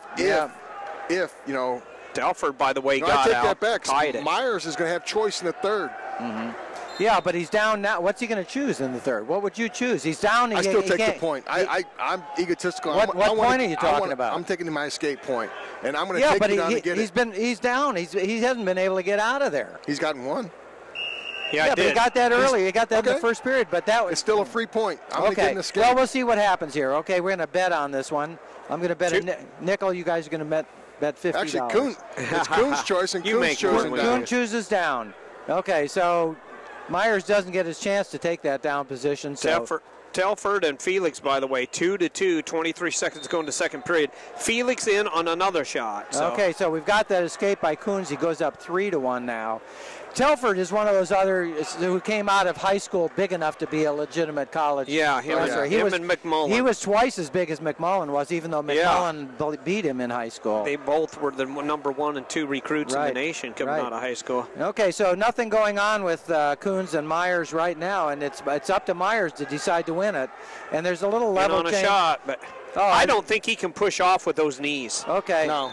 And nice little dump there, too, that affected the knee. Right, and right now we've got a possible takedown by Coons. They're on the edge of the mat, but Coons is in on that single leg. Actually, we have the splits by Myers. Pretty good for a heavyweight out there to have the splits. That is a good and Coons is trying to pull him back. And now he's trying to go for a half Nelson to get a cradle in and get the 2 points. But he's ahead by a score of 3-1, so as long as he can run that clock out. Stalemate that. He's actually, you need to, Keith Pullman. Yeah. I guess he's just decided. We're not doing anything right here. Good call. Tom Erickson calls it. Yeah. And I mentioned they had being ahead 3-1, but there's a 1 minute of riding, 1 minute and 14 seconds of riding time, so Coons is really up 4-1 at this point. So Myers got his work cut out for him. He's going to need a throw here to do something to win this match. He is. He's heading into desperate land here because he's got riding time against him right now. Kuhn has the riding time. And I'll have to say, if Myers special, if Myers doesn't win it, it'll be an impressive win for Coons. Oh yeah, just like in Vegas. What he did out in Vegas. I said Coons. It's actually Kuhn, I guess. Kuhn, not plural. Well, unless you include the whole family. I guess so. It'll be an impressive win for the whole Coons family. Yeah, he's going to seal the deal. He's got to seal the deal. I mean, you're not got to, but you know what? I finish it. I want to see him finish it. Oh man, nice. He trying to finish it right there in the end. Got him in the Kuhn trap. Every minute, I'm more and more impressed with Kuhn. What can I say? Yeah, I went back, when he started wrestling at the beginning of the year, I went back and watched some of his high school matches on the internet. And, they were impressive and stuff, but I'm thinking, well, maybe this guy needs to go through Some of those guys get in that college environment and it changes. Yeah, I mean, this guy Coons is ready right now. We don't have to say wait 2 or 3 years. This guy is ready right now. I'd be shocked if he doesn't win a title before it's all over. It reminds me, okay, there it is, a 4-1 with 5-1 win for the true freshman Kuhn. In terms of his ability coming in as a freshman, reminds me of Steve Mocco, who came in as a freshman and was ready to wrestle at the college level in his very first college match. The big bad blonde. Wrestled for Tom Erickson's alma mater, Oklahoma State Cowboys. But what I'd pay to see you and Mocco go when you're both young. I worked out with Mocco, right near the end. We just got a takedown by Telford on that one. I bet. Spin behind. Okay, a nice move by Telford on that. Just, his opponent just dropped his head a little bit. Felix dropped his head a little bit, and then that's the fastest I've seen Telford move in a long time. A beautiful spin around to get that 2 points. Maybe his first shot. Yeah, it could be, and that puts him up a score of 4-2, and we've got 9 seconds to go. So we're going to have a win for the Iowa wrestler. How many Iowa wrestlers? Check it out. How many Iowa wrestlers won? Just about everybody. Burrick didn't make it. Corey Clark didn't, but of course Gilman made it. Gilman did down there at 25. So they got everything from 25 to heavyweight. 2 in Ramos. Okay, so this is the end of this round, and the semifinal rounds is setting up some great finals for tonight. You're listening to Takedown, and take a little sabbatical. 7. Well, what we're going to do is I want you all to hang in there with us, because I'm going to go over and see if, besides the information on the matches, I want to try to get the team score, and that's really that's a big important. one. So talking of team score, I do want to talk to somebody that's I'm going to go check today. out on that a little bit. If you could turn my volume off while I'm gone. Yep. Right. Okay, thank you, Greg Zaffro's great job as always, and we got Sarah Mitchell listening back at in Iowa and Grandview Vikings. You ready? 14 points, 21st place, and I'm not sure if that includes Eric Thompson's latest match. You know what? I think he defaulted out. Since I didn't see him come back out on the mat, I'm thinking he defaulted out. He could have. I know if I see my good friend Grant Turner, he can keep me. Grant's kind of my guy that keeps me updated there, but Nick Mitchell does a great job with the coaching there at Grandview University, actually. Right. Multiple NAIA national champions. They actually hosted it the last couple years out at the old pavilion in the Bill Knapp Center there in Des Moines at the Iowa State Fairgrounds, out where I usually go watch the draft horse show. But they cleaned all that stuff out. They got the draft horses back in the barns. They rolled the mats out and had a wrestling tournament. So, wow. so that's good. But Greg's coming back. Maybe he's got something here for us. Oh, they're going to 7th and 8th place. Okay, we'll do 7th and 8th place matches. How's that, Tom? Yep, Since they're I'll take placement ones, and I think that'll be fun. And then after that, maybe we'll take a little bit of a break and kind of come up for air. I know we'll bring you the finals tonight, which, by the way, is later than normal. They start at 8 o'clock this evening because of the BTN, Big Ten Network. Usually you start at 7. Yeah, so we start at 8 tonight. 3-hour drive to go home from there. Get That's back, nice. get back to home. And you calling home still down to West Lafayette yes. still, down there in Indiana country. Yep, good job. So I'll be staying out in the suburbs in St. Charles. And too bad you go in the opposite direction. I'd talk you into seeing the Christmas light display out there in St. Charles. Guy won the national championship, the national award. I think got $50,000 or $100,000. Wow. I saw videos of it. I'm pretty impressed. But boy, when you sit there and watch it at the Larson's place, if you're around the Chicagoland area, get out there and watch it. My wife and daughter go to, in Frankfort, Indiana, they have something a of that park nature. Or something similar, and every year they get the friends and neighbors together, and they go out there and watch the display. Sweet. Well, this one here, you go to 88.3 or 88.5 on your FM dial. He's made a parking lot out there, nice. And he's got a big castle, 6-car garage, and you sit there, and he has over, I think, 2 million lights up there, and then it synchronizes to the music, all the stuff. It starts with these jumping candy canes heading to the house, and from there on, boy, it just goes on and on and on. It's real cool. But Greg Zafros is back, and Greg, I think, has the team scores for us. I'm going to turn his mic up here in just a second, and he'll tell us, you're going to take it from 10th to 1st? I'm going to do that, and boy, it's really been exciting. Okay, let's just give you the numbers on this one. In 10th place, Columbia with 52 points. That Powder Blue singlet. Powder Blue, doing a great job. In 9th place, with kind of a comeback here, Northwestern doing a nice job on that. Host school. Okay, 8th place, I think Tom will be pleased with that, Indiana. In 7th place, Wisconsin with 59 points, and all these include the Consolations that we just had as well. So 7th place is Wisconsin. 6th place, Maryland. 5th place, Northern Iowa. 4th place, Iowa. 3rd place, Michigan. No, not Iowa. Illinois. Excuse me, Illinois. I'm sorry. It's just a Freudian slip on this. Okay, in 4th place, Illinois. 3rd place, Michigan. This is how close it is. In 4th place with 75 points, Illinois. In 3rd place with 77 points, Michigan. So a 2-point spread on that. In 2nd place with 83 points, Edinburgh.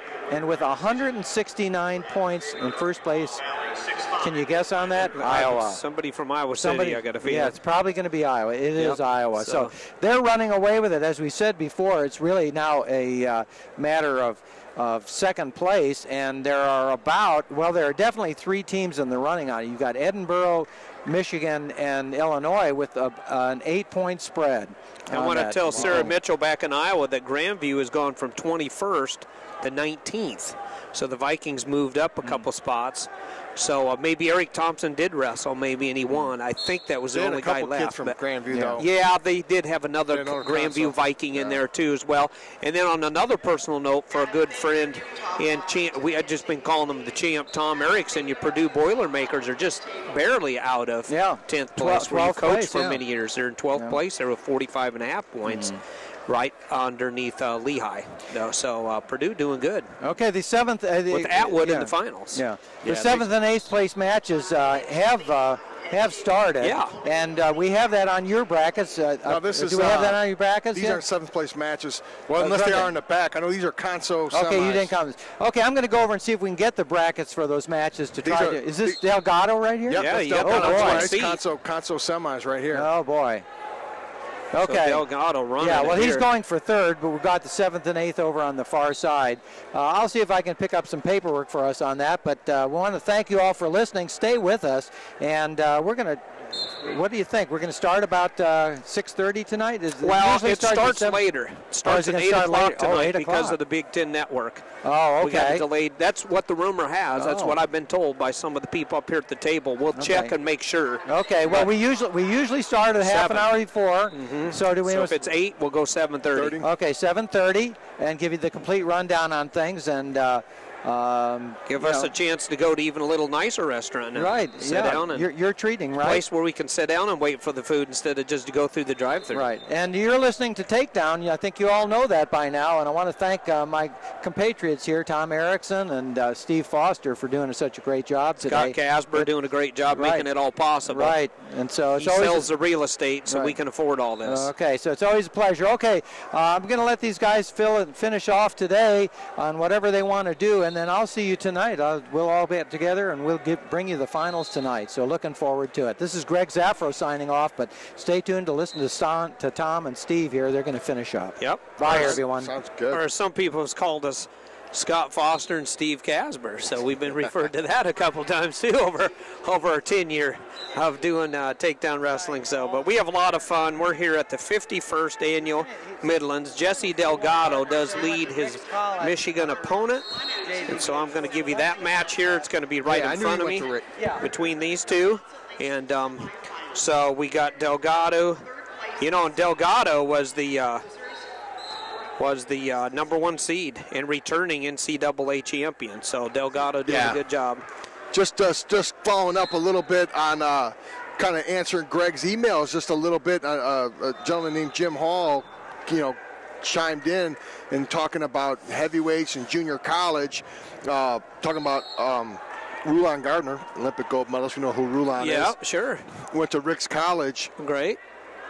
You were one of the greats, people. You won't brag about yourself, but I'll brag for you because I saw you, buddy. And you I were awesome, my friend. In the email, he says, along with Shelton Benjamin, Mitch Shelton, of course, and myself. Tom and Erickson I actually was spelled my name wrong, but that's okay. Well, Jim, you're forgetting another guy that went to a junior college. Obviously, Chris Taylor is another one, but another one, a Minnesota gentleman, went to Brock Lesnar is a junior college North Dakota national champion. I think he went to Bismarck, I believe, which is in North Dakota. Yeah, I remember he came out of North Dakota. Another heavyweight that come out of the junior college ranks. Wow. Tyrell Fortune, I think, spent a little time in a junior college, but he's at Division II or something like that. He's having a nice run. So JUCO's produced a ton of great wrestlers. Yeah, especially the heavies, but every weight class. Really, I've seen kids come. Joe Colon, by the way, is an example right now. He's in the finals. Joe Colon just beat the one thing that is unique, Brock is in a unique group in a sense that he won a JUCO title and a Division I title. Right. I didn't do it. I didn't. And Rulon didn't do it, but I'd rather do it. He did a JUCO title and Olympic gold medalist. I'll take that one. Not to be ashamed of. Eddie Urbano's done it. We had a gentleman named Ron Ray. Urbano did it from either Yuma or Pima College in Arizona. Okay. Ron Ray did it. Okay. From Wilbur Wright, right here in the city of Chicago, junior college. Sweet. Went down to Oklahoma State and won a national title. For the Cowboys. Yes, sir. Your alma mater. Shelton Benjamin didn't close the deal on that as well.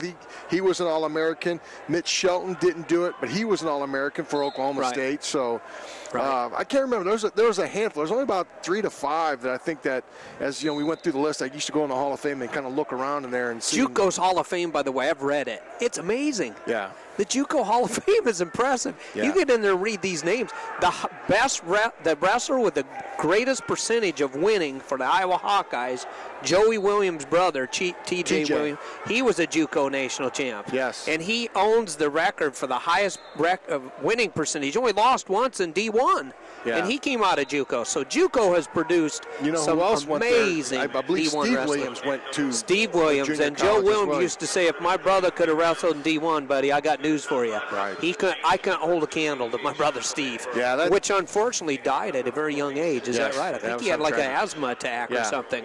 At a home, one of the brothers' homes there, he had some type of a breathing situation and passed away, unfortunately. He's deceased. But Steve Williams, I've talked to a lot of the Williams brothers, and they said, Steve was probably, as far as raw talent, Steve was probably the best of us all. But And at the D1 level, we never really got to experience it or see it. You know, another guy, you know, as some people know, I used to fight as well, but there was in front of 60,000 people in Japan. Another situation like that in the fight game, Royce Gracie, or Hoyce Gracie, the R silent brother, he used to always complain, or not complain, but talk about his older brother, Hickson Gracie, as a phenomenal. He goes, I'm very good, but my brother was better and everything else. Kind of mythological type of thing, and that's the same kind of thing that Joe, you know, talking about Steve, was, you know, it was somewhat mythological, that he was just phenomenal and stuff like that. But, you know, when you have, you know, Steve and TJ, and so you get the national titles. Obviously, Joe has 10 Midlands titles. You get, you know, the lineage like that. I tend to believe him. Oh, you know, I tend to. Joe once said this. He said, I know you've coined me as Joe Lightning Williams. He said, I'll be frank with you. Compared to my brother Steve, I'm thunder, he's lightning. And lightning's faster than thunder. So he said he was the lightning, really. I was the thunder. But since he didn't wrestle D1, people just referred to me as lightning. But, but but there's been some great ones over the years. And one of my favorite records I mentioned earlier, though, was JUCO national champ, silver medalist in Munich Olympics, and national champ for Iowa State was Taylor. His senior year, he was 47-0, 45 pins, and that's not bad. You pin everybody but 2 people. I don't know if anybody's come close to that yet. I mean, some of these kids have some. You were a pinner, though. Yeah, I pinned a bunch. I know you pinned in a truckload of guys. College and, you know, at Oklahoma State, I think I had 40 something, mid-40s at Oklahoma State in the 2 years, and then in college I think I had about 100 pins in my college career, junior college, and the other stuff like that. I used to always enjoy conversations, banter, so to speak, with Wade Chalice. Yeah, you know, good friend of mine. We kind of went back and forth on some stuff like that. Yeah, talking about a pinner and stuff. But, and to make it tougher, the story everybody always liked was his frat buddies told Wade Chalice, he said, well, we know you're going to pin him. That's just too easy. We've been watching this. So they'd go out before the match and put masking tape, make an X in the circle, and tell him, now you got your work cut out for you. And there was many times he said, I had to get my guy, I had him pinned, I had to drag him to the X and pin him, and then all my frat brothers would stand up and cheer for me. That's how good he was. When you can do that, you're a good pinner. Right. But I got my first taste, and I'll stop doing my Tom Erickson bragging, but you were a great one, at the Drake Fieldhouse, at the, was it called the Midwest Classic? Midwest Classic. I was just a youngster, and you were even younger. And here comes this guy from Oklahoma State. Me and my buddies are standing in the stands. You go out there and you just throw everybody their back. You're pinning like everybody in the whole tournament. And you wrestled some kid that was ranked. You pinned him in no time. And we all just looked at it like, this guy's unreal. It was almost scary to watch. You were that intense, my friend. I'm glad you're a great and a real nice man off the mat, because, boy, on the mat, you were a tear. An absolute tear. I went to school, a junior college. I started out at the University of Dubuque and I had a knee injury and spent a great amount of time in the hospital, staph infection, et cetera. Transferred back to Triton Junior College, which, you know, some people probably know that, and I'm not sure what people do know, but I wrestled for a pretty special gentleman named Art Kraft, whose brother is the founder of this tournament and runs this tournament, Ken Kraft. And a neat little story about him, I've probably mentioned this several times. Art Kraft won a national title for Ken, who was a head coach here at Northwestern, but Ken was younger than Art. Art went into the military service, came out. Ken had the head coaching job here at Northwestern. So Art Kraft, the older brother, won a national title for his younger brother at Maryland. Neat twist. Neat twist. That's fantastic. You know, a lot of fun there. And then, you know, and Triton's just not that far down. The little ways. It's a suburb here down River Grove, you know, Illinois. You go down the Eisenhower Expressway, shoot it straight out of town. 88. So. I think that's 88, the Dwight D, or not. Same thing, or is it? Yeah, I think so. It turns into 88 once you get out of the burbs. So, head towards good old Iowa. So I've been around here, but in saying that, you know, I grew up in Chicago Heights, a little suburb, but when I went to school at Triton, I lived in Maywood.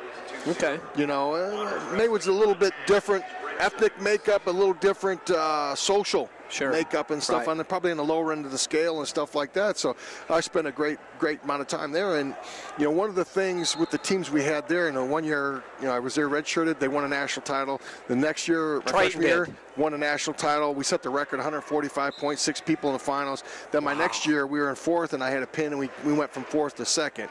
But the point about being is we had such an eclectic So you group had a pin in the finals. Yes, to jump us from fourth to third. But, you know, we had such a diverse group Sure. You know. I'm sure you did. Man, love these guys to death. Sure. Thugs, heathens. A little bit of everything. Despots and debutantes. Man, so, I don't know if we had any debutantes. But, yeah, right. Yeah, there you go. And you know, we were all expected to wrestle. We had a lot of fun, and you know, you go out there and wrestle hard, and that was something that was ingrained in us by my coach Kraft and each other. You know, we had a chip on our shoulder, and we went out and wrestled, and I learned that there.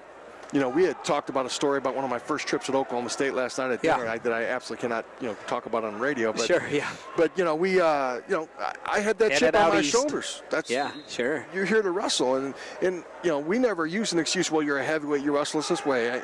It didn't matter. Sure. You went out and wrestled. Yeah. You know, like we talk about Steve Monk that goes out there and wrestles. Attacks. You know, Darian Caldwell wrestles. Metcalf, you know, and little these guys, they go out and wrestle. You know, Delgado their opponent. They're going out there and wrestle. They don't care about the size and anything else, and they just went out there and put the wood to people. Didn't matter who they are, what they are, and I was fortunate enough to take that from, you know, Triton, and then it I worked. took it to Oklahoma State. It worked though. And then I had a nice little jaunt on the international scene. That I had one gentleman that was a thorn in my side, but he was, just happened to be the greatest ever.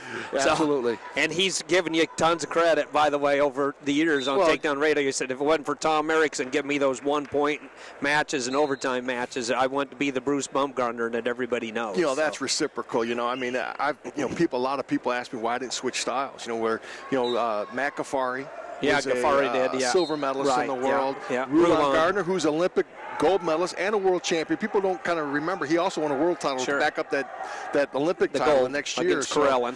Right. You know, these guys all, you know, they started out wrestling freestyle. Sure. And ironically enough, on the same club as I did. Yeah. My son Kids Kids. Sure. And you know, none of them were having it and beating Bruce or beating me. Sure. Right. You know, I took a lot of pleasure, you know, and consolation that a lot of people were talking about, well, you know, I'm going to be the next guy to beat Bruce. I'm thinking, wait a minute, you haven't beaten me yet. Yeah. Right. Yeah. Exactly. And by the way, I'm going to be the first guy to beat Bruce, which didn't happen. But you know, a lot of pleasure in that. So they slid over to Greco. Right. Yeah. And I stayed the course with freestyle. So like, I'm gonna wrestle. Hard nose. I'm not gonna go. Sure. I'm just not gonna do that. I'm gonna opt out. Believe I'm gonna beat him, and and that all goes to, you know, where you grew up in the situations. Sure. I'm not gonna wrestle like a heavyweight. I'm gonna wrestle.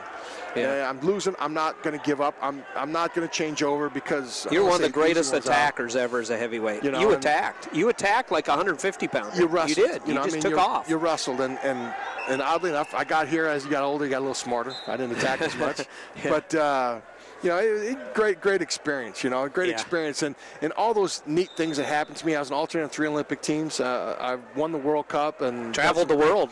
Great time and a great career, and the thing that I enjoy talking to kids and stuff like that, doing clinics, you know, and is I never even qualified for a state tournament in high school.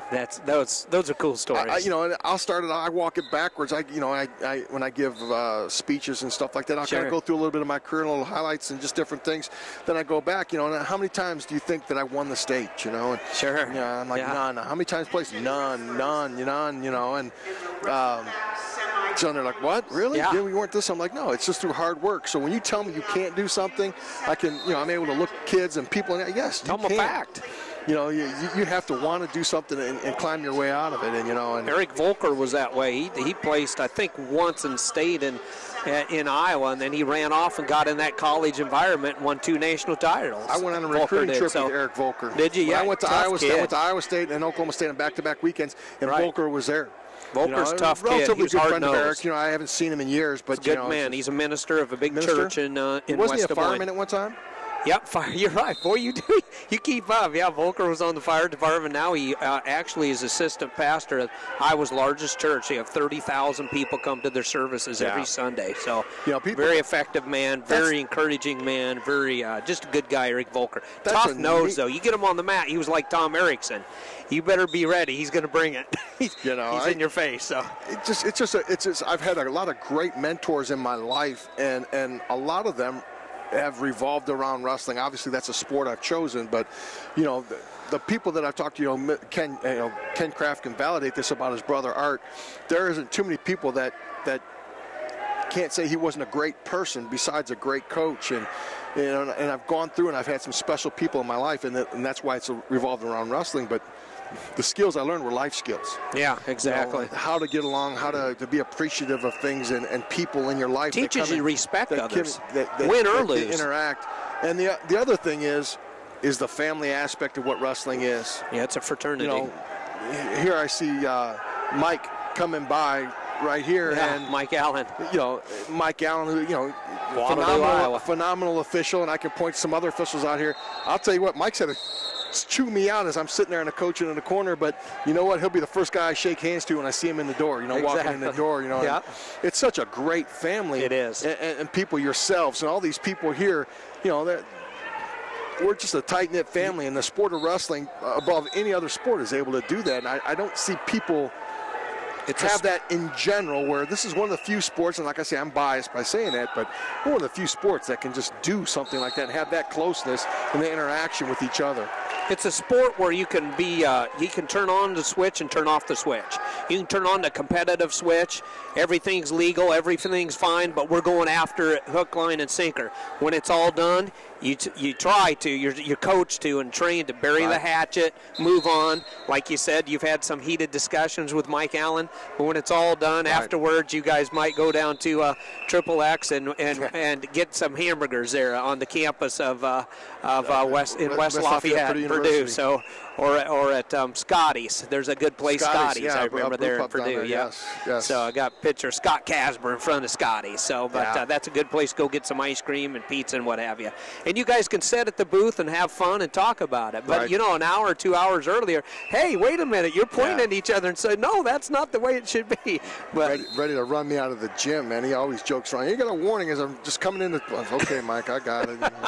But don't be screwing up on me. So. Well, you know, the one other quick side note I do want to make our listeners hear, and it's a fact, because Bruce Bumgardner said it. He said, Steve, there were years, literally, it was harder for me to make the team because I had to beat Erickson in overtime or by a point than it was for me to win the worlds or the gold medals. Because he said sometimes I went in there and I was really not cakewalking, but I was throwing these guys around. And I'm thinking in the back of my mind, you know, the toughest guy here, who should be really in the finals here with me, is my workout partner, Tom Erickson, back in the United States. Or, like you said, you did travel with him as an alternate, so you were working out with him. That just, you know, thank you, by the way, but Bruce said it. That just shows you the character Bruce is. Yeah. You know, I mean, and I've done interviews and stuff like that, and I give him even more credit than, you know, we exchange it back and forth, and a lot of mutual respect. But, you know, the thing about when you compete, you know, you're looking for the bulletin board material. You're looking for the things to separate. He's terrible at this. This guy's a jerk. He was mean to his dog. He's, you know, and you try to look at some things like that. Trying to get some incentive. Yeah, not that you don't need it anyway because you just beat the guy. But Bruce was such a, and I know it's cliche to say this, but a class act, such a great individual. As a human being. A great family, you know, in their situation. They've adopted several kids. I mean, you know, some they didn't have any, but they adopt. I mean, this is the type of family guy that Bruce was, and adopting and bringing people into his family and stuff like that. And he just, you know, just was such a phenomenal person. As a great a wrestler as he was, he's even a better person. And I know, I think people can, oh, wow, that's pretty good. No, you don't realize how good. This is a 13-time medalist, world medalist. Yeah, right. You know, I mean, more than anybody, more than John Smith. You know, just didn't have the 6 in a row like John Smith, but the longevity of Bumgardner's unreal. Yeah, you know, jump around here. You know, people are listening since we're, I don't want to say killing time, but you jump around. You know, Bruce, you know, I can get in debates with lots of people wrestling, and I know we have, I think Seton Hall Pirate, he drops in on us and stuff. Yeah. You know, the one thing that's neat, I've actually wrestled, and you know, and I have another perspective. But as far as the greatest, it's all great conversation. But you know, I kind of go by the Michael Jordan theory. It's the number of rings, and 6 straight to me. I know Dan, you know, Coach Gable's done a phenomenal job. Kale, right now, when he had his 6 consecutive world titles, pretty special. That's pretty unreal. You know, and you got Jordan Burroughs right now, who's as incredible as anybody we've had so far. He's only got 3. That's halfway. It's halfway there. And people, you know, he's got an incredible win streak, which John didn't have. But there's a young man that's going to try to, right here from the United States, like you and Bumgardner, Tom Erickson, Bruce Bumgardner matches pretty soon. I predict we're going to have the Jordan Burroughs Kyle Dake situation going on there too. Yeah, and that's going to be a fun match because it's a night and day match. But the thing that when you kind of going back to the number, John's got his 6, Bruce has, you know, 13, and I hope I don't short Bruce on this, but 13, 15, he's up there. Sure. But the 6 straight, that's impressive. That's excellence, maintaining it for 6 consecutive years. That's mind-boggling. That's pretty phenomenal. And when that's people ask me, Russian-like. that's one. In my opinion, and man, I'd love to talk to you guys about it. And a lot of great name and Keyser. We can go way back in history, but sure, right. Yeah. And then the number 2, and I won't even say number 2. Bruce is 1A. Yeah, 1A. I like the way you word I like that. the 13 and stuff like that. Number 2, we can really start to debate that. Would get fun. We've got some phenomenal guys in there and right. stuff. But that John is 1, and Bruce is that close. 1A. 1A. Jordan Burroughs is in that conversation now with the 3 and He's the win streak there. and stuff like yes, that. He is. But yep. The reason why those guys did it, and Bruce is really admirable because he had a family. Sure. He adopted kids. He had a job. He had a family. Sure. The thing about John is he was single that whole time going through it. Concentrate. He was singularly focused. Could have that single-minded stuff greatness. Like that where, you look at Jordan Burroughs, and I've had conversations with different people about Jordan. I said, Jordan, man, you know what? It's life, but I won't say complicated. He's created some interesting things in his life. He's just gotten married. His wife is now expecting. Wow. So as as a father, when you become a father, your life changes and stuff like that. And that singular if focus. you do it right, your priorities are supposed to be in second place. If you do it right. Things change. So it'll be fun. I think he is that good that he's going to win another, 1, 2, we'll see if he gets there. But it'll be fun to get that focused and see where his focus is and stuff like that. And if he can create that wide range of focus, kids, wife, the training and stuff like that, because there comes a point in time when you don't want to run that extra sprint because you want to feed the baby. Yeah, exactly. That one extra sprint, and people out here don't maybe not realize it, but when you come to that level, it's that one little percentage. Oh yeah, I'm a father. I'm a dad. I know. I had a better meal than you did today. Sure. Bruce had a ton of meals. He had buffets against me, but that one meal, that one different thing at that level, that's going to make that difference. And when you start sacrificing that one thing, you don't do that extra sprints today, and you skipped them 3 times this week. That adds up, and what that adds up to is a second place, or you didn't make it to World Championships. But the sport is reason such I think a great sport. Dake will give Burroughs a run for his money, and I love Jordan. I know them both. Would love them equal. They're just amazing human beings and great wrestlers. Is Dake? I know he got tech fouled by Jordan Burroughs. I was there and watched it. Scott and I were doing the play-by-play down in Stillwater, and it didn't take Burroughs long. But you know what happened after that? Dake refocused, got some air in his lungs, and he took him into sudden victory. And he had Burroughs tired. Jordan Burroughs was exhausted in that match. You look at the year before. Yeah. In Iowa City, in the Olympic trials. Andrew Howe, he got hurt. Sure. But made an adjustment on Jordan, and things like that. So that's he closed the gap, and I think. And bringing Howe into it, that's why I think Dake had a little bit harder time. I'm equal with these guys. I'm neutral. I'm not cheering for Burroughs more than Dake or Dake more than Burroughs, but Dake did have to go through. I think that day he had to go through Taylor. Maybe Polson, one of the Polson twins, Trent Polson, and then he had the marathon match, one of the longest matches I've ever seen against Andrew Howe. They had the Boston Marathon match. Yes. Then he had to turn right back around and wrestle Jordan Burroughs. Yeah. And, the first match was definitely Jordan Burroughs. Everybody's going, wow, this is unreal. But then Dake came out, got some air in his lungs after doing all those matches earlier in that day. Right. And caught up to him and put him in sudden victory. So I think like you and Bruce Bumgardner, Tom Erickson, Bruce Bumgardner had some of the greatest matches ever wrestled at heavyweight for qualifying for the team. Right. I think we're in for that treat between Burroughs and Dake. I'm excited for Taylor's not going to go away very far. I'm excited. David's going to be around. But, and just like myself, and one of the things that I had an advantage over Bruce, and the one area that I had an advantage over in a sense, and it wasn't as much because of the way Bruce didn't compete, but I had the advantage just like the kids do now. You're talking about Dake and Taylor and Howe, and I had a conversation with Tervel Dlognev, even at heavyweight, and all our long-time number ones here in the United States, and just recently had a conversation with Zeke Jones, our director for the freestyle team. The number 2s have a distinct advantage. Sure. Because all I'm trying to do is I'm trying to beat Jordan Burroughs. I'm trying to beat Bruce Baumgartner. And you have the wrong it's not a wrong assumption, but it's a slightly wrong assumption that if I beat Jordan Burroughs, I'm going to win the Worlds. That's not true. Jordan Burroughs was training. Perfect example several years ago, and after Tervel Dlognev placed third in the Worlds, saw him at the New York Athletic Club Open. I had a conversation with him. I said, look, that's a great job. I know you're going to be our future. I'd love to work with you, et cetera, but I'd like to give you some advice. We talk, and he's like, yeah, he's a great individual. Christian fella, great individual, great family. And I'm like, you need to turn your focus off of winning the Worlds now, in a sense, and focus back on what's going on in the United States. And he goes, well, I'm going to go here. I'm like, you got to understand, the people in the United States are trying to beat you, thinking they beat you, they can win the Worlds. You're going over in Europe, which is a different style. Taking on the world. And beating the world. And you've got to remember, these guys are trying to beat you, and don't just assume because you're competing in Europe that you can come back here, because that's a different style. People don't really realize how different the styles are. The European. Do they tend to slow it down, or slow it down? Explosive, hands out front. They wrestle you different. Stances are different and stuff like that. Where you have to wrestle that.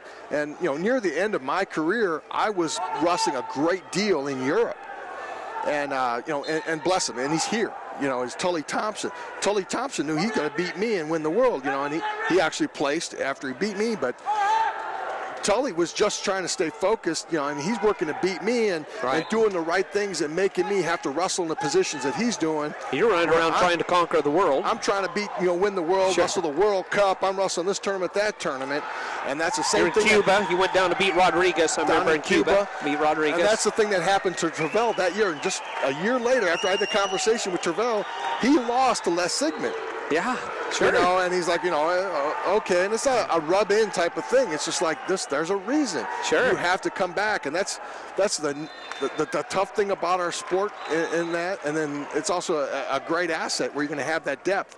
And right now, Zeke Jones has done a pretty good job of developing depth at some weight classes. He has. I think we're real strong right now with the depth. We got good numbers out there at the OTC. 663 has been traditionally, we can go backwards. Burroughs. We had a gentleman by the name of Polson's done good. Dave. Well, I'm talking about back before these guys. Even sure. Before. Yeah. And when I say this, I'm talking. I want Dave some hardware. Schultz, Kenny Monday, Stan Dedzik, Lee Kemp. You can start going back through in the history of that weight. It's been an amazing weight for us. That middleweight that we've dominated on the world. It's kind of crazy that all through the world we've dominated that. And we had a nice run at that 36-pound weight class with.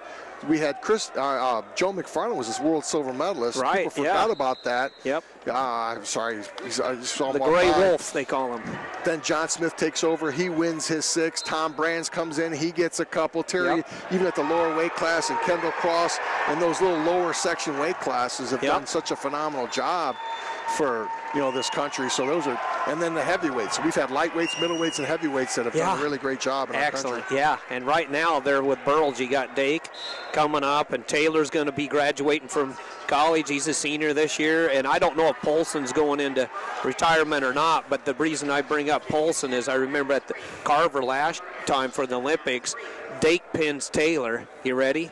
Polson pins Dake. People forget. Polson pins Dake. I was calling that match. As soon as Dake went upper body, or as we call upstairs with Polson, I remember pointing to the mat and saying to Dake, that will be your first and your last mistake. You don't go upstairs with Polson. Those Polson twins, they get those double underhooks, those bear hugs on you. You're in trouble. You bail out. John Reeder told me that once. He said when Polson locks hands behind your back, if you don't go to your stomach, you're in trouble. I don't care who you are in the whole world. And Dake experienced that. But I don't know how much longer the Polson twins are going to wrestle. I know Travis got married. Trenton isn't married. That's why I say, with Burroughs getting married, that multiplier life kind of tends to move on. And the great thing about change. We've the got whole some people out there changes. It's making it more worth wrestling and staying into the game where people can financial incentives compete and do those things. And yeah, you get rewarded now for your medals, so you get some money for them. So that helps because, face it, if you can't eat, if you can't pay your bills, you got to change your your landscaping in life. You think of Bruce and even John Smith and the longevity and stuff like that. They'd have made quite a bit of money compared to what we have going on right now. They'd have an extra garage in their house at least, at least one or two, maybe. Absolutely. A little addition, sunroom and maybe an indoor swimming pool. But But it just, it's a great conversation. It all swings back to how great this sport is, Yeah, it does. And how lucky we are. And myself, fortunate you guys invite me to come down here and talk about it a little bit and sit here with Greg Zaffros and just to love to see his energy taking over. I'll be frank with you. When it comes to Matt experience, we're two chumps. You're the champ. We're the chumps. You're the champ, buddy. People ask, how did you do in wrestling? I always look at them and say, well, you know what? I lucked out and always won a few more than I lost, but that's about as good as it got. But I loved it. I learned about it. I've been pinned. I've pinned people. I've won. I've lost. So I used to teach Kale when he was out of state. Really? Tease Kale. I used to say, you know what? Your career, what's so big about that? It's kind of boring. You just go out there and whoop everybody. At least with me, you never knew what was going to happen. Yeah. People come, you get pinned, you pin people. No, Kale was great, and it's fun to watch him, too, win his Olympic gold medal. Yeah, and, that's great. One of those things you like to see. And there's a weight that we were talking about that we haven't been strong at in there, really, necessarily. Not true. Well, Bannock and Schultz, right? The Bannock You're and missing Schultz. two big Olympics. ones. Kelvin Jackson and Les Gutches. KJ was great. So two world champions and Olympic Schultz, gold. Shear, Gutches, and Jackson. So, boy, we have been tough there, too, haven't we? Yeah. So I'm not trying to call you out on that. Oh, I want you to. I mean, these kids need credit. I want you to call me out. In 97, I was with Les when he won the world. And the reason I say that, we had a young man at Purdue, Jake Pataxel, phenomenal here at the Midlands. Folks here at the Midlands probably remember he was in the 20-5 club and he never won a title. He finally won it his last year. But the thing about Pataxel is he's always lost. He didn't win. He didn't place in the national tournament. We'd love to have him win it. But his senior year, I just would talk to him that whole senior year and not pressure on him, but we're gonna take care of business this year. And I thought everybody knew how tough Pataxel was, but placing, it's a rubber stamp of validating what he did. Sure, right. When Les Gutches, when Les won it in 97, right. A lot of KJ.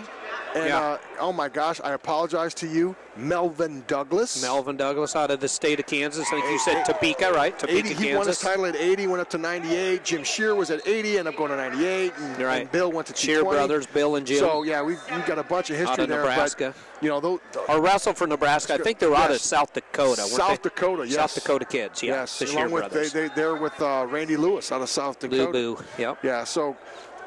Had some good ones. Yeah. I love just bringing up these names because some of the people listening today are, I shouldn't call them old timers, should I?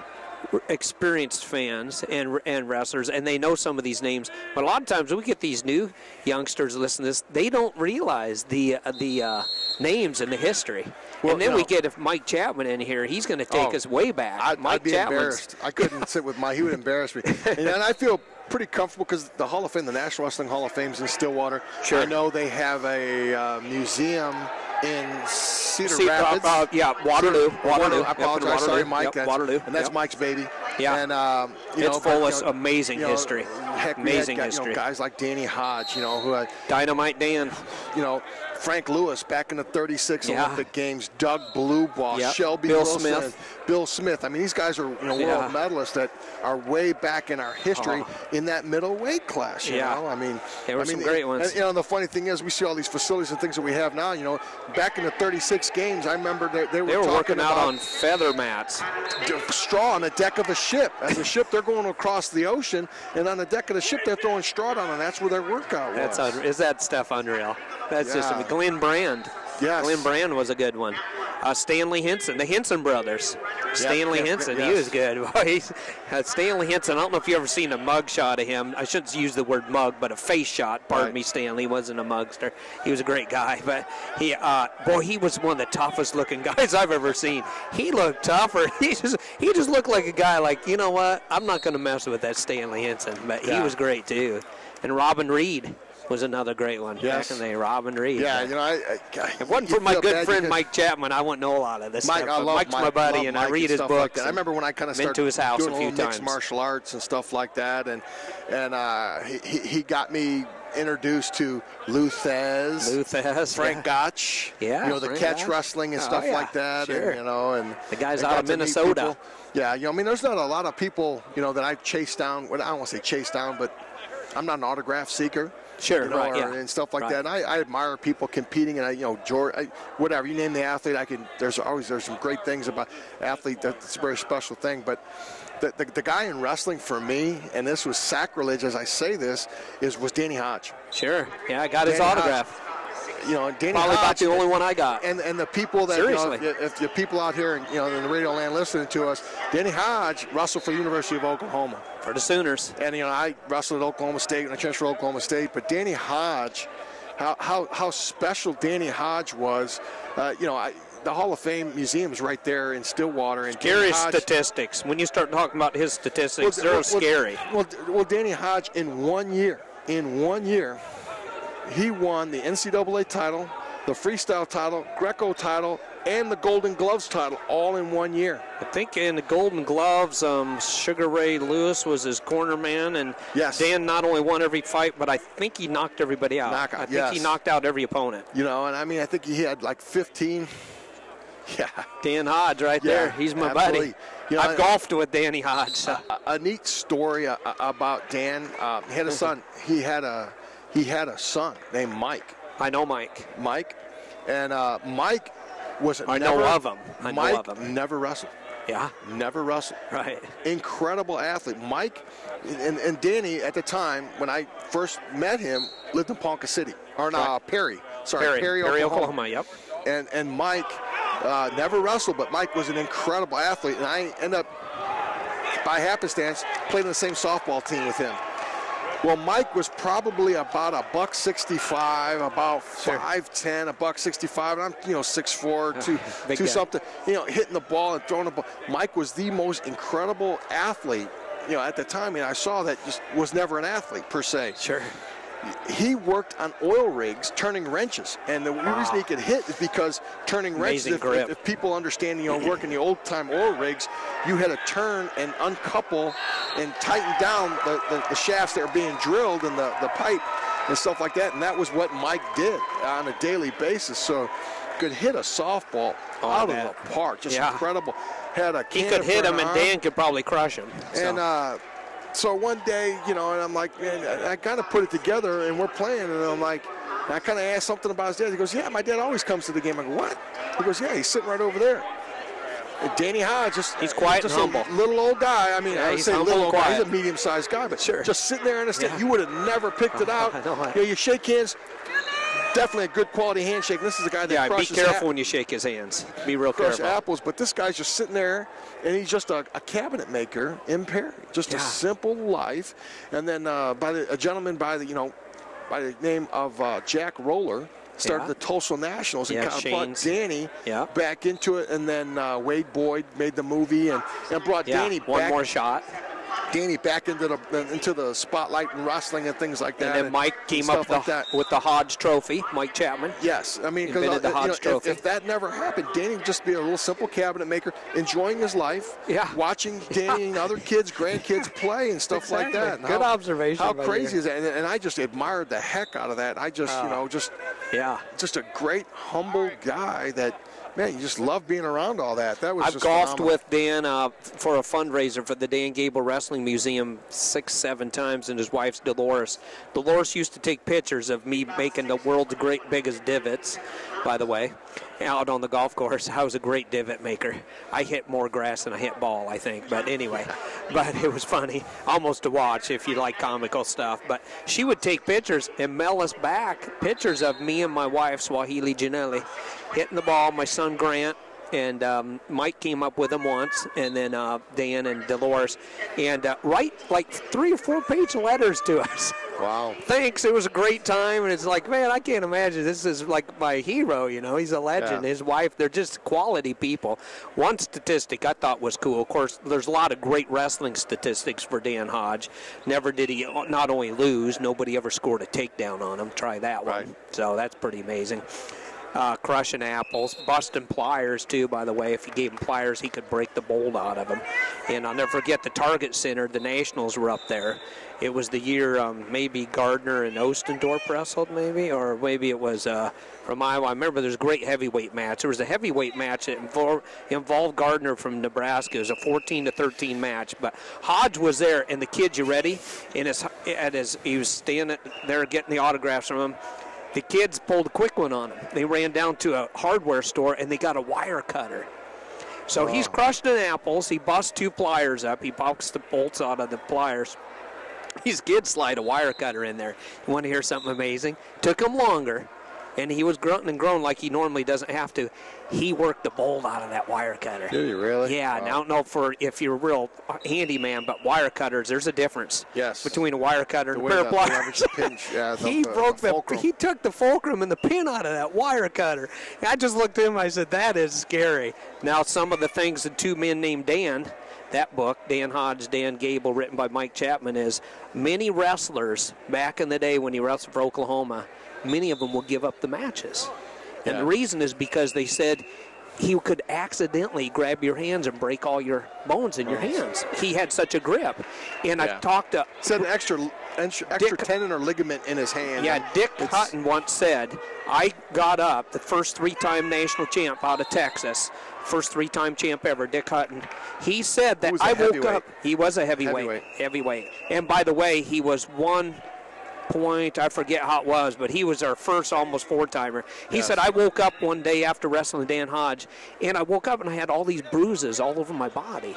And he said, I wonder what happened. He said, I knew Dan was just squeezing the living pudding out of me. He said it was his thumb. He learned wrestling later. Every time wherever he grabbed you, you wake up the next day, he had such pressure, you'd wake up with these thumb bruises all over your body. But one of my favorite lines from Dick Hutton, you ready? Dan Hodge, he says, and listen to the pause. It was at the Wrestling Museum. Mike Chapman introduced him. He said, Dan Hodge is not all muscles. And he'd pause. And then he'd say, he's all tendons. And tendons are stronger than muscles. Yeah. And I think you just brought it up that he had like an extra tendon. Extra tendon. I mean, he's not like freakish. There's a tendon. You really don't know. But that was one of the things that he was physiologically, superior, but on the same. Just and impressive. The Hodge Trophy a lot had to do with character. And Dan was just a classy guy, like you said. So Mike Chapman came up with the Hodge Trophy Award, and that's why he came up with that. And so, and it's an honor for these young men in college wrestling here in 2013, 2014 to get this Hodge Trophy. That trophy gets run over a little bit on statistics, and he's undefeated, and he's this, and he's that, and traditionally it goes to one of those better guys. But that trophy encompasses a little wider range of just performance on the mat. Performance on the mat, and things like that. Giving back to the community and what have you, and there's been a lot of Hodge Trophy winners over the years. And one came through here from Montana, I remember. It's because of his performance here. The 90-pounder. He's 190-pounder. Yeah, the 90-pounder. And it's because of his performance here at the Midlands, to bring it up to date, that that Mike Chapman gave it to him as a co-winner that year. Because Emmett Wilson.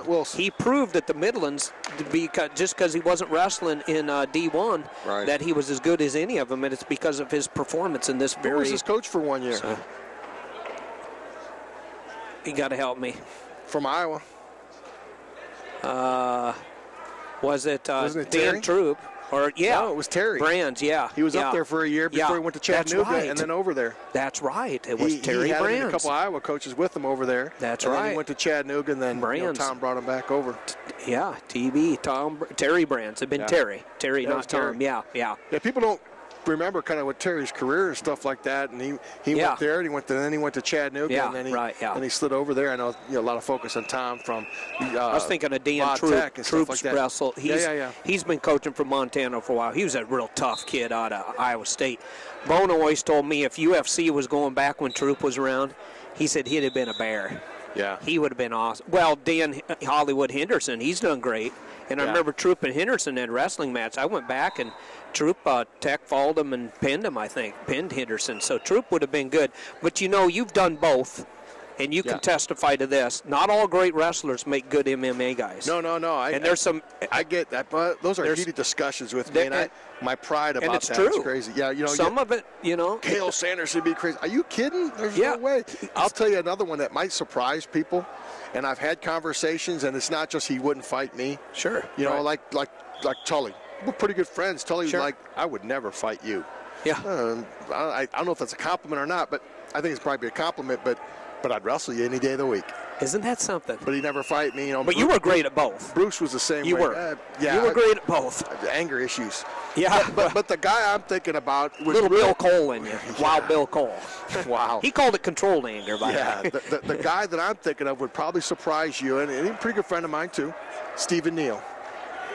Be good at it, wouldn't he? No, he said he'd never do it. He never would. He'd never step in the cage, would he? Fight. Another guy, Rulon Gardner. He had a taste of it, wouldn't do it. Yep. Matt Gaffari. I talked to Rulon. He told me it's hard for him to punch somebody in the face. He did tell me that. Rulon can attest to this. It ain't hard for me to. He said it's hard for him to punch somebody in the face. Yeah. He's a big teddy bear. He told me that. People don't realize, a lot of stuff about the athletes and stuff, but yeah. Tim Sylvia, heard of Tim Sylvia. He once told us, Takedown Radio, he came in with the farmer live in our studio, KXNO, back in Des Moines. Tim Sylvia, a number of times, him and Scott are real tight out of Davenport, Iowa. He looked at me and he said, this is a wrestling radio show. You ready? You like this one? He said, in high school, I wrestled. He said, I remember the best year I had, I was 9 wins and 15 losses. So he said, here's what happened to me with MMA. I liked wrestling in high school, and he actually played JUCO football or something, too, that big giant. Yeah. Tim Sylvia did. He said, here's the deal. I went out for wrestling at the time, literally, and there's a lot of rules and regulations, obviously, a lot of discipline, but he said it was the closest thing to fighting. And when they created MMA, it's like, wow, I can actually do what I always wanted to do. And he said that's why all 6'8" or 10 of them, whatever he is, he's a giant. He told me, he said that's why I was successful at MMA, is because it's like the handcuffs got pulled off of me. I felt like when I was wrestling, I was kind of handcuffed because really I wanted to take guys down and punch them in the face and knock teeth out. He said, I really wanted to break some arms. But he said, I knew I couldn't wrestling. So he said, I always felt like I was out there on the mat and I was kind of wearing handcuffs the whole time. When they got me in MMA, they said, guess what? Can't fish hook, eye gouge, everything else is legal. Yeah. He said, this is my baby. And he said, that's why I went and won the world title. So. Another guy who had a tough time hitting people, who had a tremendous career in MMA, and one of our pioneers is Dan Severn. Dan Severn, the beast. I mean, you look back at some of his fights and stuff. I mean, he was not one. He was one to muscle you around, move you around, bear you around, paw you. But you think about it, and he that's has his some personality. Great throws. Though. He's just not a guy that's going to, be willing to try to remove your head from your shoulders, type of thing. Yeah, he once told me. Well, actually, is his wife. His wife once told me. Said Dan's never been in a tussle or a fight that wasn't prearranged. So he's never just gone up and just gotten in fights with people and picked fights with them. That's the way Severn was. Yeah. He absolutely great individual. I know Dan pretty well. And all sons. They didn't have all boys. That's you look at the history, wrestlers, MMA, UFC. Sure. He's one of our first. He's our pioneer. He was. And you look at it, and then Coleman got in there. Coleman came, and the hammer. Moved the needle a little bit. Yourself. Randleman got in there. Yourself. I had some great moments, but the UFC is where they're recognized. I mean, you had some great fights, though. I had some fights in other countries and different places and against some of those guys. Randleman, what I've done, what I did to Randleman, I think at the time, people even now, you see it, and it's pretty shocking. Yeah, beat him up pretty good. Yeah. But, Couture, came in the UFC. And, Captain America. I think from your alma mater, another Oklahoma State Cowboy. It's fun. I got a discussion about, Randy and I, I used to coach her. No, you didn't. It was crazy. But those were the good days, though. When we won the titles, and ironically enough, it gets swept around a little bit. But Mark Kerr actually beat Randy in the NCAA finals in 1989. I remember that in Oklahoma City. Yeah, I remember that. Kerr was out of Syracuse, right? He was Syracuse. An Orangeman. And the year before that, he lost to Paul Keesaw from Cal State Bakersfield, who transferred in from Lockhaven from a Pennsylvania school. It might have been California, University of Pennsylvania or something like that. Yeah, right. He transferred I remember Keesaw. out to Bakersfield, was a national champion. So Randy took 2 seconds. Yeah. 2 seconds for us at Oklahoma One of the State. greatest matches I ever witnessed was in the same gymnasium that I first saw you get out there and throw people around like bags of potatoes. That was the Drake Fieldhouse, and that was Randy Couture's final match in the finals. I don't think it was the same year as you and Smith showed up, because Randy was after him and Alger. And they had some type of situation where you didn't had ride outs. There was no, you just decide on the mat. And this thing went on and on and on and on between Alger and Couture. And I've told Randy to his face, I think that was one of the greatest matches I've ever humanly witnessed. And I've watched a few of them. Couture against Alger at the Drake Fieldhouse in Des Moines, Iowa. That thing was epic. Yeah. That was an epic battle. It was good. Well, I could understand that. I think Alger came out on top, but I told Randy the fact of the matter is nobody really lost that day. I know I know a lot of people didn't lose that day, and that was the fans. Yeah. The fans were winners that day because they got to experience it. They got to witness to it. We've had a lot of wrestling going on here, Tom, but it's been fun to reminisce because we're just at that age where we love to keep track of what's going on now. Absolutely. But there's so much history.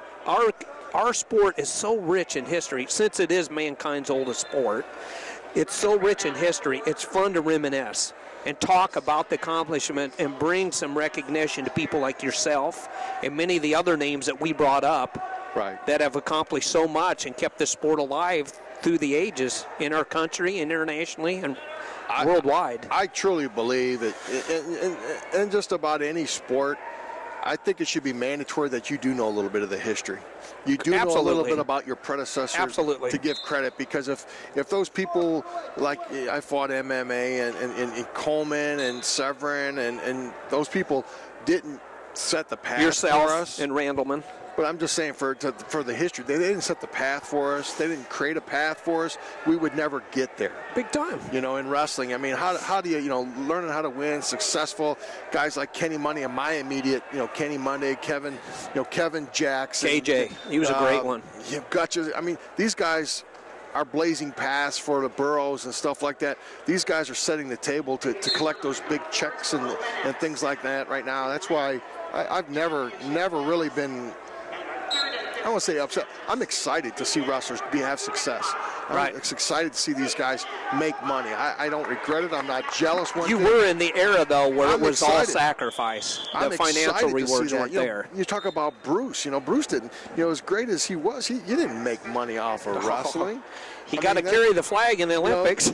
John and Kenny were right on the cusp of making money. Bruce caught a little tail end of that. But I think it's great that these guys are getting paid. I'd love to see them get paid more, and I love to see wrestlers go in the the very unselfish of you, by the way. Very unselfish. And see that, because that's great. Mm-hmm. That's part of my family that's doing that. And it's like anything. You got a cousin or nephew that does something, and I'm proud of that. I am too. And I've never been a jealous type of person. When I see these guys, I've been jealous about something. I'm not going to try to blow some sunshine up anybody's dress here, but definitely, it's a personal thing to me, and I like to see that success, and I'm very biased towards wrestling. You get a love for something, and you like to project it and let people know. Even when wrestlers are successful at other things besides wrestling, I'm usually try to be the first person to bring recognition that, hey, you know where his roots were, where his roots are. They're back on the mat. He learned this stuff because he wrestled. And that's why we're so proud of what happens in all aspects of wrestling. So, but is it Felix out there and your buddy James? Felix and James from Edinburgh. It's 4-2, second period, 1:32 seconds to go. People are like, "What? You're giving me a score? You guys have been talking for an hour." Oh, man. Some things, you know what, fans that are listening, you got to get stuff off your chest. And it just felt good to kind of open up and have fun with. It's not too often I get to hang around with somebody at the caliber of Tom Erickson, by the way. So, but I wish more heavyweights had your style. Because you were Mr. Aggressive. You went after people. I mean, you didn't do a lot of collar ties. You just took off. 250, and kind of moved around. 6'4", at the time when I wrestled in college, at the end I got to be, 6. Obviously I didn't grow any more or less, but I went up to about 286. I went up to the top of the weight bracket because I just drifted older, fatter, lazier. But I was right there in the competed in college at 245, and then in the circuit, the senior level, I was probably about 260 right in there. Okay. 260, 275. And now, when he got to 280s, that helped you with Bruce probably, because Bruce a little bit. A pretty good weight. Yeah, he had lower center of gravity. If you look at Bruce's career, he had a little bit of the similar career. You know, Bruce wasn't a big guy either starting out. He was right. Thinner, heavyweight and stuff like that, and his body kind of morphed into being really good, and he got so dominant on the mat and turning people, and he slowed down a little bit. I did the same thing. You know, I got bigger, slowed down, but I got tougher on top. But I think the thing about me, I guess, was my ability and agility. Yeah, you know, people were really surprised, you know. Right, because you started small, you said. You learned how to wrestle, then you got big. The thing I equate it to, and you see it a little bit, even with Telford a little bit, a train. You know, you're pulling up on a train going through an intersection, and you know what? You see that train just kind of, putting along, and the closer you get, you know what? The train goes faster. Yeah, right. When you get up on top, that train's coming on you. You know, that power and the size of the train looking bigger and moving faster. And I think that's probably one of the things that kind of shocks the people. You know, I'm a big guy, you know, and I've met people after I talked to them that, damn, you are a big guy. And it's fast. Man, you're pretty quick. Yeah, you had, that's where guys like Telfer and I'd say back you struck fast. Turkey and some of those guys, I mean, just that mass being able to move that quickly, they just couldn't believe it. Yeah. That's why Brock had a nice little short career. And he might get it back again in the UFC. Just so explosive for a big guy and stuff like that. But people don't equate size and speed and stuff like that. It doesn't happen real often. It really doesn't. It's a nice package to have. You can have the size, the speed, some weight. You got that girth, get a little bit of girth. Absolutely. That girth can help. And right now, speaking of girth, the leader down here from Boise State, Felix, I believe he's leading, but he's getting ridden out here by your buddy James from Edinburgh, correct? Yes, their third period. He probably got a couple takedowns. Put him out in the second period, maybe a turn. I don't know. I kind of missed the first part of that. Minute 14 seconds to go in the third period. 1:43 of riding time, but it's being counted down. So Felix had the riding time here, Tom. And now James trying to erase it, but he's not wrestling to win. His strategy, he's got to cut him. This is what good's this doing him, right? He's red. Yeah, it's so at this point you can't. If you're down if you're starting a period at 127, you ride it down to about 105. Yeah, right. And then you cut him. Yeah. So he's got 56 seconds to go in the third period. He's got to get rid of 28 seconds, technically, to get out of this riding time, this bonus point. He's got to get rid of it. Who got it? Minute 27 seconds of riding time in favor of TJ Felix from the Boise State Broncos. 53 seconds to go in the third period. James wrestling for the Edinburgh Fighting Scots and doing a good job. We've called a lot of his matches in this tournament. He's done a good job here. James has. Ernest James. Yeah. He's been around forever. I remember I had my heavyweight Roger Vukobratovich had some scraps with him and stuff like that, but some good matches. He's one of those guys that potential has been right there, That's why we talked about with Greg. I mean, it's one of those, let's get him over the hump. Let's get him on the podium. Right. He's right in that fringe. Let's get him on the podium. Yeah, kind of like Roger was. Loved watching Roger. We got to do some matches with Vuka Brakovic. One of my favorite names to say, by the way, Vuka Brakovic. that was fun. So, there's your time. There's the riding time's gone. He's got to cut him or turn him. Yeah, he's not going to cut him, so he's going to have to try to turn him. And Felix is smart enough. Now Felix gets a leg here, but. Strategy. I got a feeling it's not going to work. Felix only has to be a tough guy right here and take some shots in the face like he's taking right now. Right. Yeah. Hard cross faces, and you know what? I've been there later in my career. You've been there even at this tournament. I'll take some of those shots, then I'll smile and shake your hand. Nice job, but you still lost. Point at the scoreboard. Yes. What's the scoreboard reading there, buddy? Yeah. So Boise State gets another victory there out of their only athlete, I believe, they brought to the Midlands from the Broncos is TJ Felix, the big guy for Boise State Broncos, and head coach Craig Randleman. Yep. Out there. And I tell you what, he's got a great assistant. And White. White's there, but Chris Owens. Owens is good. White's good. Owens good. Got a good trifecta there as far as that goes. So does a great job for Boise State. That ends us. TJ Felix is the victorious wrestler over James of Edinburgh, 4-0. We're going to, starts at 8 o'clock, I believe, tonight. It's been bumped back. Is that right? Yeah. Did you check, Greg? It's been bumped back to 8, I believe. 8 o'clock. So we're going to go on the air at 7:30 tonight. So for Greg Zafros, the big champ, I call him, Tom Erickson, the big guy down there. Yeah, thanks for the Coca-Cola, by the way, champ. I apologize to everybody. I know for the last hour, after Greg walked off, we just started chatting and going in crazy directions. Yeah, the show goes downhill once I leave. Oh, is that what it was? Okay. Yeah, I just had a comment coming out that after Greg left, sorry that the show went bad, but we tried our best. Yeah, we had fun. We brought up a lot of great wrestlers that deserve to get some recognition. Hey, it is a wrestling show, okay? Yep. So those guys' names need to be reminisced about often, including yourself, Tom Erickson, and Kevin Jackson, and the Schultz brothers, and Bannock brothers, and everybody else. They all need to, and then go back to the history of some of the old timers, you know what I mean? Yep. So Gray and oh man, well I should have brought my book, Mike Chapman wrote, The Encyclopedia of Wrestling. Yeah. That's one of my favorites, and he's been a good historian. So anyway, anytime you can pick up that book, do yourself a favor and pick it up and learn about the rich history that our great sport has. So anyway, it's Steve Foster, Tom Erickson, Greg Zafros. We're going to cut out here. We're going to be back at 7:30 p.m. Central Standard Time right here in suburban Chicago in Evanston. Thanks for listening, everybody, and have a great afternoon. Absolutely.